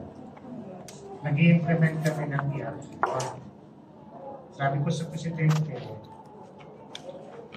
ang ibang brand, quote-unquote, sisingilin ka ng 45 million. Okay? Very common yun. Sabi ko sa kanya, hindi kita sisingilin ng 45 million. Hindi naman 44. We actually ended up charging him half a million. Wow. For one module, human resource. But sa lower level, barangay, pwede ng 20, 30. Saka napakaraming magagaling na Pilipino na tutulong sa pag-implement ng ERP. No? Now, siguro lahat naman tayo galing sa LGU, of course, no? Yung business permit, stand-alone yun. Yung market licensing, stand-alone din yun. Yung real property tax, stand-alone din yun. Yung database ng mga seniors, database ng mga naghahanap ng trabaho, hindi nag-uusap yun. Diba? So, pag ikaw ay taga isang syudad, nag-apply ka ng business permit, kukunin mo yung pangalan mo, address mo, diba? Wala silang previous tax record. Sa ERP kasi, isang tingin mo lang, kita mo na lahat. At ang mayor may dashboard. Can you imagine that? Kita niya rin lahat. That's what we're ang ERP, hindi lang yan, kumbaga, foundation lang yan. Pero pwedeng idagdag yan lahat ng mga bagong technology. Di ba dito naririnig na? IoT, Internet of Things, yung garahe bumubukas, yung microwave na nag-on, yung alarm sa bahay, IoT lahat yan, Internet of Things. I think the best way to understand what is IoT, galing tayo sa Internet of People. There are millions of people using the Internet. Ang IoT is Internet of Things. Hindi na people. At ang mga devices na nag-uusap, trillions na. Trillions. So, Ericsson, one of the global companies I'm talking to, meron na silang IoT sa ilog. Alam na nila kung tumataas ang tubig. So pwede ka nang ma-forward. No? Alam na nila kung gumalaw yung lupa. You cannot predict of earthquake, of course. But you have data to probably guess. Baka may earthquake somewhere. Diba? Flash flood. Flash flood is never predictable. But if you have data, pwede ka nang kumilos ng maybe you have 1 minute, 2 minutes to sound an alarm. Diba? So maraming gamit ng IoT. The possibilities are endless. Ang magandang balita sa IoT, hindi mo kailangan ng nasa engineer. We can teach IoT even to a grade school student. Yeah. Ang tawag ito, Arduino, Joel, alam mo naman yun, diba? Arduino, Raspberry Pi. We can teach programming to kids. And they can make devices already. Alam mo yung Lego, gumagawa na sila ng mga robot using Lego. Tumatakbo na, tumatalon. Yan, that's robotics. Yan ang AI. So, AI, yes, we can now do AI. Artificial intelligence. Kilala mo naman sino sila, di ba? Si Alexa. Si Siri, at si Google. Di ba? Sila yun, sila yung AI. Ang pinaka-maagang AI actually doon sa mga nakakaalala, si HAL. Si HAL was the first AI. Siya yung mainframe na malaki. Si Watson naman, siya yung tumalo sa tao. Oo, tumalo kay Kasparov sa chess. Puro mga AI yun. Actually, itong si Waze, AI yan eh. Di ba? Maganda ang Waze, kaya lang, huwag mong iasa lahat kay Waze. Kasi pag sinabi ni Waze, tumalong ka sa linis, huwag ka naman tumalon. Gamit ka ng sarili mong intelligence. Ikot-ikot kami sa subdivision. Wala, sira yung daan. Kasi po, Bishop, data lang yun. Pag wala yung data, hindi niya naman sasabihin sa'yo. Hindi siya makapag-analyze kasi wala siyang data. So, yun, AI lahat yun. At maganda ang future natin sa AI. Yun na lang ito, kaya tayo niya sagutin ito. Nag-i-import tayo ng bigas. Sabi nila kasi may shortage. Sino may sabi may shortage? May data ka ba? Kasi sa amin sa computer industry, data should be coming from below. It should not be coming from the top. Kasi if it's coming from the top, shielding is estimated. Shielding estimate, di ba? Tumitingin ka na sa pasabi. Dapat, the data should be coming from below, from the farmers. Di ba? So if you have data, you can have predictive data already. We can guide our decision making. Okay. Connectivity, no? Full automation is not possible if connectivity is poor. Sino dito gumagamit ng Zoom? Lahat. Diba? Bakit napuputol yung Zoom? Naman. Ang araw, nung panahon ng radyo, carbon.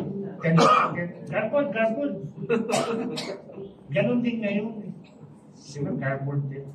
So, bad connectivity is bad for everyone. Pero may solusyon. Gusto mo marinig? Sino yun? Ano solusyon? Meron ako solusyon eh. Very simple yung solusyon ko.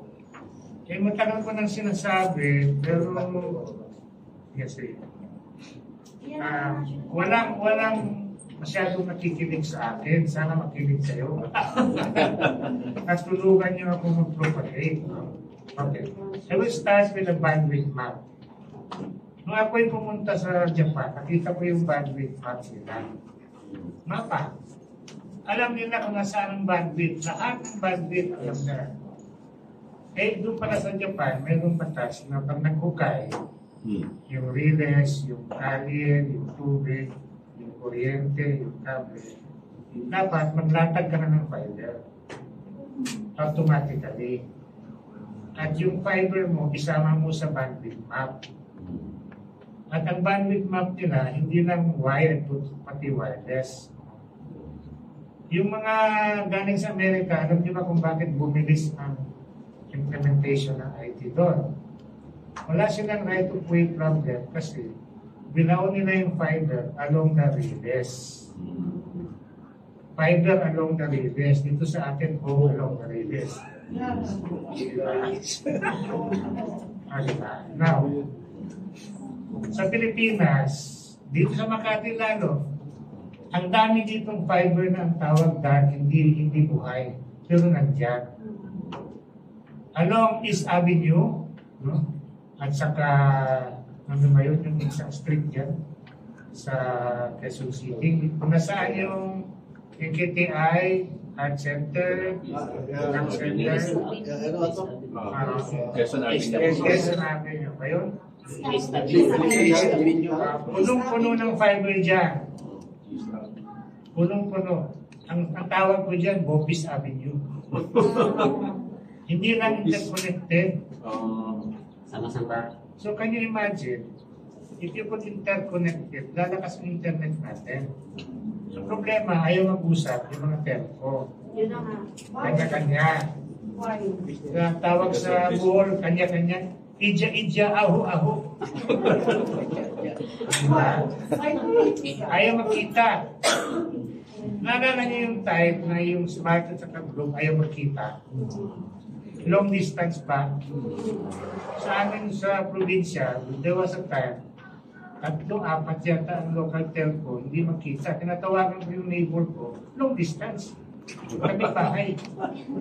Kasi hindi ayaw nila magkita. Ayun, there was a time, some of you might remember, pati Banknet Megalit, hindi nag-usap. Diba? Ngayon nag-uusap na, pati Expressnet. Oh, nagkikita. How do you do that? Kung walang kita, hindi makikita. Sharing ko yun eh. Anong solusyon? Sir, may tanong ako. Yeah. Di ba dati may MBN-CPE? Alam mo, magandang idea ang MBN. Kailangan natin yun. Na-political lang yun. Oo nga eh.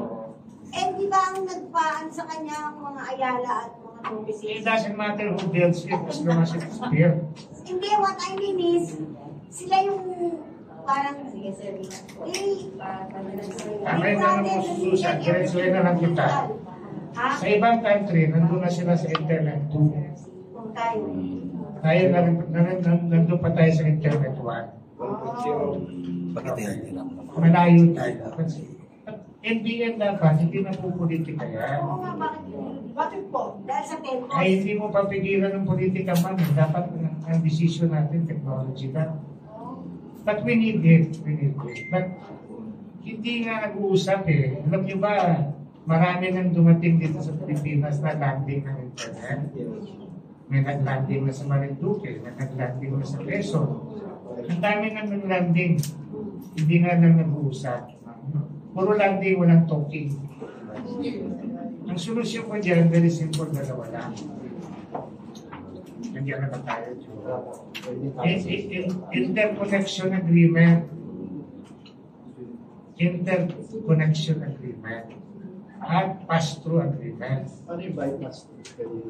Pass-through. Hindi, bypass. Sabihin, ayaw mo, ba-bypass yun. Bawal naman yun. Kasi property niya yun eh. Parang toll gate yan. Dumaan ka, bayad ka, lusog ka. Kaya nga kailangan mo ng policy, kailangan mo ng batas. Kailangan usap. So, kailangan tayo mag-demand na mag-agree sila. So, kailangan mayroong interconnection agreement. Hindi naman sila mag-merge eh. They will just let it underpass. Tabi-tabi po lang yan. Diba? Bayad-bayad. You know, everybody makes money. So if you can do that, we can create a bandwidth map, we can create interconnection agreements, pass-through agreements. I guarantee you, bibilis ang internet.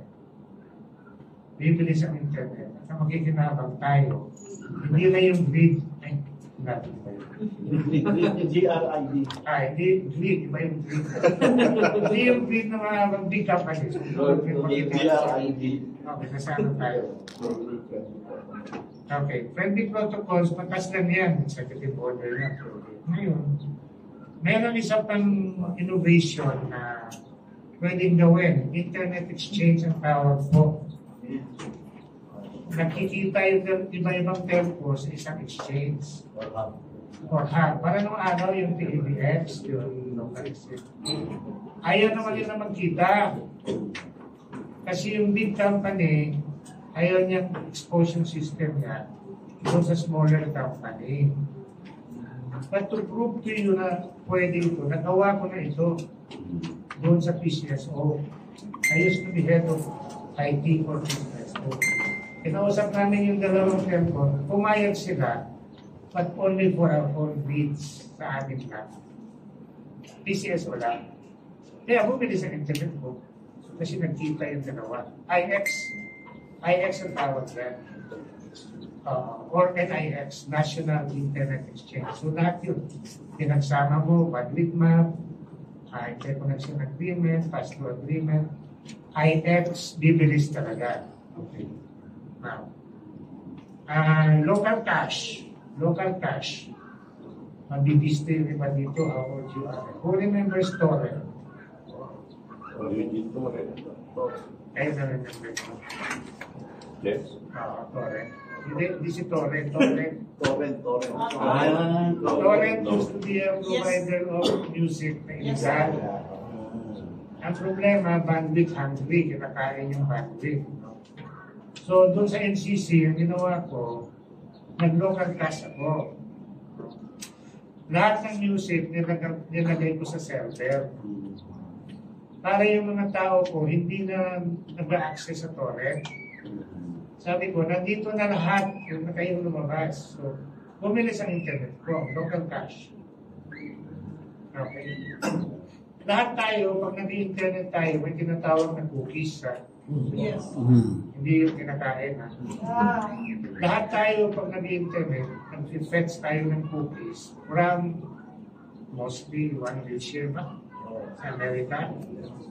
Lahat tayo nag-fetch. We are all fetching the same cookies. Kung lahat ng cookies ngayon, nagay natin sa isang cache, hindi na tayo kanya-kanya. Idya-idya. So, bibilis ang internet natin. Simple solution. But, nobody is listening. I hope you will listen. Listen mo lang yung view. Okay. What else? Okay, I think we are nearing our last slide. Voluntary clean internet.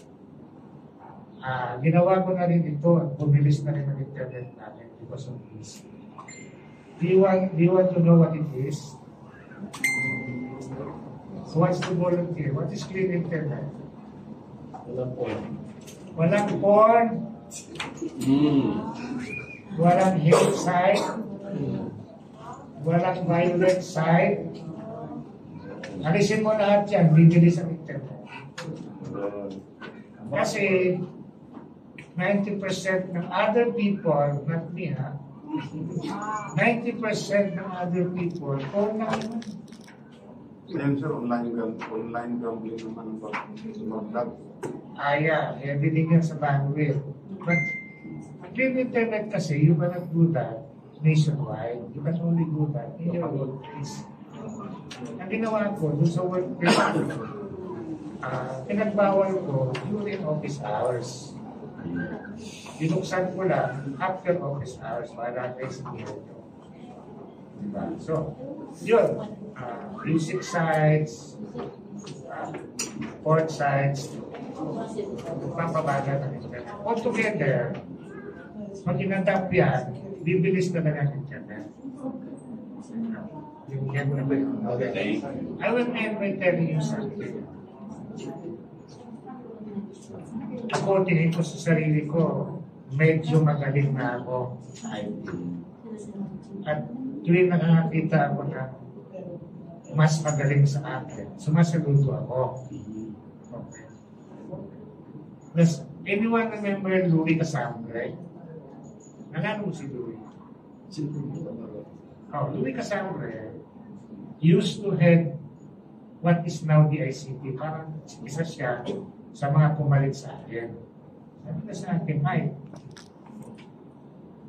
hindi totoo na mabagal ang internet sa Pilipinas. Nagulat ako sa sinabi niya. Hindi totoo na mabagal ang internet sa Pilipinas. Sabi niya, ang totoo ay mahal yung mabilis. Tama siya eh. Ako sa bahay ko mabilis eh. Kasi binabayaran ko mahal. Diba?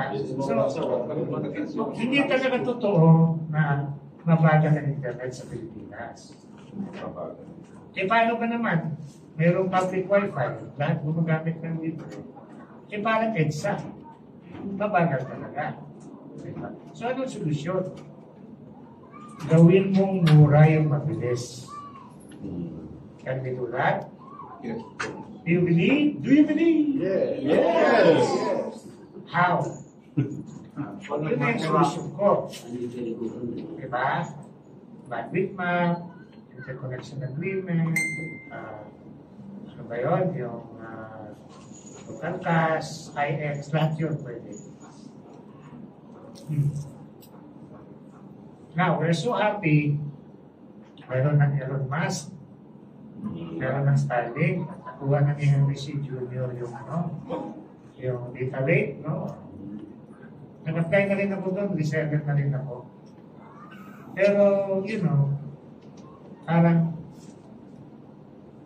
excited lang tayo doon kasi kilala si Elon Musk. Marinig niyo ako. Dapat hindi niyo ako marinig. Hindi lang naman si Elon Musk kung mayroong satellite. Marami satellite. Hindi lang natin alam. Hindi lang sila sikat. But wherever you are, meron akong sabihan eh. Nung araw, sinasabi ko, I can deliver services to you wherever you are as long as there is a signal. When I was saying that 5-10 years ago, okay pa yung sinasabi ko, marami pang naniniwala sa akin. You can no longer say that now. So ngayon, hindi pa ko na-hindi ako. Sabi ko, I can deliver services to you. Regardless of where you are, you have no place to hide. Nasa ilalim ka ng dagat, nasa loob ka ng kuweba, tatamaan ka ng sigaw ko. Totoo na yun ngayon. Why? May fiber, may cable. Alam nyo ba na yung mga what used to be cable network? Yung mga TV? Internet provider na sila ngayon. No, lalo na sa Mindanao. So, may fiber, may cable, may microwave, diba? May satellite, may balloon. White balloon. White balloon. Yung tawag nila, stationary balloons. Galing sa satellite, kukunin niya yung signal, ibabato niya sa balloon, ibabato niya sa baba. Yun. Meron pa tayo isang resource na hindi nagagamit eh. NGCP. Meron fiber. Ang nakuha nilang permiso, gamitin ng NGCP, mag-transmit ng kuryente. Pero may fiber sa mga tower eh. Pwede gamitin ng lang people. Ang dami pang pwede. Hindi naman familiar with TV white space.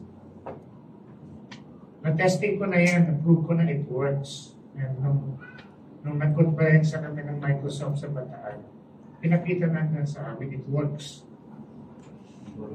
Yung TV, di ba, pag in between stations, mayroong white space na maingay. Static. Dumadaan ng signal doon. Pwede mag-internet doon. Na-prove ko na rin yung mga mahinang bandwidth, overnight, mabubuo ang signal. Anong tawag doon? VPN. How about the VPN? Again? The VPN. I used to be a major user of DBS. Patulang may DBS sa gobyerno, no? NEDA, DFA, at saka MSO. Pwede pa rin, backup, pwede pa rin. Yeah. If that's what you want, you can still use it. But it's good thing you asked me that. Kasi ako, naniniwala naman ako sa dating sa high-tech. Pero, ang advocacy ko, huwag natin kalimutan yung low-tech. Nung ako'y naging head na ng IT sa telecom sa DFA, hinanap ko yung over-over. Yung Morse code. No? Sabi sa akin, sir, tinapon ni boss. Tinapon niya. Hindi ko nababanggit kung sinong boss yun. Basta yung boss na yun, mahilig sa email. Tinapon ni boss. Sabi ko, itago yun. Okay? Dumating yung Gulf War. Naputo na internet sa Gulf. Walang internet. Kaya araw-araw, nagdadala ako ng report kay boss. Sabi niya, how did you do this? Patay yung internet. Paano mo ginawa ito? Sabi ko, sir, nag-radio relay kami from Jakarta to Baghdad. Well, medyo napaya siya. But siguro hila na lesson na huwag mo itapon yung luma. Diba? Kasi one day, gagamitin mo yan. No? So, pati yung Morse code, diktat, ginamit ko na. But then, before I left DFA, mayroon akong ginawa pa doon. Nag-iwan ako ng landline, na direct line. Sabi ko sa mga tao ko, kasi panahon na nga nag-email. Sabi ko, huwag niyong alisin ito. Just keep it there. One day, you will need it. When the day came, naputo ng internet, naputo lahat ng means of communication worldwide. May tumawag sa akin, nag-ring. Yung telepono ko, nag-ring. Sabi sa akin, sir, DFA Telecom, ito na yung iniwan mo sa akin. This is the only line that the public can access. Itong iniwan mo. So, fine, doomsday. Huwag tayo mayabang. Diba? Anyway, I will end by saying, lahat ng pinaka-high-tech na yun, akala natin bago, luma na talaga. Binenta sa atin yung DSL. Right? Ilang taon din kayo nagbayad ng DSL. Ano ba yun? Yan yung lumang copper lines. Ginawa lang nilang digital kuno. Ginawa nilang digital service line. Kaya, tumaas ang signal. LTE. Binenta sa atin. Parang bayad nyo, di ba? Bago daw. Ano ba yung LTE na yan? It's a 40-year-old technology, long-term evolution. Okay? Pagka ganun may mga branding, siguro dapat investigahin nyo natin. Last na lang. Itong mga Bible nyo, yung mga cellphone nyo, may iba, nagsasabi, naku, one-tech na radyo. One-tech na yung over-over. Sabi ko, hindi. Bakit? Ano yan? Radio frequency yan. Lahat ng cellphone, radio frequency. Yes. Diba? So, huwag mong ismulin ng radyo. Kasi everything, parang, sino nakakaala na ng voltage 5? Taas kamay. Ako, yun. Masyado pa kayong bata, ma'am, para maalala. Ang voltage 5, remember, nagbo-volt out, nagbo-volt in. Yan ang radio packets. Radio packets, nagbo-volt out, tapos nagkikita sa dulo, nagbo-volt in. Yan ang radio. That's radio. That's radio frequency. That's what's happening in your cell phone. Radio yan. Okay, so I think I said that. Thank you, Joel. Any questions? Anong frequency ang ginagamit? I don't know the exact. Pero naalala nyo nung nung pinatigil ang ABS-CBN, yung kanilang frequency para sa TV, it could have been used for telecom, hindi lang talaga nagamit. I think we're supposed to talk about cybersecurity. No? Bilisan ko na lang kasi wala sa outline ko din na sinabi. Paano ko ba sabihin ito? Sa micro, madali. Every company, every agency can contact their own. Mahirap lang sa macro. Kasi, naririnig niyo ba ako?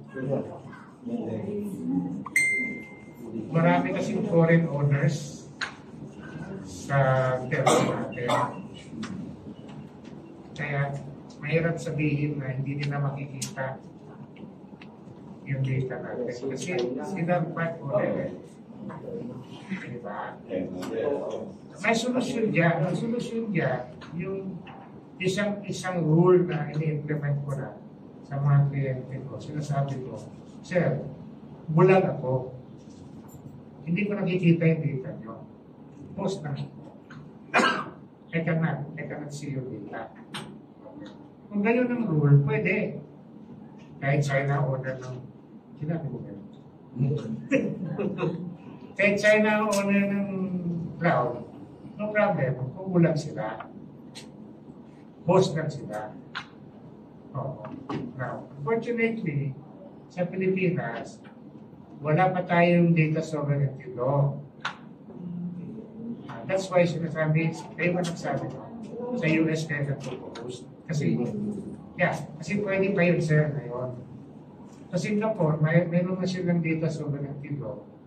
You cannot host Singaporean data outside of Singapore. How about China? I think they're still using cloud servers sa US. But they're, alam niyo po, ang bottom line sa computer, sa security, trust. You trust your provider. If you trust your provider, go ahead. Diba?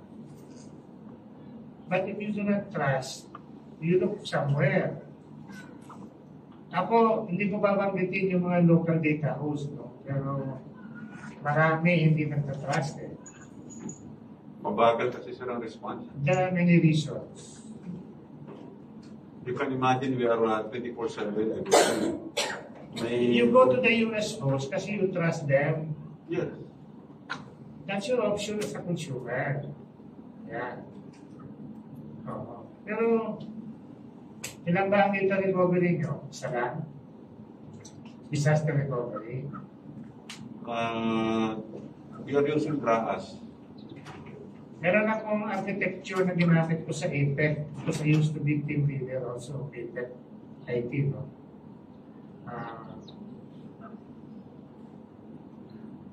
Isang mirror, dalawang disaster recovery. Mirror is active real time. Parang salamin. Kung anong gwapo mo, yun ang nakikita mo sa salamin, gwapo din. Diba? Exacto. Walang data loss. So kung halimbawa nag-brown out bigla, pag-endor, buhay yung data mo 100%. Ang data disaster recovery, meron kang data loss. Few seconds. But what is that data worth to you? Kahit a few seconds na, mawawala ka ng data. Isa pang mechanics that what we did, our data is hosted in a separate server or cloud. Our application is in a separate cloud server. We use Google. Maganda po yun. Alam mo na yun. Di ba pinagsama? I can be honest with you every time. Wala naman nakikinig ko sa kung meron kang principal, kasi maraming nagsasabi sa akin, sir, gusto namin na mayroon kami na local host dito sa opisina. Nasa amin yung primary data, nasa labas yung disaster recovery data. Sabi ko, okay lang if you can afford a data center. Mahal eh. But not everyone can afford, especially the smaller agencies. So, does it matter kung nasaan ang primary? Sa totoo lang, pwede mo sabihin, meron kang maliit na computer sa opisina mo. Andun yung secondary, backup. Pwede rin sa bahay yung meron, sir. Meron kang backup sa bahay. Meron sa bahay. Meron kang hard disk na malaki. Backup. Siguro with Starlink, we can do that around now. Starlink is only a carrier. Although I think they might be offering it still. So the same church sa Diwatawan natin. Maganda mag-multiple host kayo. Iba-ibang cloud. Well, we also do that in the office. Yeah. Mura naman ang cloud ngayon eh. Mura na. Mga 200 to 300 Mbps. Yeah. So, any other question? Yung gusto ko na mag-open source, ha? Meron akong malaking grupo na open source. Open source. Sir, can I have some of your qualified? Ay, wala na. Kasi I'm in Facebook, I'm in LinkedIn, I'm in Twitter. You want to talk? I can talk to you. Okay.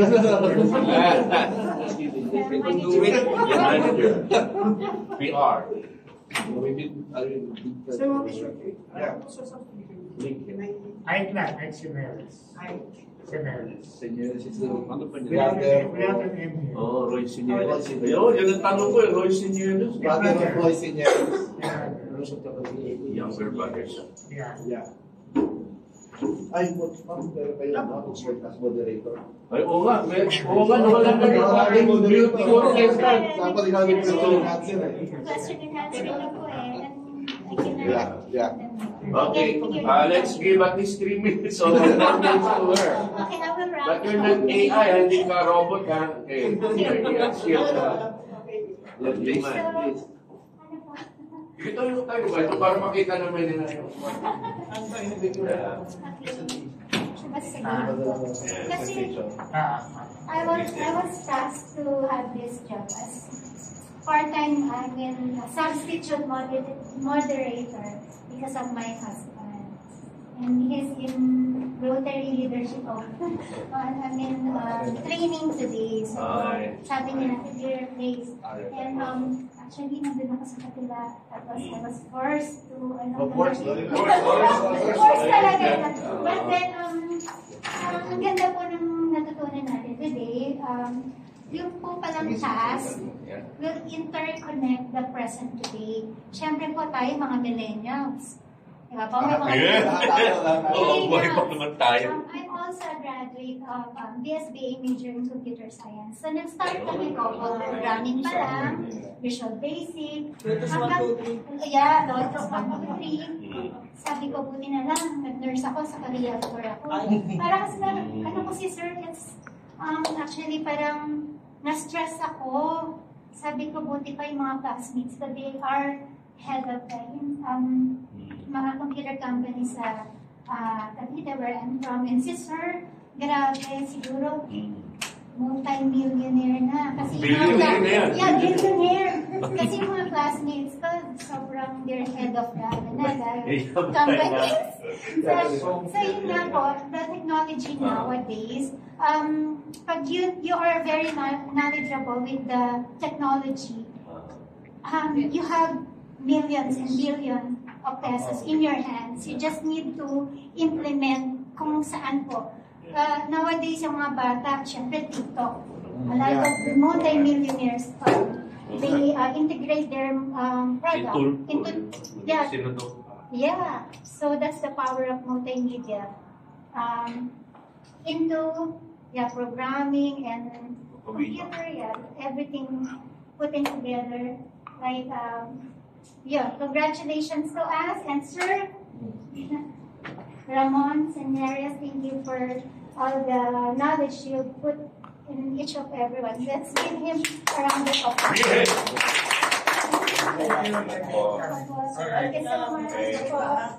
Let's have a group photo. Yung mga mayaman. Hindi yung mga kayaman. Sir, i-hack na natin, i-transfer nyo sa account namin yung mga kwan, mga bank account. Kasi there's a danger. Pag na-hack. Kaya hindi, wala na tayong time, hindi tayo sa North Korea, nasiya tayo. Mati 50,000 na deposit ang natatalit ka. Ikaw na. Ikaw na lang. No pictures. Okay. Stop ka. Stop it. Where the one's divided, where you and I decided to define your boundary. There are dreams, however we all stand in place with all our hands. You and me are joined in harmony. We can make this world if we hold on together. We can share and work. We can make this place if we are one for love. We are one for harmony. We are one big family too, with one melody, one voice left. Hand in hand we all connect. Peace for all, and now we are one.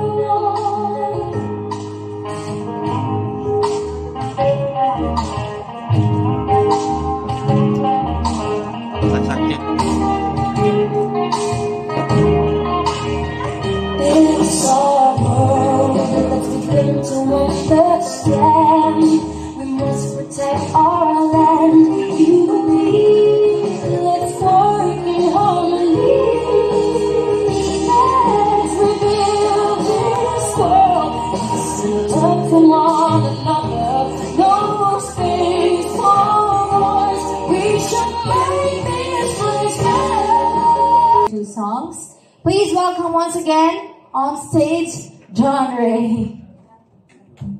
How about a big hand for me, ladies and gentlemen? Just joking. Welcome back. How can I say no to a very dear friend, Sir Bong? And how about a big hand for Sir Bong once again? I believe this is one of his favorite. Sabi niya, maging makabayan tayo dyan, Ray, for now. So, I guess it's OPM time.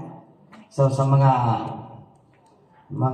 medyo madamdaming tao, and of course, to everyone, this is for you.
And of course, this next song, I know you know this one. So if you feel like singing, don't hesitate. Tayo lang naman yung kung medyo sintonado tayo, hindi naman nila sasabihin outright. Mamaya pa yun. There you go.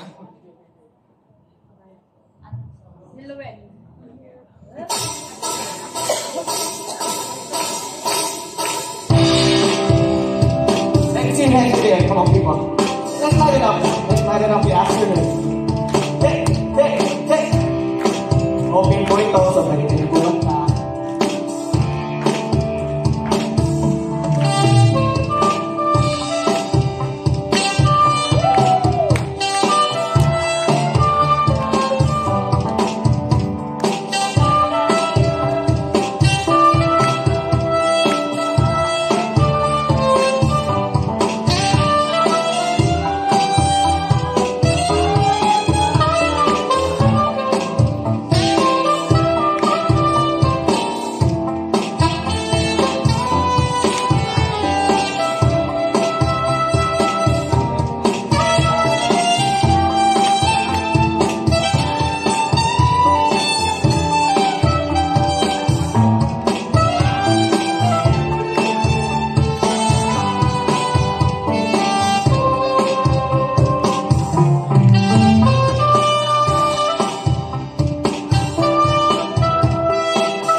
Thank you very much, January.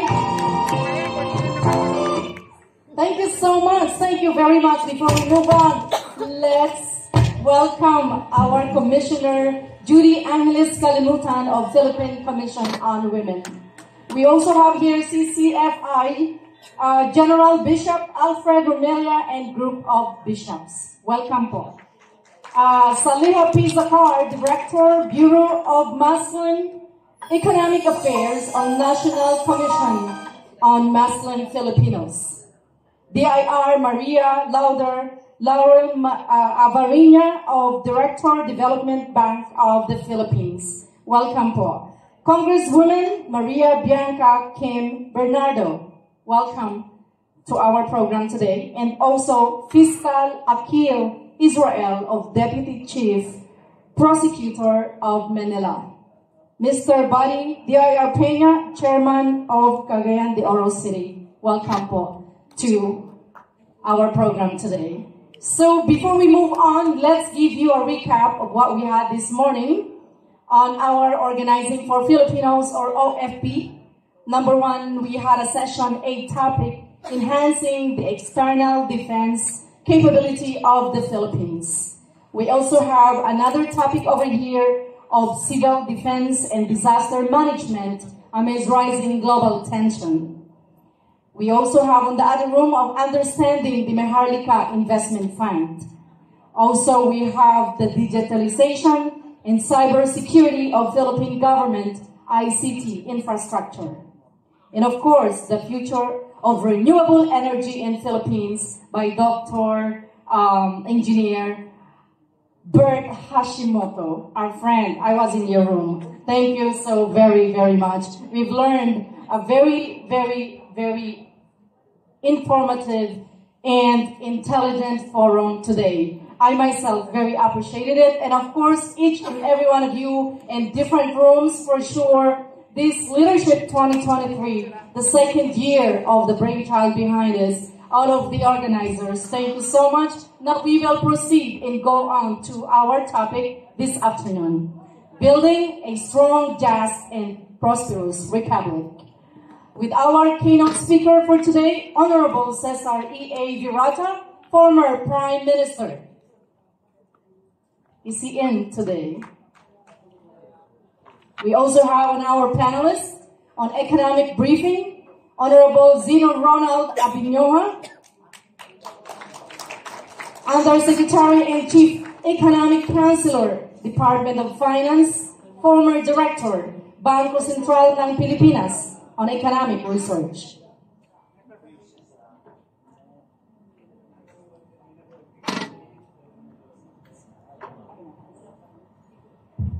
Can I call on stage Honorable Zeno Ronald Abinoha, please?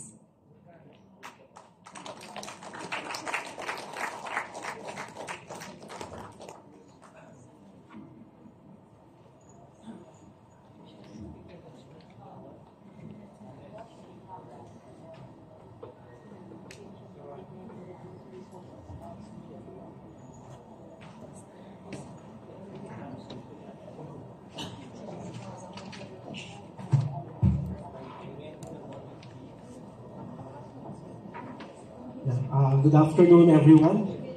Thank you again in behalf of the Department of Finance. We would like to thank the organizers for inviting us and having this opportunity to share with you some of the updates on what is happening in the economy. So after listening to that breathtaking performance, we will see if the performance of the economy is also equally breathtaking. Coming out of the pandemic, we are very hopeful that the economy is recovering, and we are even more hopeful that the future will remain positive moving forward. So for this afternoon, we were going to prepare a presentation.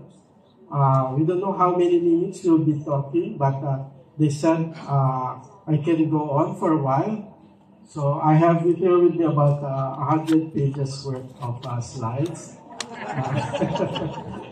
But we will only discuss 99 pages of them.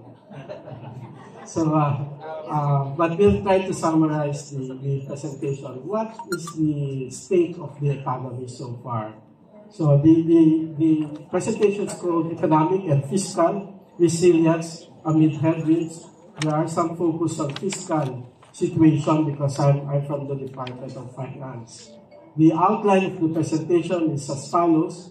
Where are we now in terms of the economic performance? We look at macroeconomic situation and the fiscal performance, and then have some views. Where are we heading? What is in store for the Philippine economy? If we look at some of the plans, the frameworks that were organized, formulated by our economic managers. So first, let's move on. What is the macroeconomic situation? So overall, we think that the macroeconomic fundamentals remain sound. So even as the pandemic caused the economy to contract, in the next slide, we will show, for example, in the orange line, that's the growth rate of the economy. The growth rate of the economy was about 6 to 7% for almost a decade. That's a very respectable growth. It's one of the fastest growing performance or economies in the region to sustain between 6 to 7% for about a decade. However, the pandemic caused the economy to contract by almost 10%. That's the orange line. But 2021, we bounced back 5.7%, and last year 7.6%. Is that 7.6% last year enough to recoup the size of the economy before the pandemic? If you look at the bar chart, the blue bar, 2019, that is equal to 100. That is the size of the economy in 2019. In 2020, it shrunk. If we go to the previous slide. But by 2022, slide 4, that blue bar chart is now higher at 103 points. So the 7.6% growth this year enabled the Philippine economy to approximate the size of the economy in 2019. So when they say that the economy is recovered, that is probably what is generally meant. Because in 2019, let's say our economy is 100, it is only 3 years later, 2022, that we were able to go back to that original target. So in a sense, we have recovered, but what is really important is that we accelerate so that we will really recoup the original path of the economic growth. But before we go to that plan, how to recoup, how to go back to the original trajectory of the economy, let's try to see what were the drivers of growth so far. And in the next slide, what is driving the economy right now are the solid bar charts. If you can see the bar charts, there's green, blue, and yellow. They're all positive. They refer to household consumption. The green one, government consumption, investments. These are all domestic demand. But net export, it's in the negative. So what is really driving the economy right now is domestic demand. Now this provides us a clue on what is in store for us. This year, 2023, will be very difficult because all forecasters are saying the economy will slow down. The global economy, will slow down. So we cannot rely on the global economy to help the economy move faster, grow faster. So it is domestic demand that will be the main driver. China will slow down. For 2 or 3 decades, China was growing by 10% at least. Now China is growing around 5%, not only for this year, but probably for the next 3 or 4 years, it will be 5% growth. So that has never been seen in decades before.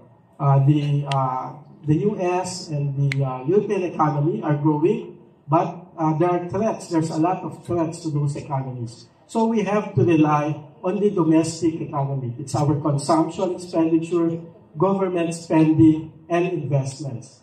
That is very important, we think, when we try to help the government, when we try to help our economy. Keep that in mind. So far, so it's a domestic component. The consumption, if you look at consumption, the next slide, what has driven consumption recovery in the Philippines? We try to divide consumption to essential and non-essential or discretionary. As we can see, the non-essential, the yellow line, declined quite dramatically during the pandemic. And this is the discretionary or non-essential are those on alcohol, beverage, tobacco, furnishings, recreation. But in 2022, it rebounded. So a lot of the revenge spendings is validated in this data, 12.3% growth on this non-essential or discretionary spending. Essential spending also has recovered, but the revenge spending is more on the non-essential expenditure.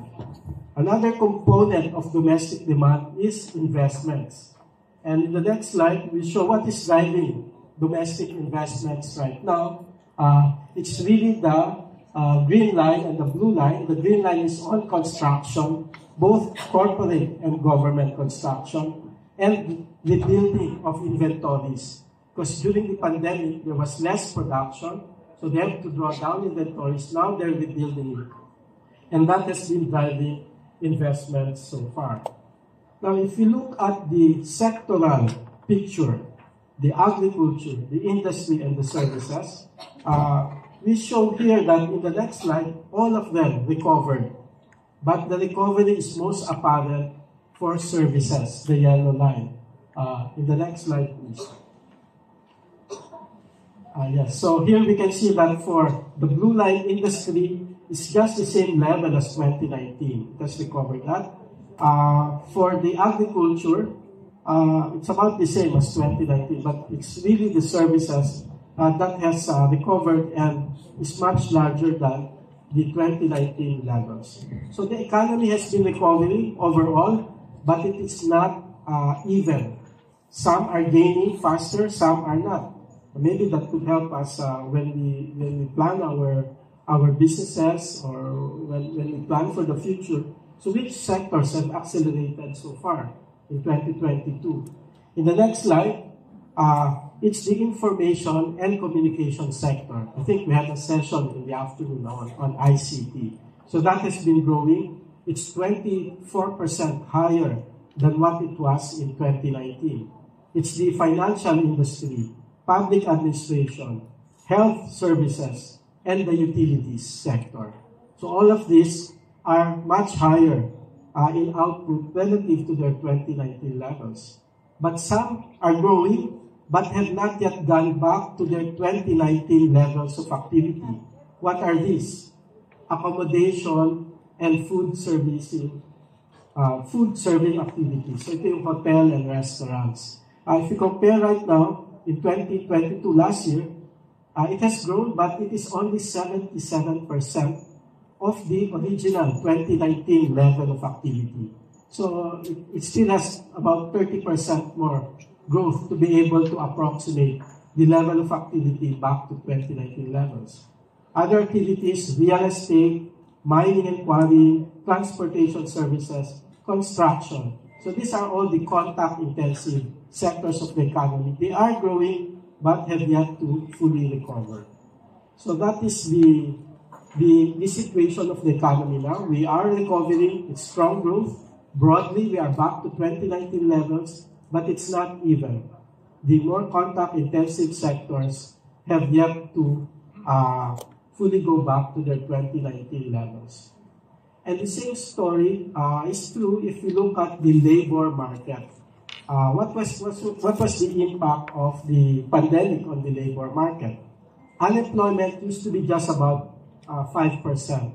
So for every 100 person we meet in the street, 5 are unemployed. But at the height of the pandemic, for every 100 person we meet, 18 persons were unemployed. So that was the extent of the impact on the labor market of the strict health protocols. But from that level, 18%, unemployment is now down to less than 5%. So we have recovered. In fact, there are more employment right now. There are more employed people compared to 2019 levels. So again, broadly, there is recovery, but this is not even. It's not the same across sectors. In the next slide, slide 11, this is how much employment was added to the economy since the start of the pandemic. In the pandemic, we lost about 9 million jobs, but gradually we recovered that. Right now, we not only recouped 9 billion, but we even added almost 5 million jobs. So there's a turnaround of about 14 million jobs since the start of the pandemic. And if you look at the sectoral picture, it's the same thing. It's the contact-intensive sectors that are lagging, but the other sectors have fully recovered their employment levels. This is the picture last year. Now, we may ask, is the momentum there? Is the economy growing in the near term? For example, in 2023, what are the indications?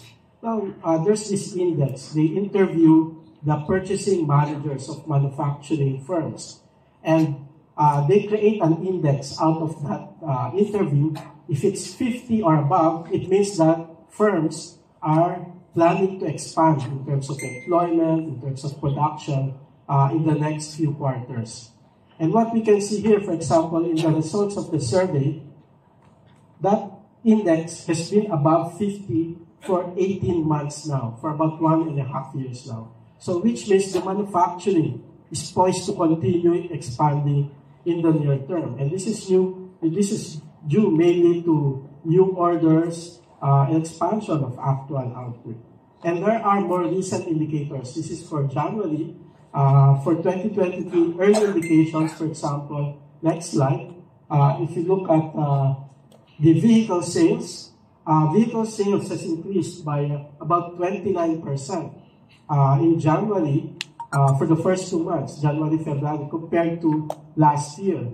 Passenger cars, about 21% growth. So it's a strong indication that consumption is continue to accelerate. The production also continue to accelerate, and loans to production sectors continue to increase, and even some consumer loans continue to increase, all indicating that the momentum has been preserved so far early this year.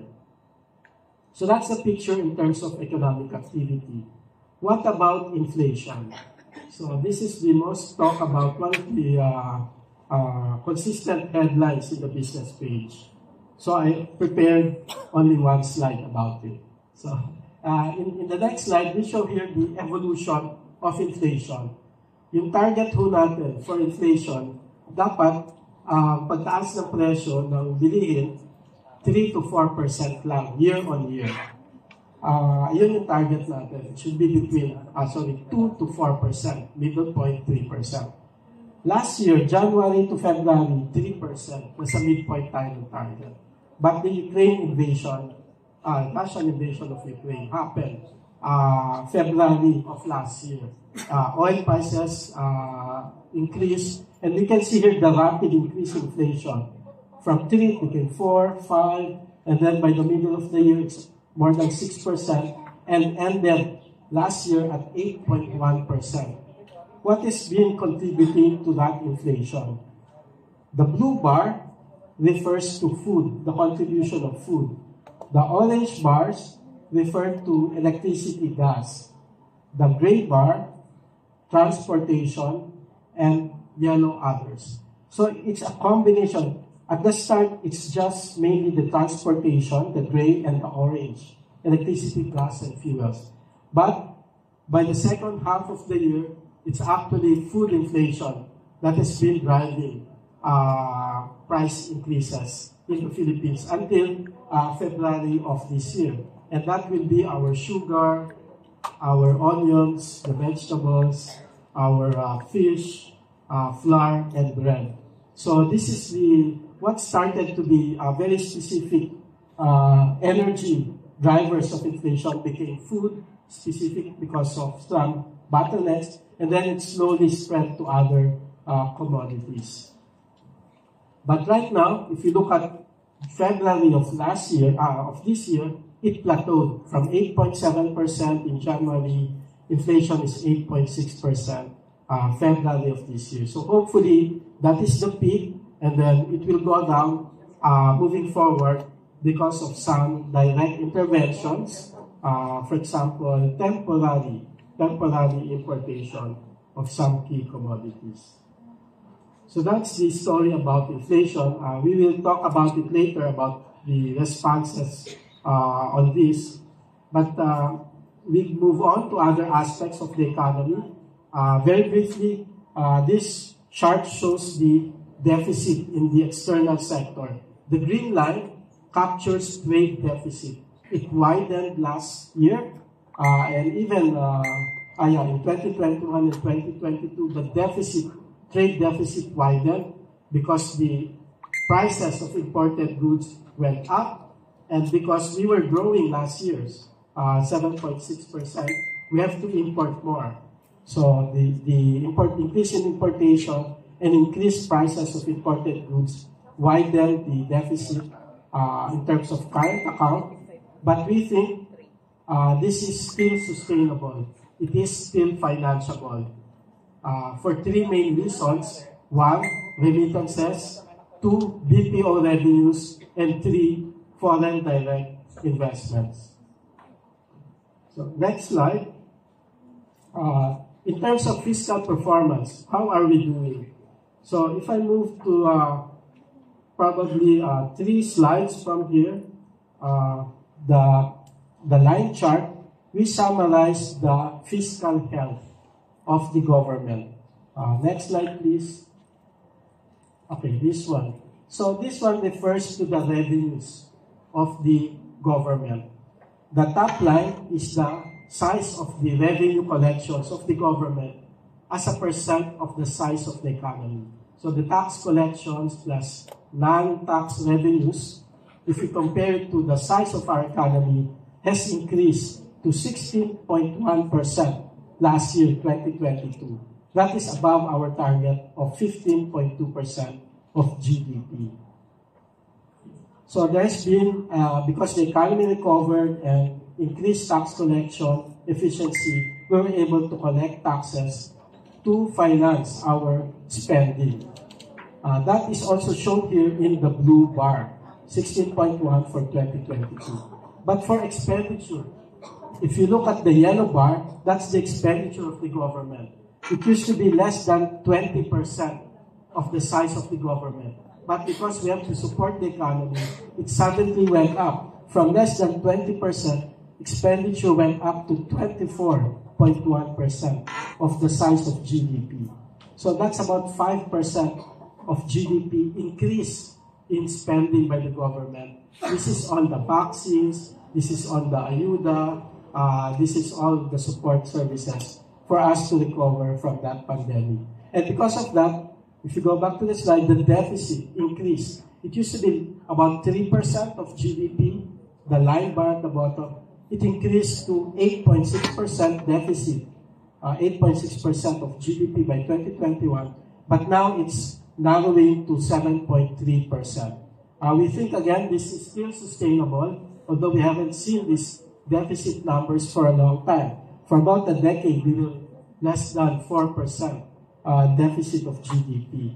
But this is the management that we have to do. We have to support the economy at the height of the crisis, but now we have to go back to more fiscally sustainable levels in terms of the deficit.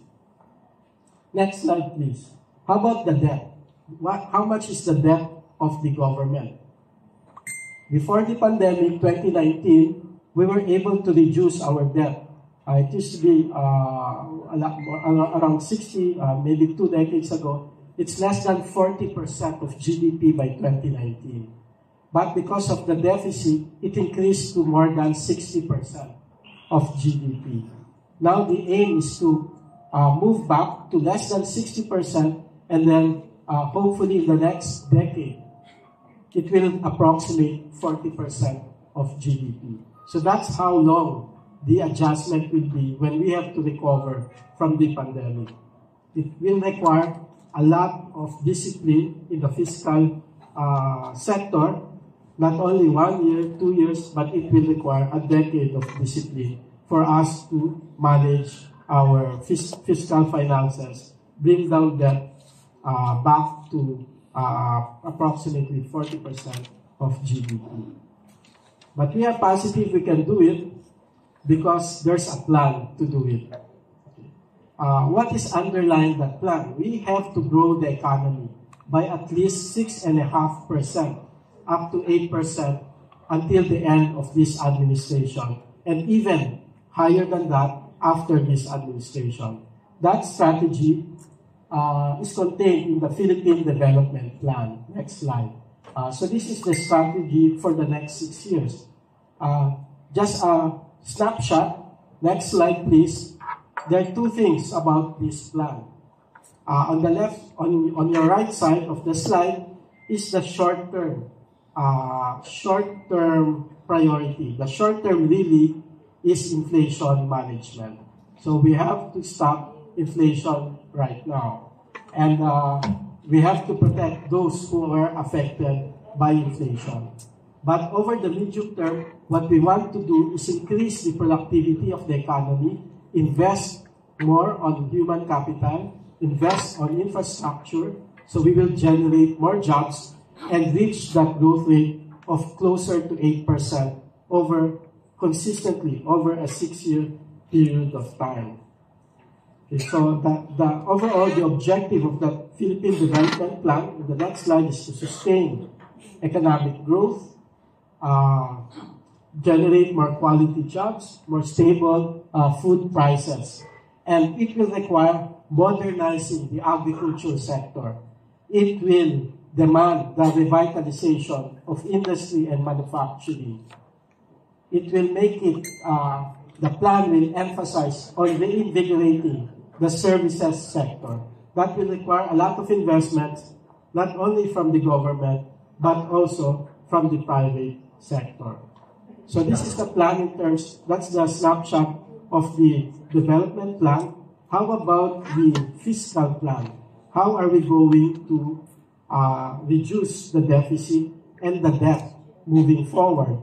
In the next slide, and the next slide please, we have what is called the medium-term fiscal framework.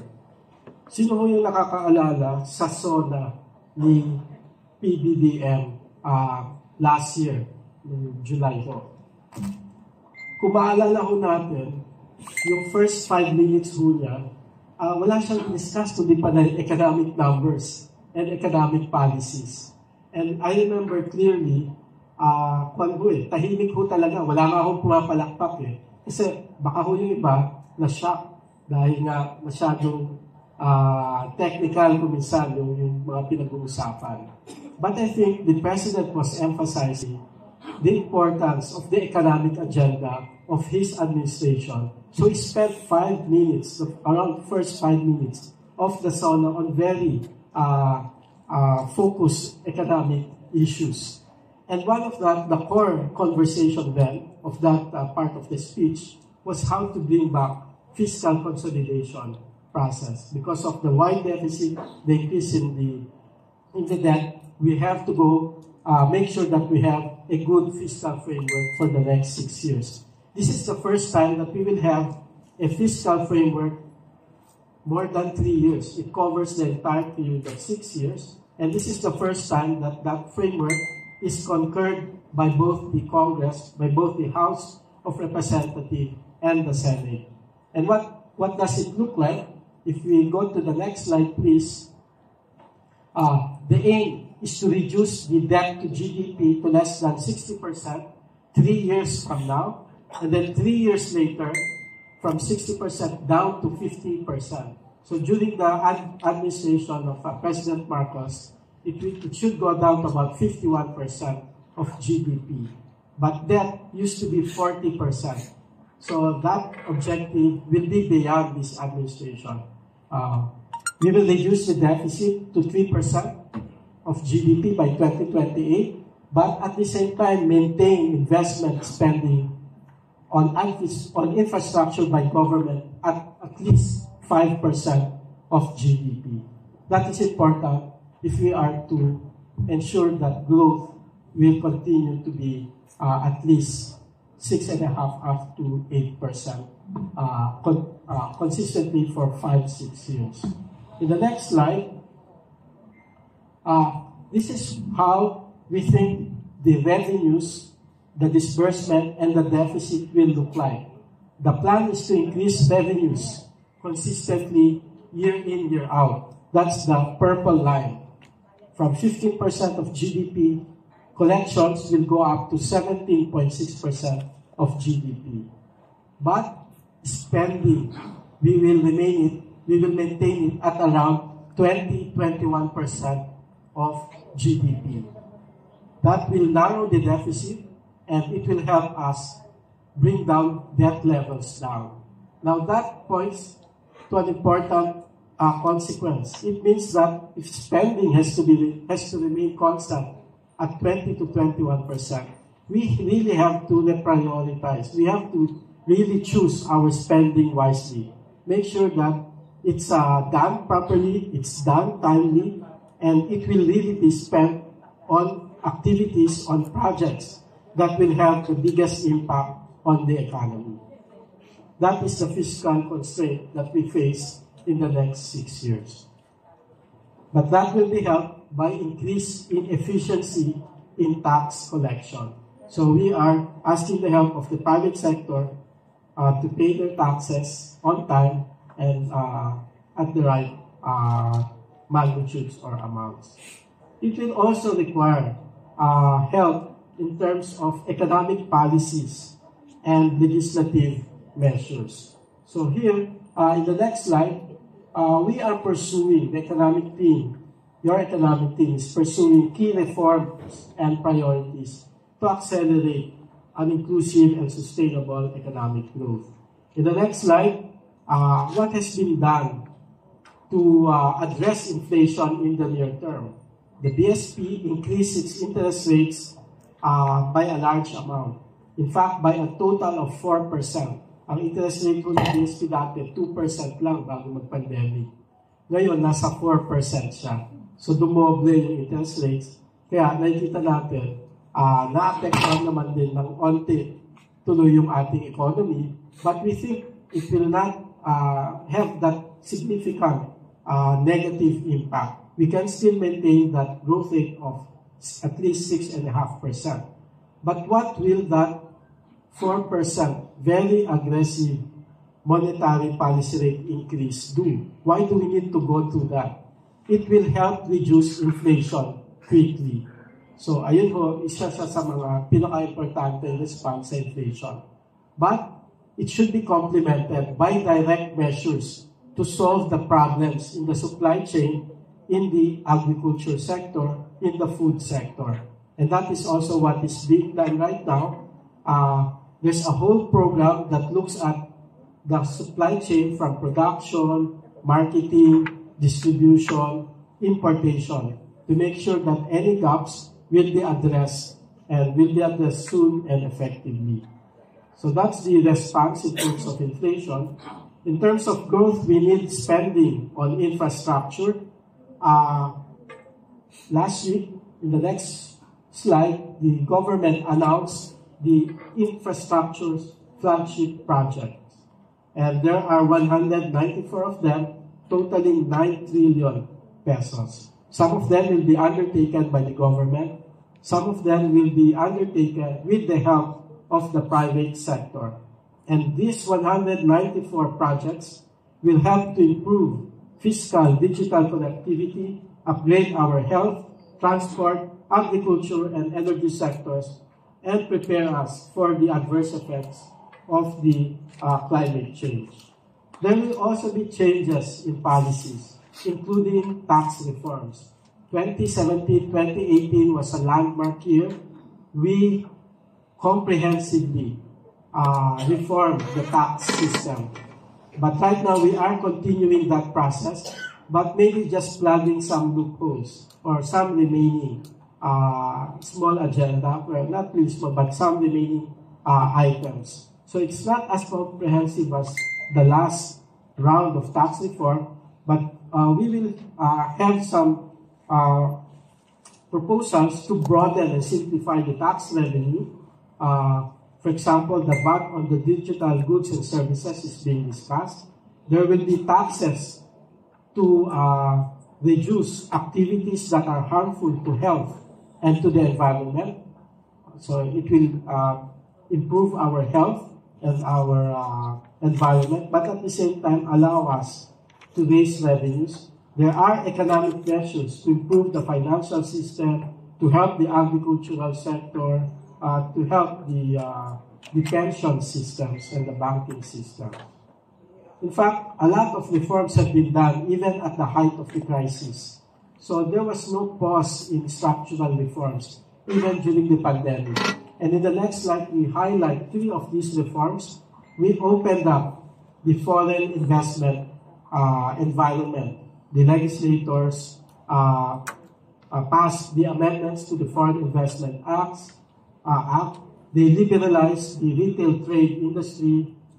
They amended the Public Service Act to allow more investments or to allow greater foreign participation in some key segments of the economy. So all of these are aimed to improve the environment, the economic and financial landscape of the country. Moving forward, what do we hope to have? Next slide, please. Next slide. So these are the reforms that I just mentioned. So next slide. If you look at real GDP, this year we think it is achievable that we will grow 6 to 7%. That is a little lower than the actual 7.6% in 2022 in recognition of the fact that global economy will slow down this year and maybe the impact of the interest rate increases last year will be felt this year. But still, at least 6% growth is very respectable. That will put us probably, if not the first, the second fastest growing economy, major economy in the Southeast Asia region. Inflation, we think, will go down, maybe around 4 to 5%, but by 2024, it should be within the target of 2 to 4%. Exports growth and import growth rates will be tepid this year, but 2024 and beyond, it should accelerate further to 6 to 8%. So, to conclude this briefing on where the economy is right now, we think the economy has fully recovered. The momentum is there, as we see in the initial indications early this year, and the prospects are good because we are addressing some of the near-term stumbling blocks. We are addressing inflation head-on so that it will support consumption moving forward. We are addressing the investment environment. That is via the infrastructure program of the government and also the series of reforms that we hope to benefit from moving forward. We think that these 3 things, the policy discipline, the commitment to reforms, and the transparency and willingness of government to work with the private sector will be key elements for us to achieve our economic growth objectives, our economic development objectives, and our long-term and medium-term goals for our Filipino countrymen, not only this generation, but for the generations to come. Thank you very much for your attention. Thank you very much for your attention. Thank you very much, Undersecretary Binoha. We may call on stage to our panelists, Honorable Zeno Ronald and Honorable Ronald Adamat. On stage, please. The moderator on stage. Honorable Zeno Ronald Abuneha. Thank you so much, sir.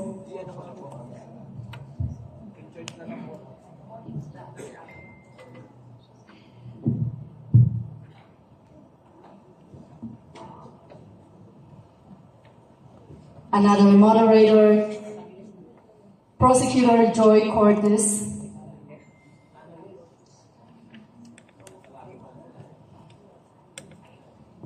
Oh, the panelists.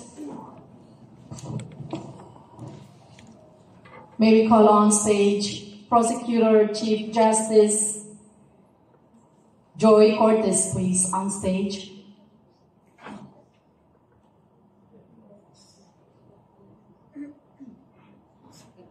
Moderator Dr. Ted Herbosa, MD, former Undersecretary, Department of Health, EVP, University of the Philippines, and IATF Medical Advisor, Dr. Ted Herbosa.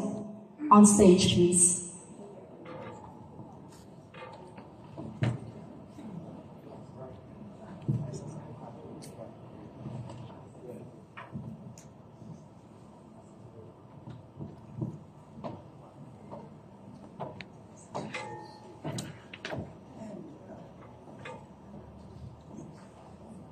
We may ask Dr. Ted to be the lead of the moderator, please.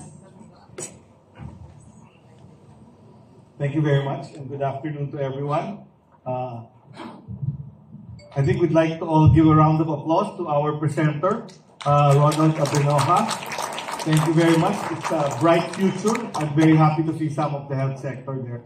I don't know why Manny made me the moderator on the economic part. I'm not the Herbosa in the development bank. I'm the Herbosa in the healthcare, but I'm very happy to actually moderate this session. Maybe we can have our reactors first to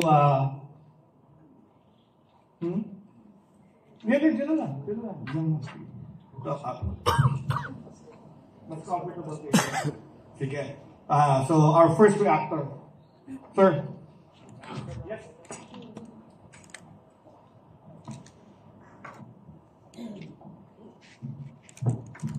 Sorry, I had to stand. Hawak-hawak ko pa yung cellphone ko eh. Baka mahulog. Joke lang. Okay, greetings of peace to one and all. By the way, thank you for inviting me here. My greetings to Usec Bong Anyo, my kababayan from Mindanao, and of course to Manny Lopez for inviting me here as a reactor. One of the actors. For those who do not know me, I am Ronald Adamat, Dr. Ronald Adamat, the Commissioner of the Commission on Higher Education.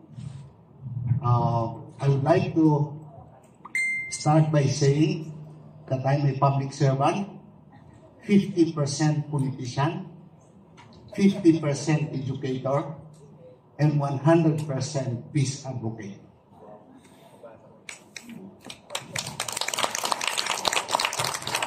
Thank you very much. So I have to base my reaction to the presentation from the standpoint of peace. I don't know, some of you have attended the first National Peace Convention that was held at the PICC. Who have attended? Okay, thank you very much. I know some of you or all of you are aware of what I'm supposed to say this afternoon. Yeah, that was sponsored by the Volunteer Individuals for Peace, my peace organization, which was founded in 2018. And for that matter, I would like to congratulate Usec Abella for the very comprehensive presentation, well researched, well prepared.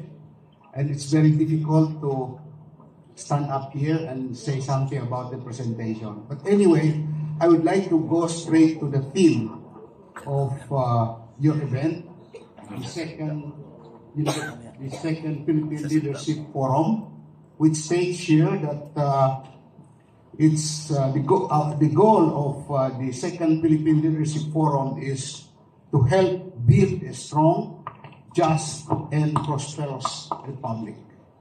To my mind, basic to this attainment of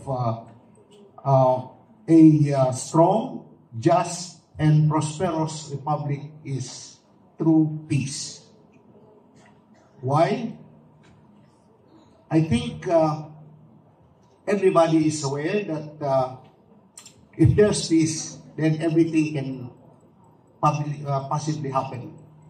Now, for that matter, this was also my presentation during the first National Peace Convention at the PICC.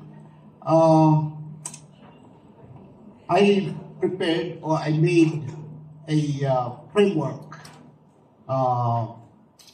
to attain national unity, because it's only the Marcos administration who has a flagship program on the attainment of or national unity agenda. The only administration who has a national unity agenda. And to attain national unity or a strong, just, and prosperous republic, I think, or I prepared a framework which I call PBBM-SD. What do you mean by PBBM-SD? If you look at it literally, it means President Bong Marcos Sara Duterte. But the other meaning of that is peace builds, binds minds for sustainable development. Now, this afternoon, I would like to say that PBBM-SD equals SJPR. PBBM-SD equals strong, just, and prosperous republic. Why? Because you see in the presentation this afternoon, one of the elements that is necessary for the attainment of a strong and just and prosperous republic is economy. The economic situation of the Philippines now is very promising, although we have struck by the pandemic, and according to the presentation of Usec, we are gaining ground towards what we had in 2018. And that's a good trend, that's a good indication that we are recovering. However, is it enough to have a growing economy to attain a strong, just, and prosperous republic? I don't think so. So, of course, we know that if there's peace, there's development. And development is almost sure that we are always referring or equating it to the economic development. Because if there's peace, then necessarily more investments would come, or would be more investment will come into the Philippines, both international and local. And if there's more investment, that means we are expecting more employment for our people. And if there's employment, then we might be able to address food insufficiency. Food insufficiency, then of course we can reduce poverty. And that if people are not hungry, there's a saying that hungry people are angry people. So if people are not poor, they are progressive, then we can, or we may be able to avert criminality. So that's the beauty of having a growing and sufficient economy. But will that suffice? It will not. It is not. Because I would say that peace will also stabilize politics. So we need peace to stabilize our politics, because politics or peace will unite people, including our political parties, political leaders. It will. There's a hope that people will unite and respect each other, because peace will allow people to respect each other, there's harmony, and that our people will have a common vision for our future. So I would say that that is what I exactly mean by peace builds, binds minds for sustainable development. If there's peace, of course, we can be able to build our people. Build them, it can be through education, through economic initiatives, and at the same time, we can also bind them because they respect each other, we live in harmony with each other, and that if we have achieved that, we have a common vision for our future, then we attain sustainable development, for that matter. And I would say that is equals to strong and just and prosperous republic. But not only that,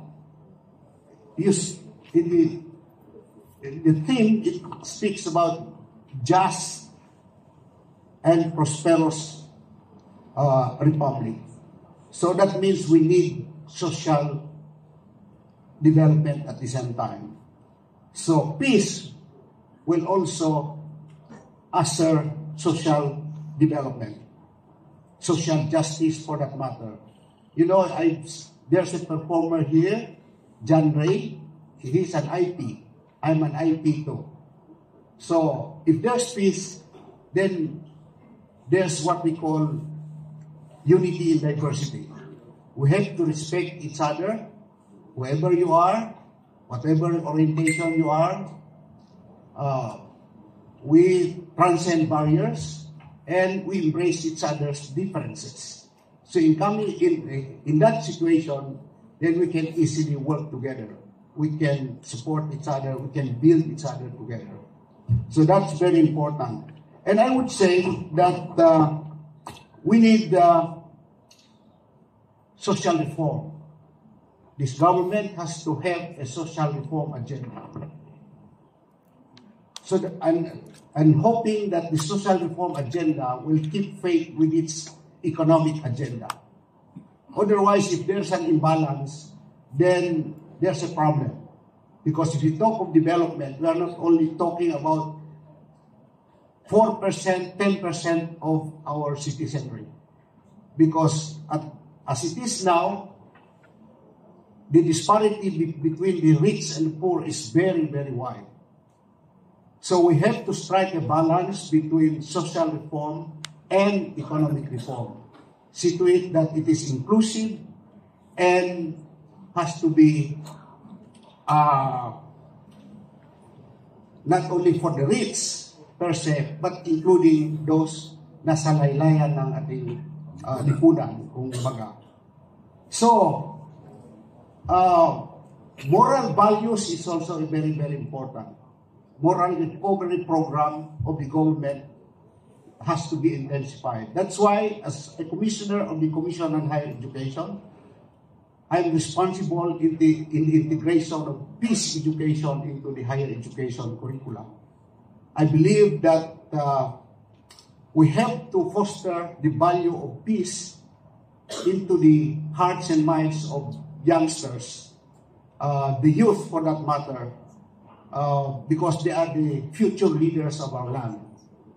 If peace is embedded in their hearts, then as they step out of the portals of their alma mater and become part of the workforce of our society, then they bring that peaceful heart and mind, then we will be a certain of leaders in the next generation that can propel prosperity for our fatherland. I'm good that from CHED through CMO number 1, series of 2019, which I sponsored, now DepEd has already had its own peace education integrated into their curriculum. And I'm really appreciate that. So, social reform agenda is needed. Moral recovery program is needed. Economic program or agenda is needed. to contribute to the attainment of a just and prosperous republic. Not only that, we've got also, through peace, we have to engage in inter-religious dialogues, intercultural dialogues, negotiation.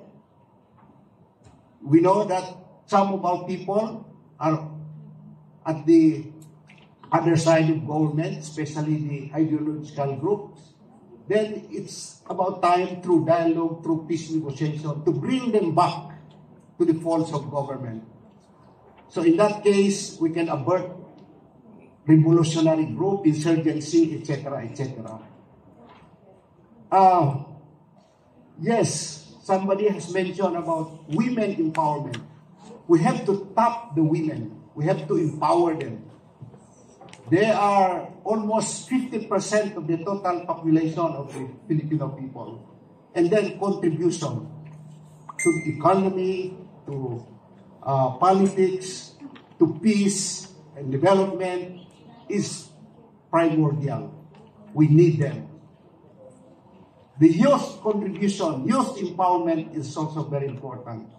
I think 1/3 or almost, yes, of our population is also belonging to the youth sector. So we need them. We need their contributions. After all, we have to invest in our youth. We have to invest in our youth through education and through peace. I'm fan of quotes. I have 2 quotes on peace, which is very, very important. And one is, investing in peace is investing for the future. And the other one is, peace builds one nation, one future. So we have to put that into heart. So the women, the youth, the Muslims communities sector is also very important. You know, we have the problem, centuries-long problem in Mitra. If we cannot bring them into the main body politics and not cooperate with the other regions throughout the country, it will really, really be a problem to our government. And that, of course, it will not just, just and prosperous, strong, just, prosperous republic is elusive. Of course, the indigenous peoples has also to be, has to play a great role in the process. Ibig sabihin, if we are ambitioning for a strong, just, prosperous republic, we really have to tap and recognize the importance, the significance of all sectors in society. We need them to contribute. And only peace can do that.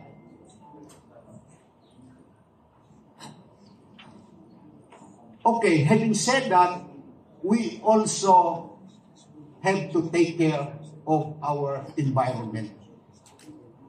In peace, environmental care is very important. And we can never achieve strong, just, prosperous republic without taking care of our environment. In peace parlance, we adopt and uphold what we call harmony with nature rather than mastery over nature. What is happening now is mastery over nature because of our effort, initiative to propel our economy.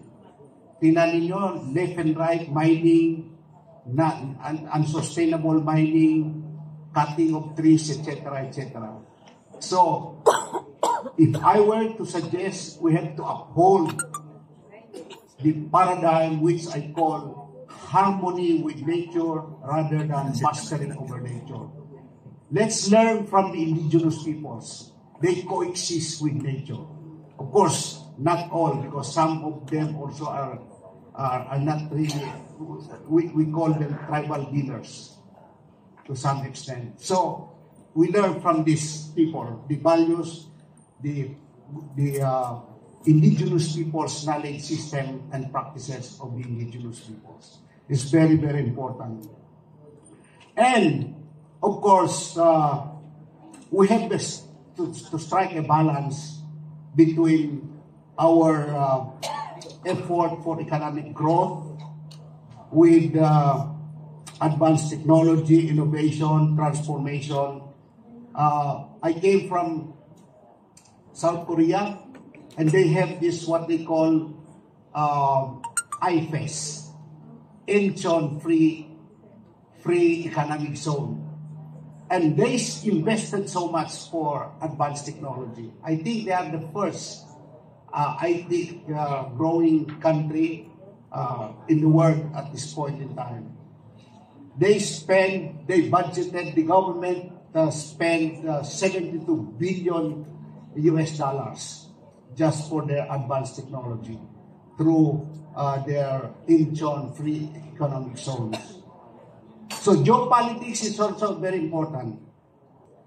If we attain strong, just, and prosperous republic, diplomacy, partnership with our neighboring countries is very important.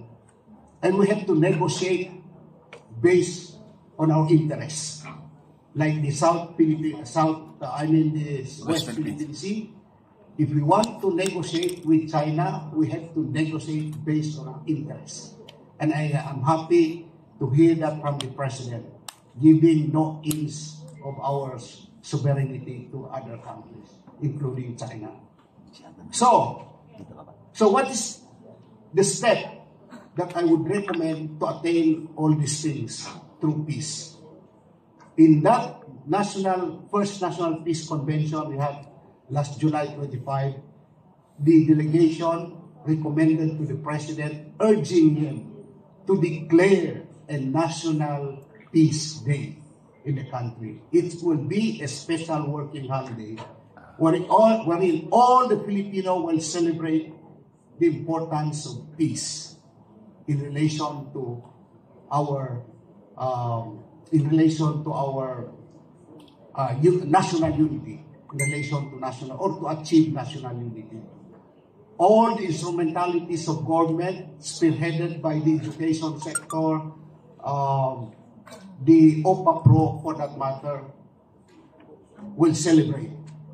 It's also can also be considered as a truce day, a day wherein we can say sorry to people whom we offended and make amends and embrace each other's differences.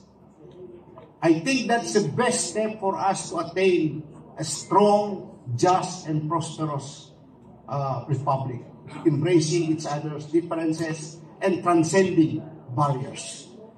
So, yes, again, I'm glad that we have a president who has this heart for national unity. And I see in him what I say, CIS in leadership. It is included, this is also, I have written in my book. What is my CIS in leadership? We see in the president a leader who is consultative, because a leader who is consultative would mean recognizing the contribution, the ideas of other people. And for people to contribute their ideas, there's that sense of ownership in any development, in any development policy, any development program. And I stands for inspiration. We want a leader who is an inspirational leader. If you are that kind of a person, you will expect people to contribute their obedience, their respect. Even without tapping them, they are there to contribute their ideas, their talents, and their resources. And last but not the least, letter S, servant leadership.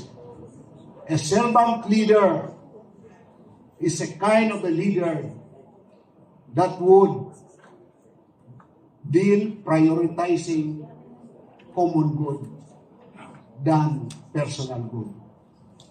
And you have that leader who is espousing peace with all these ideas that I have presented, then a strong and just, prosperous republic is attainable. Thank you very much. Thank you very much.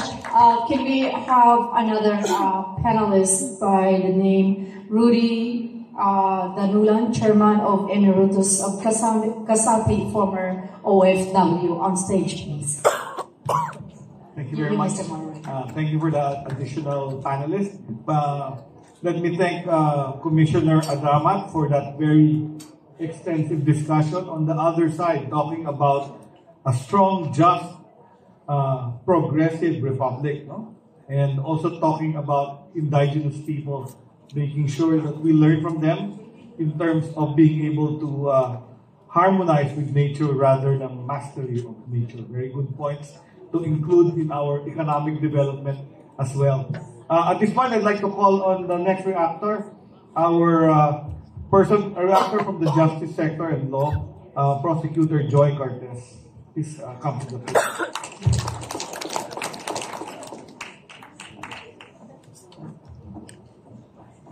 Good afternoon to everybody. I'm from two, so I'm going to base my reaction on the field of my profession.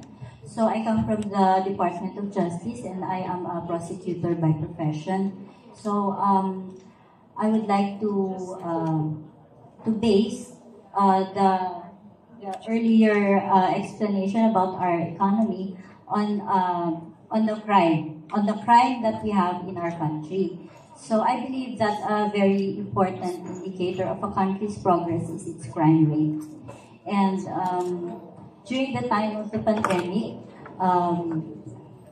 the crime rate in our country went up.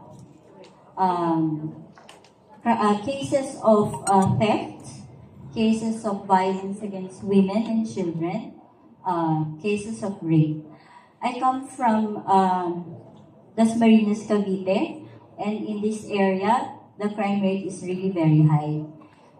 Before the drug war, the highest number of cases that were filed in Cavite was theft. Next was rape. And during the drug war, of course, there was a increase in the cases of drugs. And I believe that during the pandemic, since a lot of the Filipinos lost their jobs, they just stayed home, and they really didn't have any choice. If they didn't have any job, they had to feed their families. So there were a lot of robberies, and I'm just going to share with you how high the crime rate of rape is in Cavite. Most of the residents of Cavite are they belong to the lower class. So most of them are uneducated, and they work. Some really do not have any jobs. So they resort to stealing. They resort to peddling drugs. They resort to the point of we have incest rape in Cavite also. And during the pandemic, since most stayed home, some of the men resorted to abusing their wives and abusing their children. And most of these women, most of these children do not know their rights. Like if they come to file a case against the husband or against the father, most of them would not know that masama pala yung ginagawa sa kanila ng father nila or masama pala yung ginagawa sa kanila ng asawa nila. Violence against women is also very rampant. Some women believe that it's normal for their husbands or their partners to hurt them.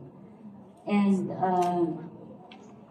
I had a case of a minor who was already with living in with a man, and she was abused repeatedly. And one time she was the partner poured boiling rice on her, so she got scalded. And then the next day, she was even the one who said that she had to withdraw the case against her partner because no one would feed them, no one would support them. So I would just like to share to you how hard it is for a woman to be living like that, na hindi nila alam na, wala silang means to support themselves. So kahit na inaabuso na sila, kahit na sinasaktan sila, they just stick to their partners. And that's a piece of my mind, a piece of what I go through every day at work in conducting inquest cases and prosecuting crimes. Thank you very much. Thank you. Salamat sa inyong reaction. Thank you very much. Maybe at this point, would you like to make a reaction about economic growth from our OFW sector?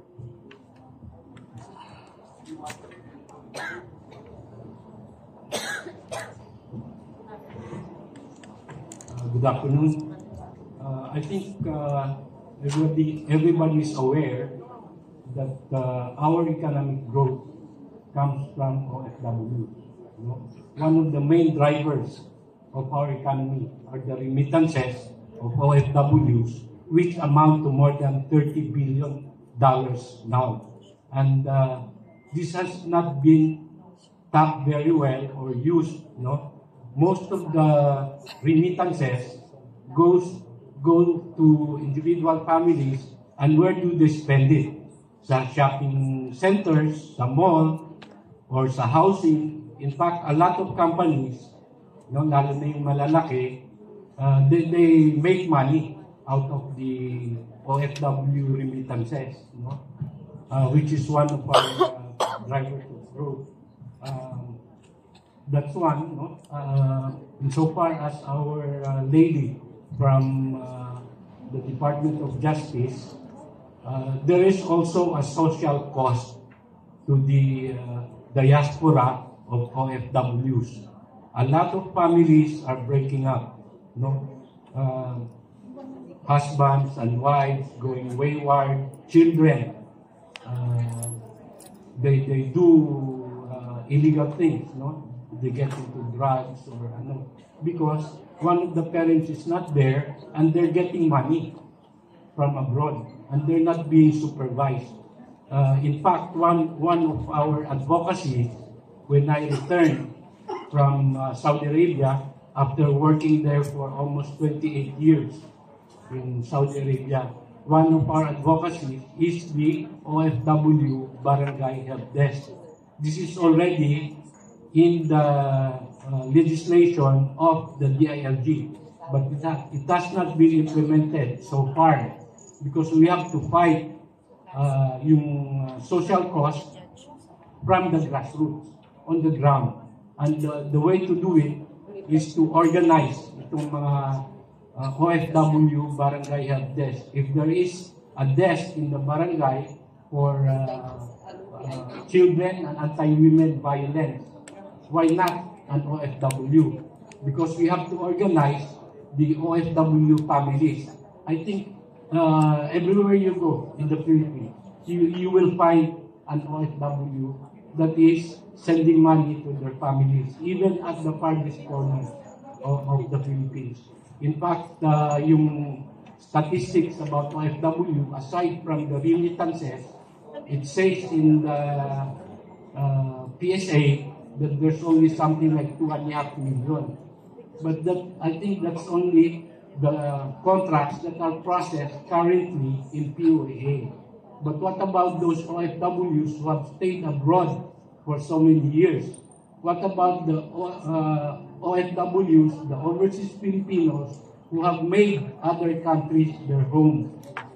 This should be counted. So if we are to help, one of the biggest sectors in our society is to support yung OFW. Let us organize this OFW help desk at the barangay level, because that is where the problem of illegal recruitment can be addressed. The problem of human trafficking can be addressed at the barangay level. Yung social cost can also be addressed there, because we can organize yung mga OFW families. And hindi lang yung skills training nila, or what's more important is yung counseling.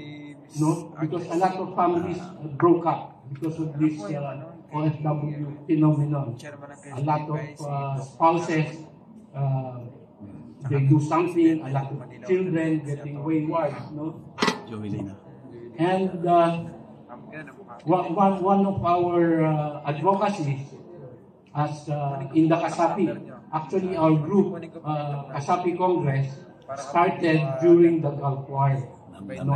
When the Philippine Embassy had to organize the Filipinos in case something happened. So gumawa yung mga nauna sa akin ng contingency plan na how are you going to be and so on. But after that, we worked on a lot of issues also. One of them is the income tax exemption. We got income tax exemption. Another one is the absentee voting. We worked on that one also, and we got that one. There are a few others, but our advocacy there is overseas representation. Right now, there are anywhere from 10 to 12 million Filipinos outside. In India, in Lebanon, in Italy, they give representation to their expatriates. In the Philippines, we are not represented. Yet, we contribute a lot to the economy. If there is going to be a charter change or what, we would like to push for overseas representation, because there are a lot of Filipinos outside, and they should have a say. When I was on OFW, we had very little say in our government. We complain and complain, but who will listen?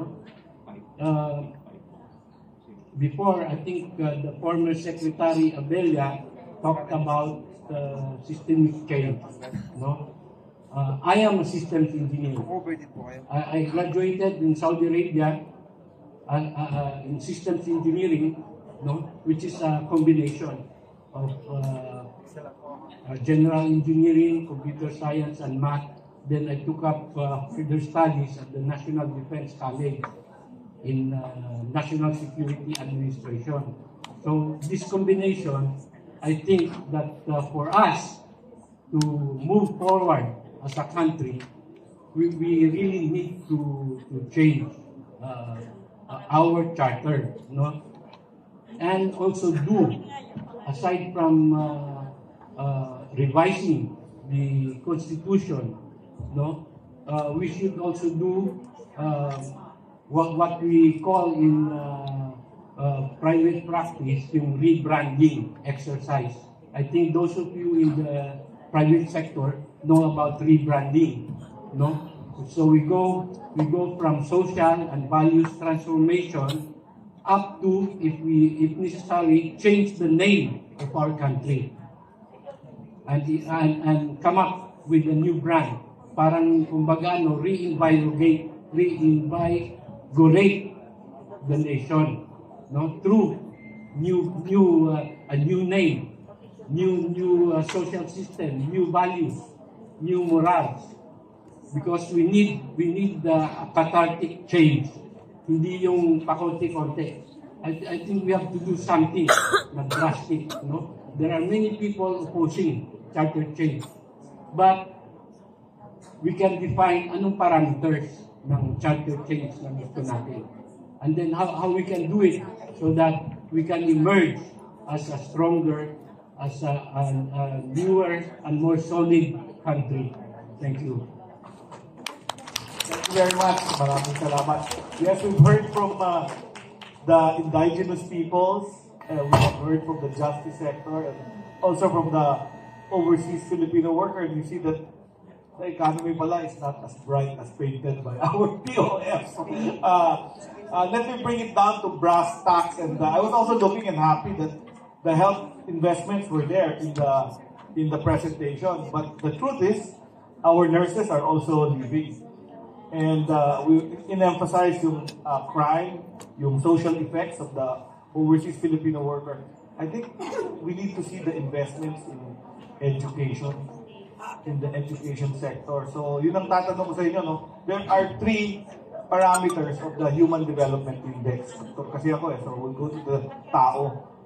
The Human Development Index is gauged by the health of the people, which is life expectancy at birth, the level of education, and their capacity to earn, probably capacity to earn in their own country, so that they will be with their family without social cost. Anong comments dito, Usec? Thank you, and again, good afternoon. Yeah, when we talk about economic development, it's certainly a multi-dimensional aspect. So there are a lot of dimensions, very important ones. We talk about growth. The numbers speak for themselves, but as pointed out by the co-panelists, we should not forget about the social dimension, the need for a peaceful environment, and we have to recognize the contribution of different segments of our society, including the very important OFW sector.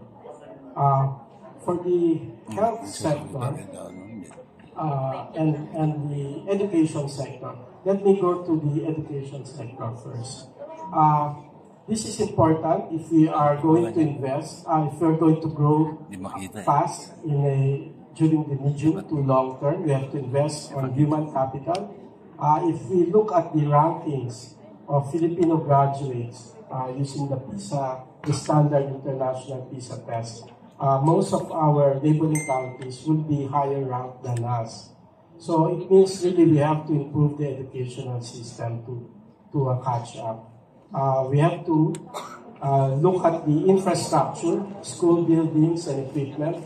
We have to look at the curriculum of the school system to make sure that they are prepared, that the curriculum reflects the needs of the labor market, of our population in the future. And third, we have to make sure that the educators themselves, the teachers, are properly trained, their skills are upgraded, again, to meet the needs of the future. So the budget emphasizes education. It's the largest segment actually of the expenditure of the government. But I think we need to look at these 3 dimensions: the curriculum, the training of the teachers, and the school facilities across the entire educational system. For health, there's a lot of indications on the need to improve the health sector, including, for example, stunting of children, maternity, deaths, maternal and maternal deaths. Yes. So all of this reflect probably some part nutrition, and in some part the quality of our health facilities. Again, the second biggest component, or at least one of the top 5 components of our budget, is on the health sector. And again, it has to be addressed along a multi-dimension, using a multi-dimension approach. For nutrition, we need to improve yung ating food security. So I think the inflation and the need to modernize the agriculture sector will help solve those nutritional needs of our population, and at the same time secure for us a stable price environment for food. So I think that will be a key component also of the Philippine Development Plan. And then finally, on the OFWs, they used to represent 10% of our GDP consistently, actually around 15%, but because the economy has grown, it remains substantial, but the dimensions, the magnitude right now is about 7 to 8%. But they contribute about more than 30 billion, about $30 billion every year. And if you compare that to exports is about 70 billion a year, goods exports. So it's about half of our goods services. BPO revenues also contribute about 30 billion. And then if you add in tourism receipts, that used to be 5-6 billion a year. So those three legs, OFW, BPO revenues, and tourism receipts, will be important contribution in terms of the foreign exchange earnings of the country, in terms of building up external buffer for the economy. Certainly, we recognize the sacrifice of the OFWs while we reap benefits in terms of stabilizing our external sector because of this consistent flow of remittances. There's that social cost dimension. The establishment of the DMW would help push programs to support the issues about our OFWs. But the long-term solution could be generation of enough jobs, quality jobs, domestically, so that the decision of the OFWs to seek employment abroad is their preference, not because they were forced to look for work abroad and sacrifice. So I think that's the main goal, and that is exactly the goal of the 2040 ambition that is being aimed for by the 6-year development plan. So those are just some quick comments on the very good points we have received from our panelists. Thank you. Yeah, and I concur with that. No? I have to tell you that if you look at our demographics, 50% of our population is below the age of 25. That means half of our population are in school. And if we educate them well, they will create the wealth for the country in the future, not the crime or not the social costs. So it's very important to invest in agriculture, food, and also the nutrition and also the education of the people. At this point, I'd like to open the floor for questions to our panelists. Please go to the microphone and introduce yourself and ask your question. Who or all the panelists ba tatanungin nyo? Please. May microphone ba tayo? Due to the lack of our time, minutes only, doctor. So please, can we have 2 to 3 persons to open the floor, please? But before that, we would like to acknowledge the presence inside of Attorney Jose Ray III. Yeah. His Excellency Ambassador Ricardo Luis Bucalandro of Argentina. Mrs. Antoinette Constantino of Provincial Administration, Provincial Government of Bulacan. Welcome. Maharlika Women Empowerment Worldwide. Welcome. The Rotarian from District 3810 of RC Manila Maharlika, headed by CP Maricar Malita. Thank you very much. Welcome. Please, on the floor. Thank you. Good afternoon. My questions are addressed to Usec Abinoha. You mentioned earlier, I'm Michael M. Alunan, by the way. I used to be a journalist covering even economic and also I used to asking critical analytical questions. Anyway, you mentioned earlier that there's now steady growth rate, but there's uneven development. And one of your slides also cited inflation, which is dominantly food-based. And the solutions you mentioned were sopping up excess liquidity, increasing interest rates, and there's mentioned there non-monetary measures. So I wonder what was non-monetary measures, and I presume it is investing in agriculture. Now, I'm citing agriculture because there were a few who asked earlier from participants how come agriculture is not mentioned or is a major topic in this leadership forum. And I'm giving specific emphasis to agriculture because there are three sectors in the economy: agriculture, industry, and services.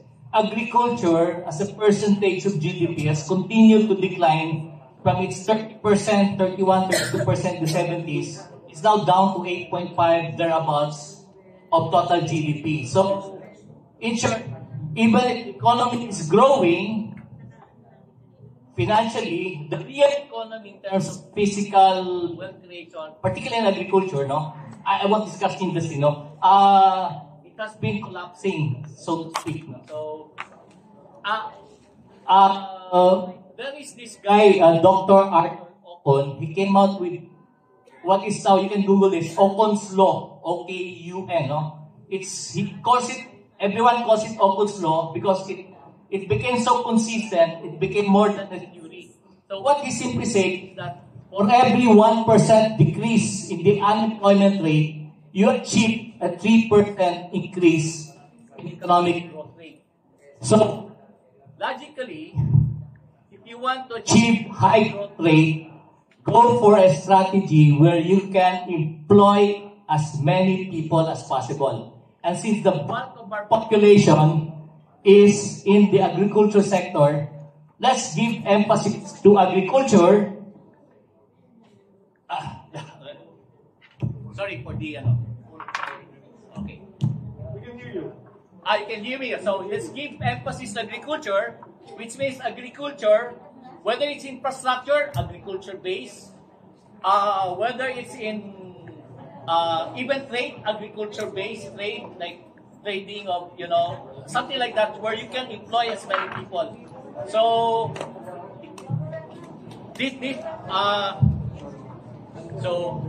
so Ocon's Law, 1% decrease in unemployment achieves 3% increase in growth rate. So that's simple. So that's why I covered agriculture also for some time. Anyway, so okay. sorry for the technical. Hello, check.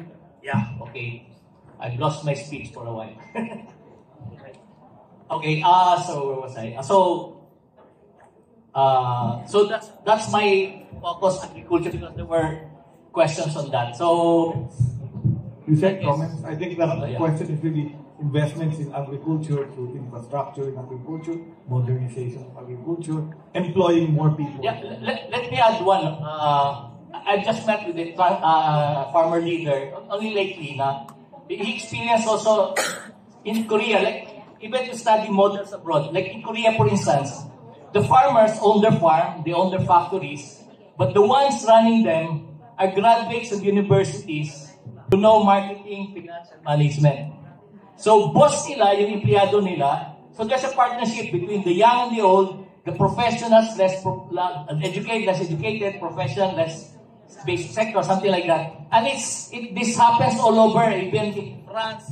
The biggest bank is Credit Agricole, owned by the farmers, something like that. So what I'm proposing, I guess, why don't we have a huge economic army of economic project managers who can help the farmers organize them and into calls probably or whatever. Then as they grow with them, they can earn their tip or their share, something like that. So maybe initially paid for by government for the next first, second year. And we're spending so much in ayuda anyway. I mean, put it into something productive than simple dolouts. And once they build something, an enterprise, they can earn their shares in those enterprise. So kaya na i-absorb the enterprise yung mga professionals. So let's the cream of the crop from our universities. Employ them. Before you proceed and he answers that, I will tell you one reality. I was executive vice president of UP. Do you know wala nang nag-enroll sa agriculture? Everybody enrolls in IT. So who the hell will you make farm even if you create the project? Mas gusto nila mag-smuggler at mas malaki kita kaysa mag-anin ng... So, anyway, I was just joking just to liven up. But I'll make Usec comment on But if you make it profitable, people will shift back. Hopefully. So maybe comment on his idea of investing in more employment, using the agriculture as that modernization track and investing in Thank you, Sir Michael. Maybe 3 quick points. A very short one. What we presented in the earlier slides shows the uneven recovery. Some sectors are recovering much faster than others, but that does not preclude the observation that the economy can improve in terms of the balance in the overall structure. And you pointed out the possible importance of increasing the role of agriculture in the production sector of the economy. And I completely agree to that. If you look at the inflation fighting measures that have been deployed, some of them are macroeconomic in nature. So those are the monetary policy and fiscal policy. But some are sectoral, which are very specific to certain commodities. And that is what is being done right now in the short term. Looking at the entire value chain, from the access to inputs, production, post-harvest facility, transportation, distribution, and if we will complement it with importation, how do we know it will really come in at the right price, right volume, and at the right time? So they are looking at all this entire chain and see where it can be improved and where the gaps are regarding all these key commodity prices that we have observed to have increased in inflation in recent months. Now we go to the important question on agriculture. It is so important that I think 2 chapters were devoted to it in the Philippine Development Plan. One is on food security, and the other one is modernization of agriculture. What I think is important in the process where these 2 chapters were formulated is the recognition, the explicit recognition that when you want to address the problem of agriculture, you have to approach it by looking at the entire value chain. You don't just look at the agriculture itself. You have to look at the farmer as a producer, as a marketer, as a business person, and then you formulate the intervention. His access to inputs, not just farm inputs, but also credit inputs. Is he able to plan adequately his production across season? Is he able to find markets? Is he able to add value to his produce? So you view him as a businessman. And that is the premise exactly of those 2 chapters, and there are different interventions there. Let me just name a few of those. One is precisely on the clustering program. We have to cluster small farmlands, which right now, on average, a farmer owns about a hectare of farmland. And it is very difficult to apply R&D, research and development. It is very difficult to apply mechanization when you have these small, disparate farmlands. So the key there is to cluster it, gain economies of scale, and apply technology to this one. Now we think if there is such a plan, we can demonstrate to our youth that it is very productive to go to this sector. They will not end up the same as their parents were farmers, are left to the vestiges of changes in weather, shocks in the global economy, when they look at the stream of income throughout the year and across the year. Second one, aside from clustering and the application of mechanization and technology, is the investment in post-harvest facility. Just recently, we heard the President invest in fish storage facility with a 10-15% wastage that could already address some of the nutritional needs, the inflation situation in terms of fish. And can I also add, I think if the young people want IT, we can make the young people in IT help the agriculture sector.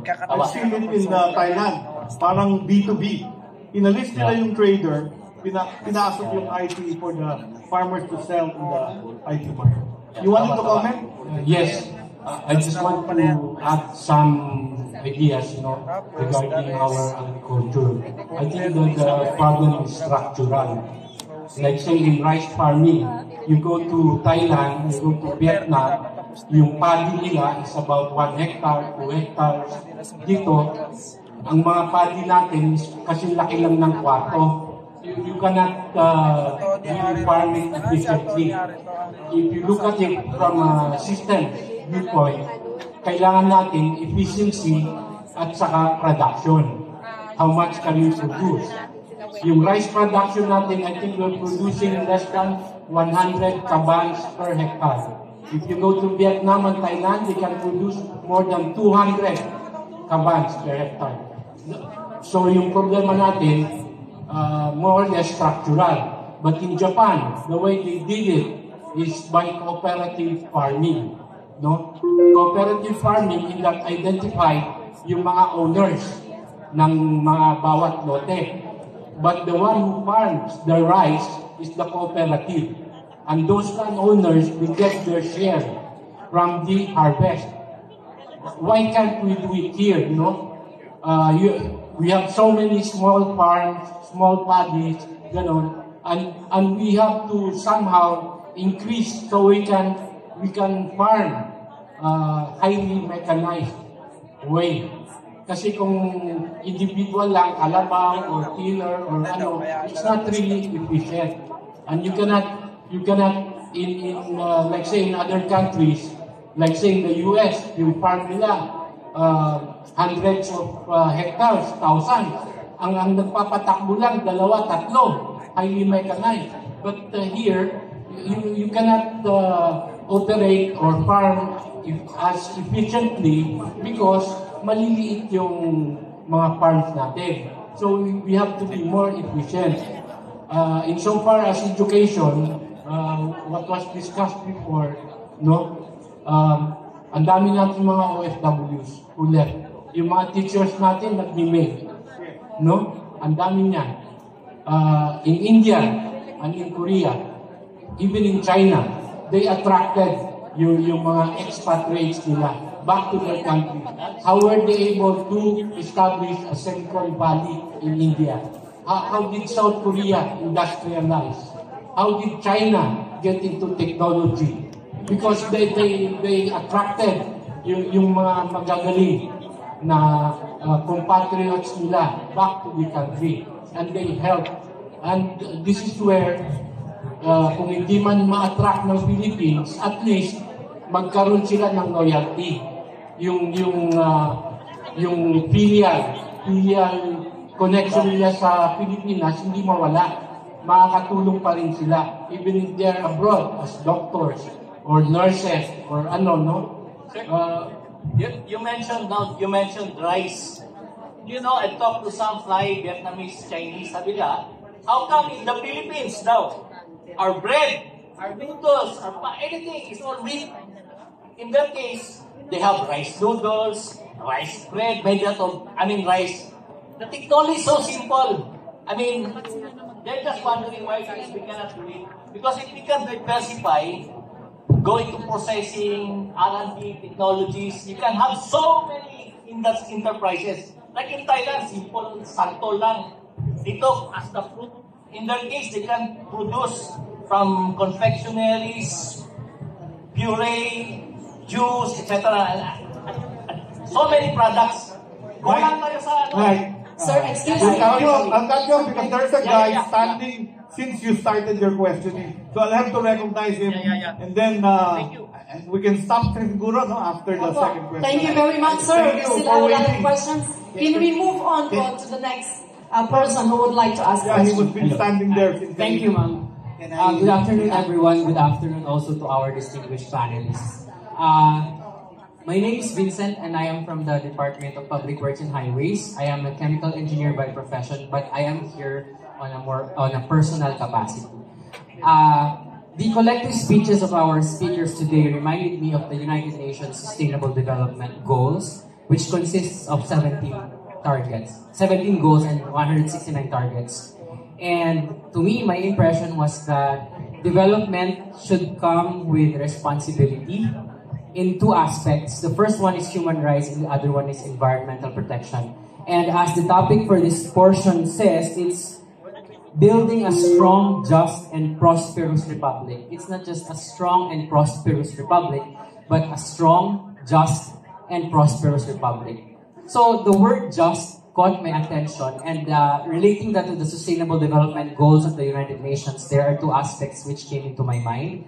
The first one is human rights, which mentioned about inclusivity and ensuring that there is, while there is development, there should be few people experiencing violence, there should be more people having access to opportunities, etc. And then the other aspect is climate action, to which I would like to ask my question. Probably the best person to answer is the gentleman from DOF. Okay, but of course the others could also answer, ma'am, sir. Two things that come into my mind about building a strong, just, and prosperous republic. The first one is the jeepney modernization, and the second one is the transition to renewable energy sources.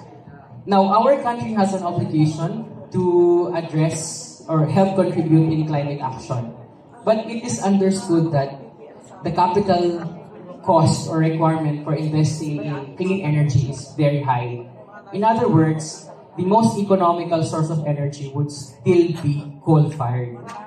Now, considering that the global contribution of the Philippines in terms of greenhouse gas emission is only 0.35%, it appears to be a scam that we are being required to invest in expensive technology when in fact our contribution is very minimal. And I think that is not just because in the past 200 years since the development of the combustion engine, rich countries have been industrializing. And that made them rich. And now all of a sudden that we are starting to industrialize ourselves, they would sugarcoat their approach and pretend to be environmental advocates when they have polluted the environment for 200 years. So in the perspective of development, would you personally think that transitioning to renewable or green energy is worthy, even if the cost is very high, or we would rather have the status quo? Thank you. Thank you, Vincent, for that question. Right now, the Department of Energy is reviewing the roadmap for our energy. I think there is a recognition on the type of coal plants that are operating right now, the age of these plants that are using carbon-based fuel. And if you look at the financials of reducing the reliance on such plants, power plants, and then shifting to more climate-friendly type of energy plants, the cost, the financing that is required could be quite huge. And there could be two ways to do this while we're waiting for the DOE revision on their plan.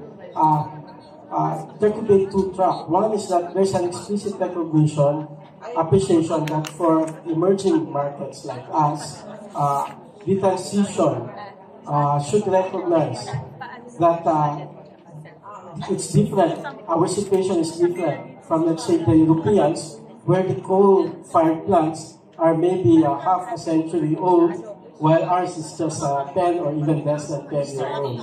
So certainly the transition plan should take that into account. But we don't know, DOE is finalizing the plan on how to recognize that. Second, the advanced economies has promised to put in money on the table to help emerging markets, developing countries, go through this transition period. Precisely because they've already reached a certain level of stage, and most of these vulnerable countries, for which the top 10 list always includes the Philippines, in fact. These vulnerable countries need help in order for that transition to happen. And the advanced economies have promised to finance part of that transition. So we are negotiating for that in all these annual rounds of talks on climate change. Third, probably the private sector can also help in this regard.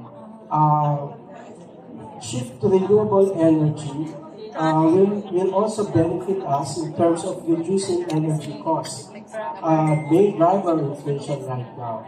And it's also a main driver of the volatility of inflation. We become vulnerable to shocks in international oil markets. So I think the thrust to shift to renewable energy by 2050 to more than 40%, closer to 50%, could still receive a lot of money. So these are some just, again, offhand views.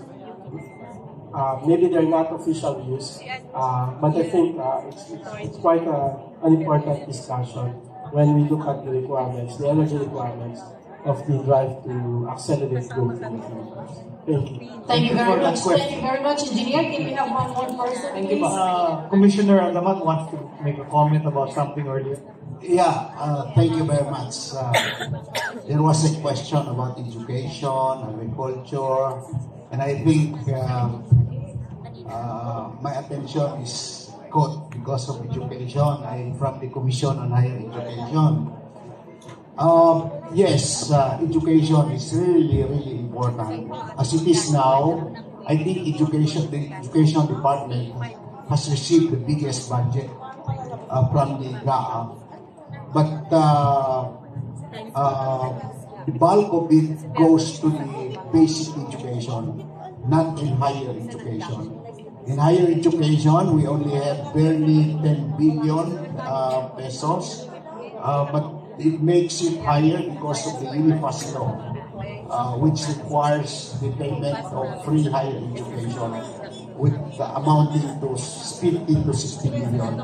Speaking of the importance of education, yes, there was insinuation that we have to revisit our curriculum. I think we don't have much problem about our curriculum. They are good, they are in place, except that we have to do something about research and development. That is what we lack in this country. Output-oriented research. Because if you look at our neighboring countries, for example, why is it that Japan, now South Korea, China, are inventing so much out of research? They have new technologies on car manufacturing, etc. Only for this cell phone, this Samsung is made from South Korea. Why is it that we cannot do it here? Why is it that? I mean, we can produce it, but not as high-tech as that of Korea. So we have to invest more on research and development. The OSD maybe has to do something about that. So, yun namang mga graduates natin, ang problema dito sa Pilipinas, we have so much nursing from the medical schools, etc., etc. Pero they don't have any opportunities in the Philippines. That's why they end up being hired abroad. In agriculture, for example, we are sending thousands of students to Israel to go on OJT, on job training, to learn high-tech technology on agriculture. Pagbalik dito, they don't have any opportunities. They cannot apply what they have learned there because the agricultural department is not ready. I mean, we're not ready technologically wise or technology-wise. So that's the problem. So I have a proposal on agriculture, which I call NAFSA, National Agriculture and Food Security Academy. If you look at IRI before, our neighboring countries send their students to Los Baños to study on rice production. And when they return, they are now the experts in their countries, and that we cannot live without importing rice from them. What happened to our own experts? So that's the problem.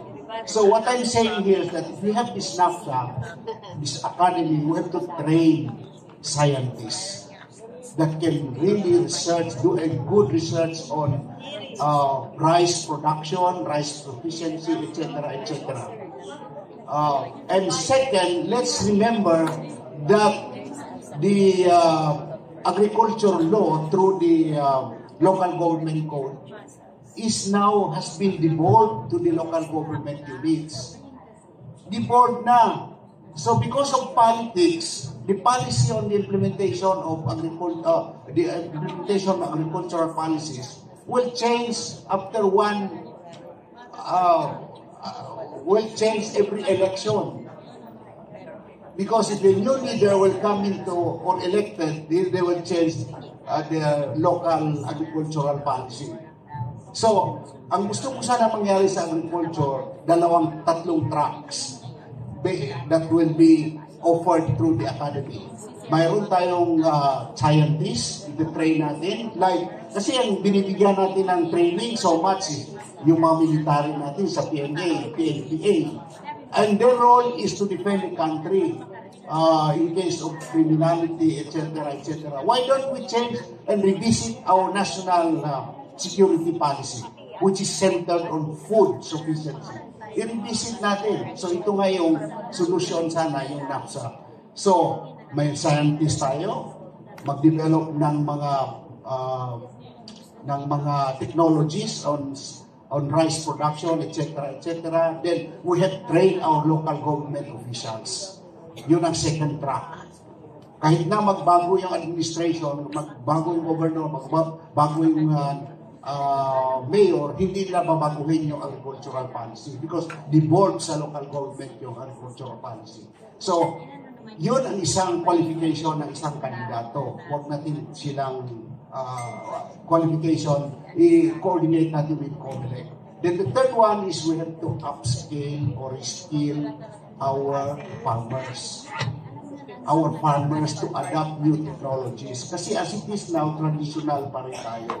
So, yun lang, challenge sa government yan because it doesn't have sufficient funds to do it. Pwede yung i-cooperativize natin mga farmers.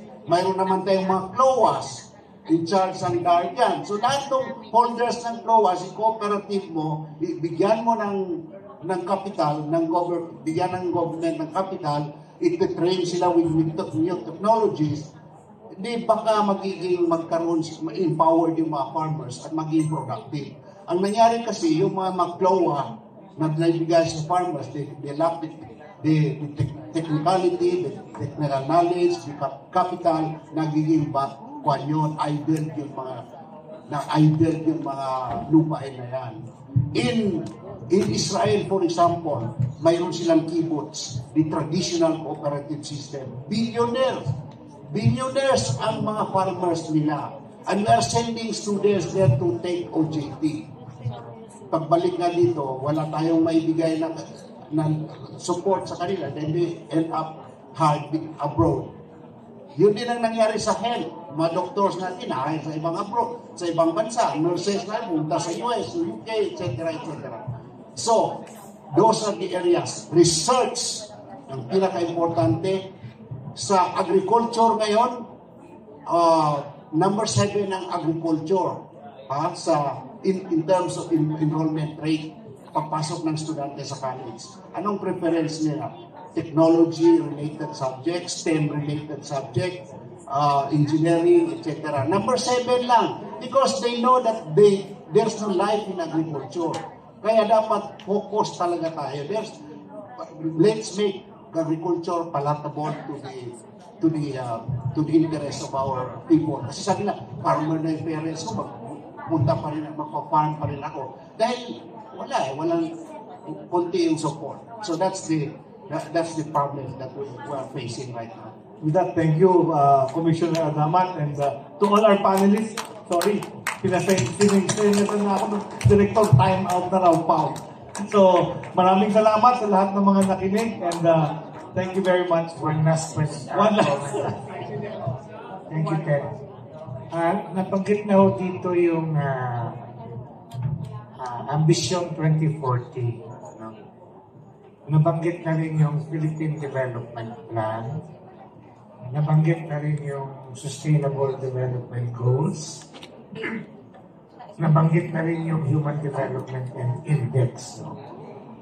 But ang tanong ko is, what is the interrelation between all of these? Parang hindi malinaw ang pagpaliwanag. How is ambition related to Philippine Development Plan? No? Ang dulo kasi ng ambisyon 2040, ang Philippine Development Plan 6 years lang. Ang Sustainable Development Goals 2030. So iba-ibang deadline, iba-ibang metrics. No? And in the UN, iba rin ang sukatan ng SDG at saka ng HDI. I wonder who is really gathering the data in relation to all of this. No? And remember, masama man sabihin, nag-fail tayo sa Millennium Development Goals. Ayaw nating aminin yun, pero nag-fail tayo. Come 2040, sana, pag tayo mag-fail sa SDG. No? But as of now, wala naman ako nakikitang monitoring ng SDG. I think as a data person, the data should be coming from below. But there seems to be no data coming from below. Even in the SDI, Dr. Ted, no? Parang walang gathering of data from below eh. It should come from below. Parang hindi nag-gather. No? So there should be an overall monitoring of all of this. No? Eventually reporting. Yung tatlong metrics ng HDI, literacy, mortality, at saka quality of life, iba-ibang government agency yun. I wonder who is gathering and collecting the data. Thank you. Thank you very much. Thank you very much to everyone. It seems like we're really running out of time. But before we move on and we call on to give every one of you, all the participants of this beautiful event today, I would like to call on Miss Melanie Mercado on stage, Mr. Bong and Mr. Manny Lopez on stage, please.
Now,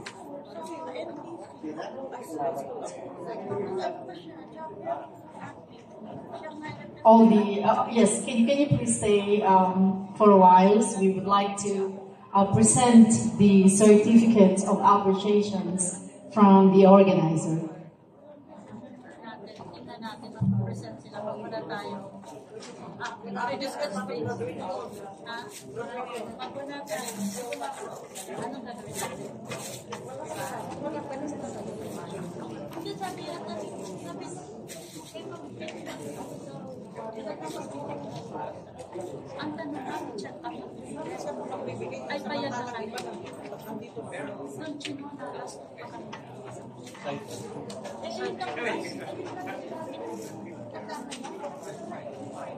That's questionable. Kasi, ano na kayo? Kayo huli na kami sa kanila. That's the case. Dito na lang kami naman. Dapat discussion na rin kayo. Ganyan sa kanila na. The second Philippines Leadership Forum hereby awards the certificate of appreciation to Usec Ronald Abinoha for his outstanding and invaluable contribution as resource person during the conduct of the second Philippine Leadership Forum that makes the event a successful undertaking. Given this 18th date of March 2023, UP-BGC Taguig City, Philippines.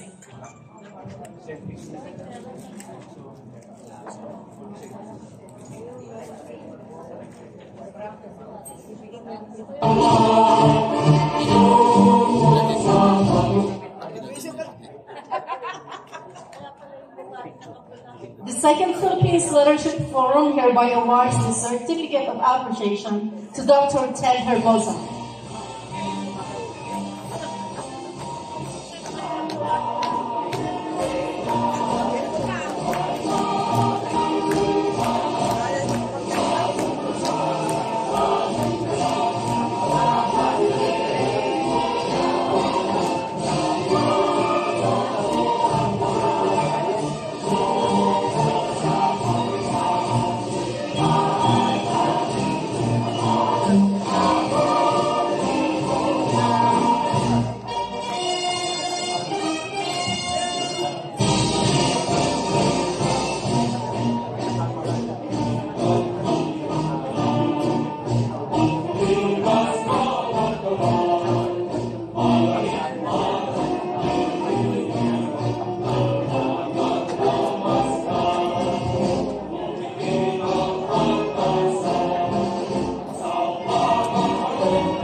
Thank you very much. At this juncture, I would like to express our heartfelt gratitude for giving your time, your minds, your thoughts, and insights on this forum. There will be more forum, and like this, there's actually much to come. As a matter of fact, it's scheduled on June 30. But before we end it all, I would like to give the floor to give this message to the brain behind this second Philippine Leadership Forum, no other than SD Manny Lopez, the convener. Palakpakan po natin. I would like to thank everyone for participating, for joining us this afternoon. And I would like to thank our co-conveners and our committee chair. You know who you are. Maraming salamat po sa inyong lahat. And also to our sponsors, the Wellex Group of Companies, the UP-BGC Administration, and the DTI PESA. Marami pong salamat sa inyong lahat. And most especially to Ms.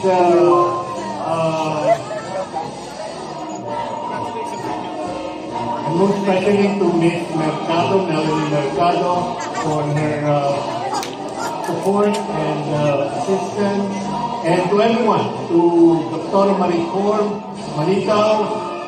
By the way, we still have one last final word, and this is the most important. May I call on Bishop Bernie Malitaw to do the closing prayer. Bishop Malitaw, please, for the closing prayer. Thank you very much.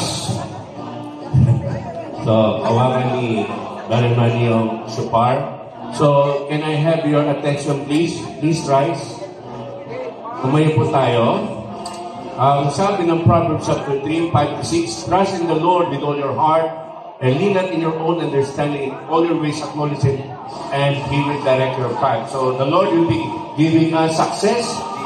Very popular Matthew 6:33, seek ye first the kingdom of God and His righteousness, and all these things shall be added unto you. Ang Israel, 9 million lang ang population. Pero kinikilala sila, superpower sila. Lalo sa technology. Kanina na pag-usapan may IT. Kasi kasama nila si Lord. So I hope sa ating pagtatapos, dapat kasama natin si Lord. Amen? So sa bawat sa nandito, kumalang mga tayo sa ating Diyos sa buhay. Pangalawang taon ito, nandito kami last year. Ngayon dito, next year, kasama ulit kayo. At mas pinagpala. Amen. Let us pray. Our Heavenly Father, we thank you for indeed you're so good to us that we have this historical event, once again, Leadership Forum of Beauty. Lord, maraming introduce ang UP ng mga presidente, mga leaders sa bansa, at hindi lang sa ating bansa, kundi sa bandang daigdig. Continue to bless our families, our Lord, sphere of influence, sa mga ninyo inassign sa government o sa privado. Bless the work of our hands. In Proverbs 9 verse 10, trust, Lord, as we have fear in the Lord, Lord, it's the beginning of wisdom. Si Solomon, umulat dahil may wisdom ka. Bigyan kami ng Solomonic wisdom as I blow the shofar this afternoon. Samahan mo kami sa aming pag-uwi na ligtas, pinagpala at yayaman ng yayaman. Sabi mo sa tabi mo, yayaman ka ng yayaman. Yung kanina sinabi natin, wala tayong magawa kaysa mapagdigma, di ba? Mas magandang yumaman tayo sa magpagpatayan tayo. Di ba? Yumaman na lang po tayo at maging channel of blessing to the whole world. Genesis chapter 12, through Abraham's blessing, as we put our trust in Jesus, we have that Abrahamic covenant and blessing to each and every one of us. So, I'm going to blow the shofar. Okay? Raise your hands. Raise your hands. Sabihin niyo pagpapala ng Diyos.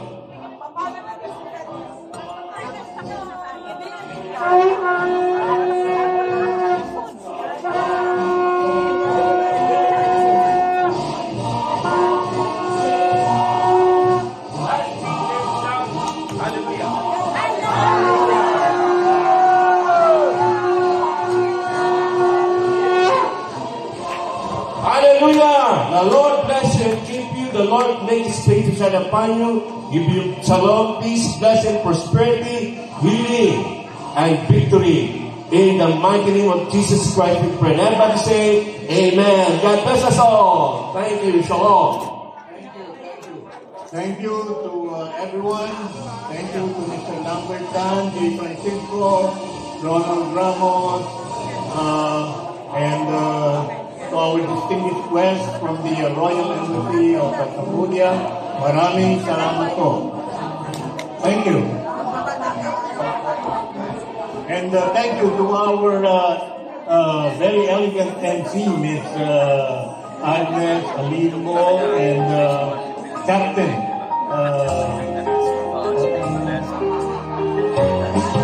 Captain Mora. He promised to take the campaign. Maraming salamat po. And thank you very much, Major General Romeo, Poquiz, for Thank you. Thank you. Next year, kita ulit tayo. Thank you to sabi nung bisang magkain ka ng balbas kasi mas maganda pag malinis ka. Kaya naingit ako sa inyo, may balbas na kumpleto eh. Next year, may balbas na rin. Pandemic yan, pandemic. Thank you, sir, for coming. Thank you to Commissioner Ronald Adamat. We highly appreciate your coming here.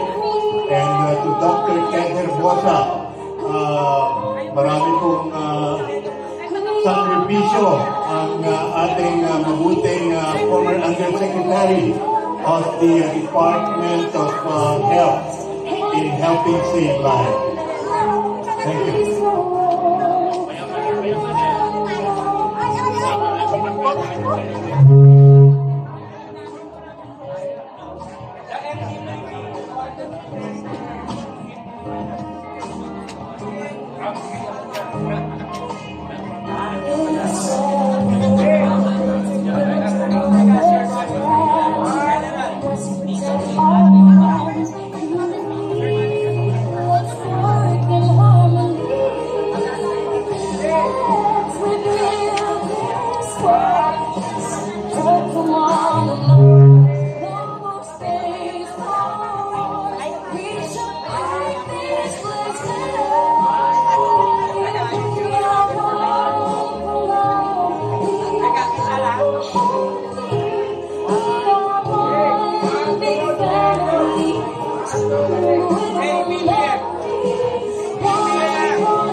Also, our delegate from Mindanao, Haji Bang Pangko.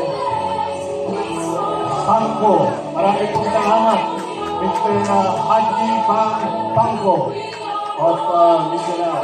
And of course, our good friend, Mr. Paul Bulilan of Pinoy Ngayong Balita. Brigada News. Mr. Paul Bulilan, salamat po for coming. Lumipat pa po ito, galing Cebu. Galing Cebu, pero lumipat siya sa sarili ng pakpak.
Sandali lang.